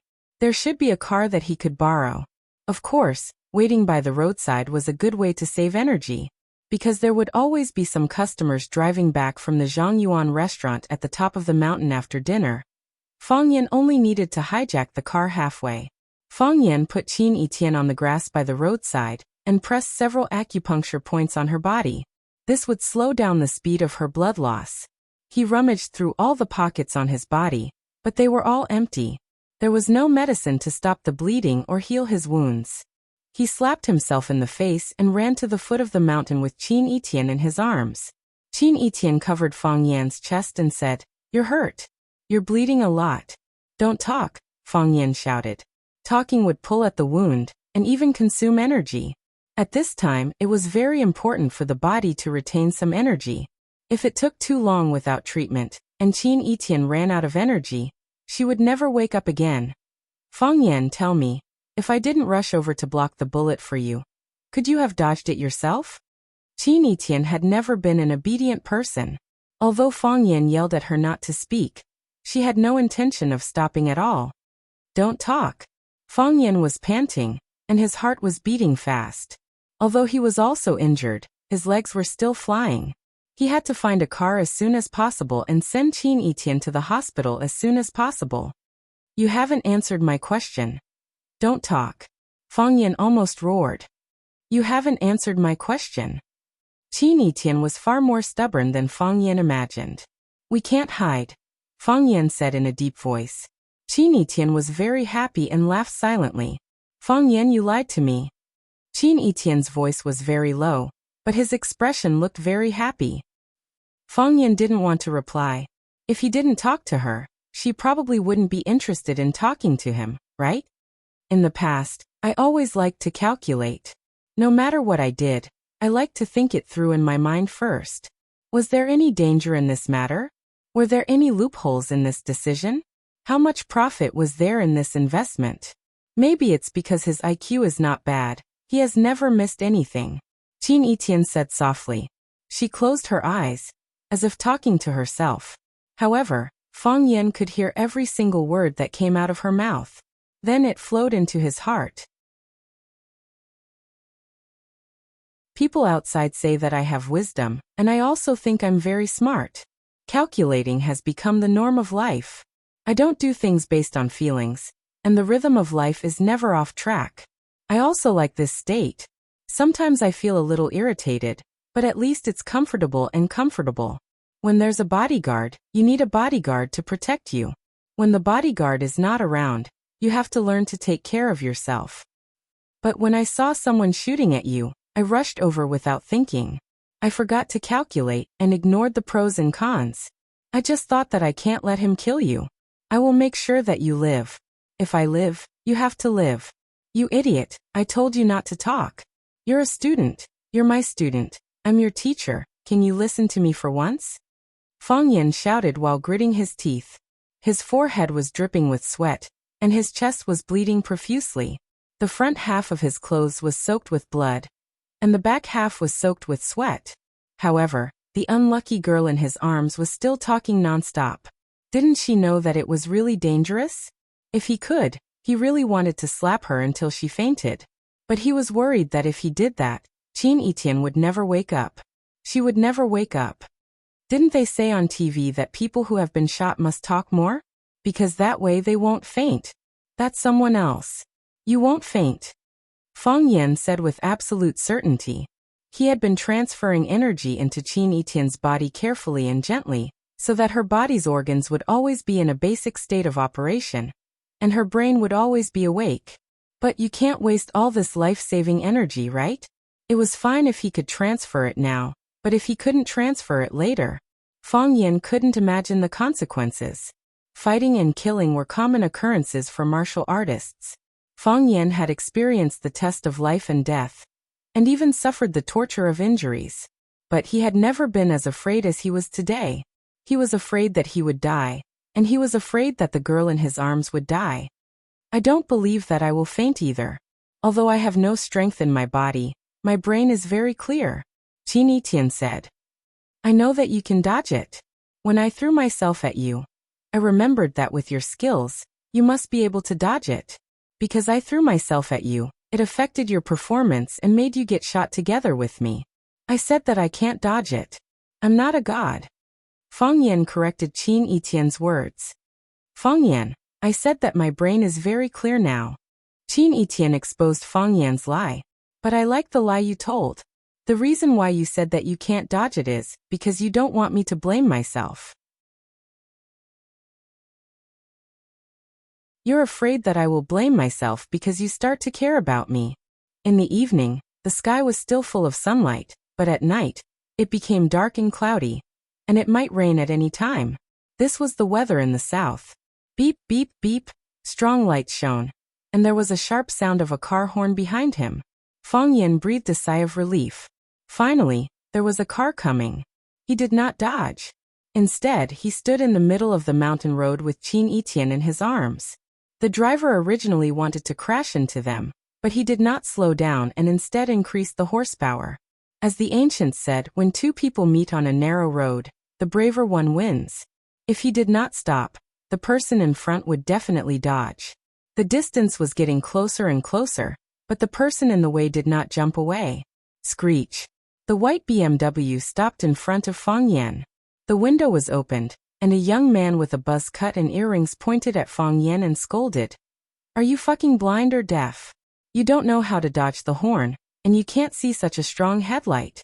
Do you believe that I won't kill you? There was also a coquettish girl who looked at Fang Yan with vigilance, urging her boyfriend to drive away quickly, because she found that Fang Yan and Qin Etienne were covered in blood. It was really scary. Fang Yan carried Qin Etienne to the passenger seat, opened the door with one hand, and dragged the girl out of the car. Then he put Qin Etienne in the car and carefully helped her fasten the seatbelt. With a flip, he jumped from the top of the car to the opposite side. When the man with the earring wanted to lock the window, he had already dragged his head out and pressed it against the window, so that he could not move. You don't mind lending me the car, do you? As Fang Yan spoke, he had already opened the door. The man with the earrings' head was stuck in the door, and he was dragged out of the car with him. This guy was not afraid of death, and he did not even fasten the seatbelt. No problem. No problem. The man with the earring cried and said. Originally, he wanted to say a few harsh words, but before he could open his mouth, the guy had already hit him. They were much more ruthless than him. Moreover, it was dark on the mountain road. If the robber really wanted to do anything to them, he really could not do anything. Thank you, Fang Yan said. Clang, the door closed, and the car sped away. The woman ran to the side of the man with the earring and said hurriedly, Zhou Bing, quickly call the police. Our car was robbed. Call the police? What police? The man with the earring said angrily. Who said that the car was robbed? They borrowed it. Didn't you hear him say thank you to me? He thought this idiot woman, if she called the police, the fact that his car was robbed would be known by his brothers in the circle. How could he go out and meet people in the future? After getting the car, the speed was obviously much faster. Fang Yan found a mobile phone in the car and said, Give me a number. Qin Etienne lay on the seat and said a row of numbers. The clouds were getting lower, and the wind was getting stronger. The raindrops finally fell, beating on the car window with a pitter-patter. As soon as the car entered the suburbs, a group of people stopped Fang Yan's car. They rushed over here, led by the old housekeeper that Fang Yan had met a few times and often took the car to pick up Qin Etienne. Someone opened the car door, someone helped hold an umbrella, and more people carried the unconscious Qin Etienne lying on the seat. They even had a stretcher ready. Fang Yan threw away the borrowed BMW and followed. Qin Etienne was sent into a huge white medical car. The doctors and nurses in white coats who were waiting in the car immediately got busy.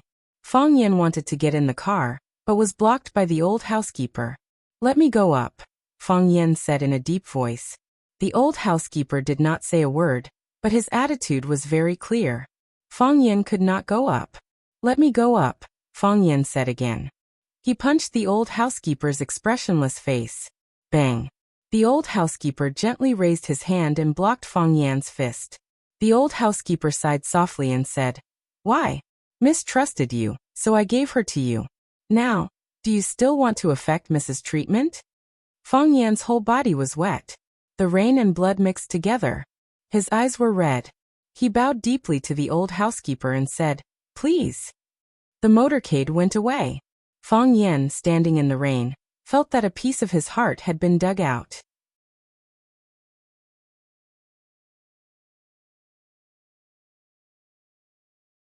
Chapter 238. Qin. Fang Yan shouted from the podium. No one answered. The heads of the students in the class turned to the back row, and then their gazes returned to Fang Yan. What was wrong with Mr. Fang? In the past, he knew which students were absent and which students asked for leave, and he had never made such a mistake. Just because Qin wasn't around, he was in such a daze? Huang Haoran stood up and said, "Mr. Fang, Qin hasn't come to class for several days." Thinking about it, he felt indignant. Very few people ran away from Mr. Fang's Chinese class, but Qin was an exception. And he left just like that, without even leaving a note. He added, he didn't ask for leave either. Fang Yan looked a little absent-minded. Yes, Qin hadn't come to class for several days. He left in a big way and quietly, without even leaving a note. Fang Yan had called her, but the number she used was still unavailable. Later, Fang Yan had asked Fang Yingying to go to the top of Yizhang Mountain to look for Qin bag, but Fang Yingying had come back to report that the bag was gone. Even the GMC car that Fang Yan had said had been blown to pieces had disappeared. Yes, there would always be an end to this kind of thing. It was either that mysterious armory organization or someone from the Qin family.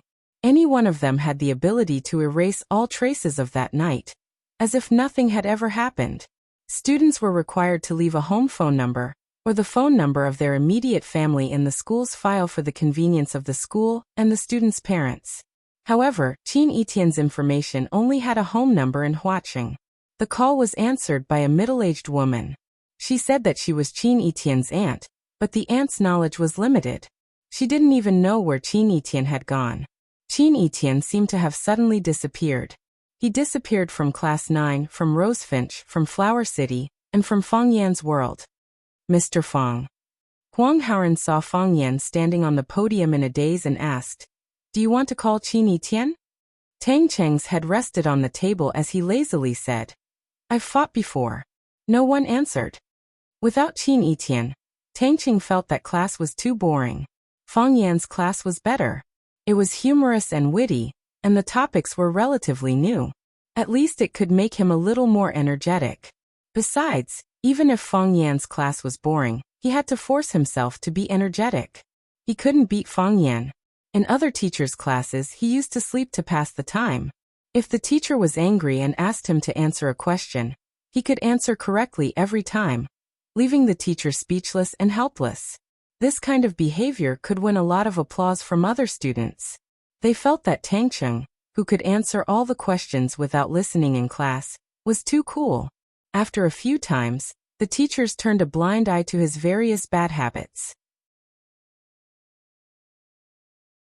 They didn't want to give this kid a chance to gain face.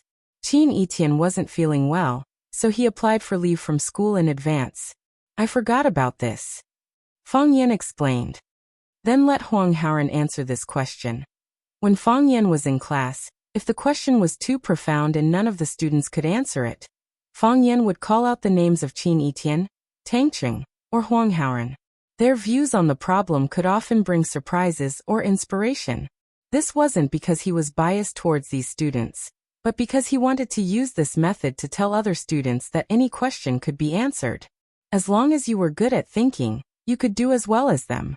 He wanted to motivate the students' learning enthusiasm and the desire to compete with others.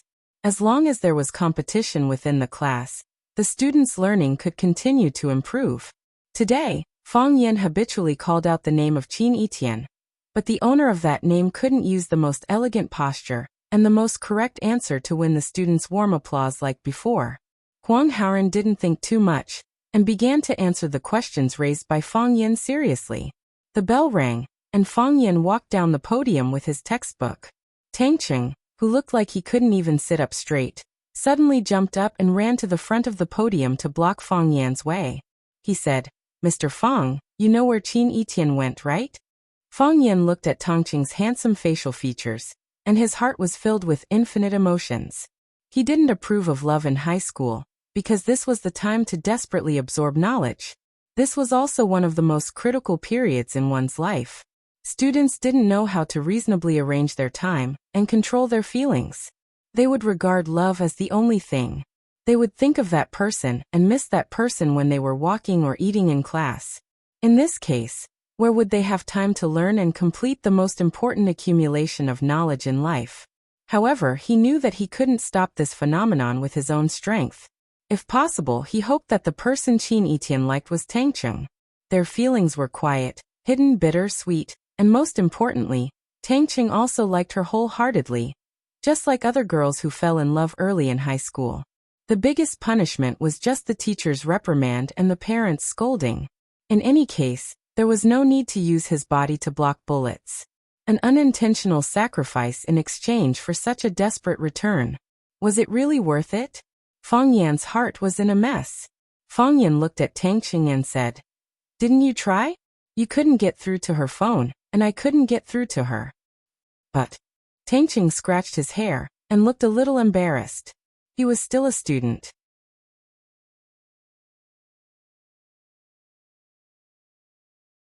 A student asking a teacher about the whereabouts of another female student. After all, it would give people the feeling that it was too bold and direct. She will leave at any time. I didn't think such a thing would happen. However, if she really wanted to leave, she would definitely tell you. So if there is someone in Rosefinch who can know her whereabouts, that person must be you. Fang Yan looked at Tangcheng apologetically and said, "I really don't know." Fang Yan took the textbook and prepared to leave, but Tangcheng once again blocked in front of Fang Yan. "Mr. Fang, tell me, did something happen to Qin Etian?" Tangcheng asked nervously. Fang Yan looked at Tangcheng and said, "Why do you ask? You didn't deny." Tangcheng's face was even more embarrassed. "Moreover, you haven't laughed for several days." "Haven't laughed for several days?" Fang Yan was stunned. "Mr. Fang, if anything happens to her, you must tell me," Tangcheng said. "If she gives you any information, please tell me." Tangcheng bowed to Fang Yan and said, "I'll be counting on you." "Oh, please." Tangcheng also said, "Please." He said to the old housekeeper, "Please take good care of Qin Etian. Please save Qin Etian no matter what." Tangcheng also said please. He hoped to know the whereabouts of Qin Etian, and whether she was doing well. Fang Yan felt the wound on his chest throbbing again. He couldn't see his face, but it must be frighteningly pale at this time, right? Fang Yan patted Tangcheng's shoulder and turned to walk out of the classroom. Tangcheng looked at Fang Yan's depressed figure and suddenly felt some sympathy for him. Headmaster Zhang Xiaofeng happened to appear at the door of the classroom. He waved at Fang Yan and said, "Mr. Fang, let's walk a few steps." Fang Yan nodded and followed Zhang Xiaofeng to the teacher's office. "The weather is getting colder and colder," Zhang Xiaofeng said with a smile. "Although Huaqing is located in the southernmost part of Wuxia, it's very cold in winter. The coldness drilled into the bones, but here we are in the mood to pretend to be intimate in the room. When I first came here, this old man had suffered for a few years." "Headmaster Zhang is not from Huaqing?" "No. From Jincheng." "From Jincheng," Zhang Xiaofeng said. "Jincheng's winter is also cold. It's not as cold as Huaqing's. When winter comes, it snows heavily, and the whole world is dyed white. Speaking of which, it's been a few years since I went back to Jincheng for the spring festival." Zhang Xiaofeng didn't beat around the bush. He looked at Fang Yan and said, "Qin Etian isn't feeling well, so she went back to Yanjing for treatment. Her family called to ask for leave. You already know about this, right?" "I don't know," Fang Yan said. His heart started to sink. It wasn't Qin Etian who contacted him, but her family who contacted the headmaster directly. What happened to Qin Etian? How serious was her injury? Had she not woken up yet? "Isn't Qin Etian quite healthy? I've never heard of any illness in the past." Zhang Xiaofeng seemed to say it casually, but in fact, he wanted to find out some real information from Fang Yan. He only received a call to ask for leave, and he had no clue what exactly happened. He still paid a lot of attention to such a girl. He was also willing to maintain a closer relationship with her and her family. Fang Yan looked at Zhang Xiaofeng with a serious expression and said, "Headmaster, I don't know as much as you do. Did Qin Etienne's family say anything else?" Fang Yan's reply made Zhang Xiaofeng feel regretful. He shook his head and said, "Nothing much, just a call to ask for leave. I'll let you know about this. It's fine as long as you know." Fang Yan nodded and said, "I know." Zhang Xiaofeng waved his hand at Fang Yan and said with a smile, "Go do what you need to do. I'll go for a stroll." It was already lunchtime, and Fang Yan didn't go to the office again. When he returned to the small courtyard, he found that there were guests in the house. 2 men in black stood at the door, staring warily at Fang Yan, who had just pushed the door open. Fang Yan nodded to them and directly passed by them. Lu Zhaoge, who was wearing a silver professional suit that accentuated his perfect figure, sat on the sofa in the living room. Fang Yingxiong and Fang Haohan, the 2 little henchmen, accompanied him on his left and right, chatting, serving tea and fruits, and were very busy. Seeing that Fang Yan had come back, Fang Yingying and Fang Haohan immediately stood up and said tactfully, You talk. Then the 2 tactfully ran into the room. The living room was left to Fang Yan and Lu Zhaoge. You're tuning in to the Li Mei's Wuxia Whispers YouTube channel. We're so grateful for your support, and don't forget to subscribe to join us on this incredible journey through captivating stories. Your generosity through donations truly makes a world of difference, as it's the primary source of revenue that allows me to expand and enhance this channel for you. Thank you from the bottom of my heart for being a part of this adventure.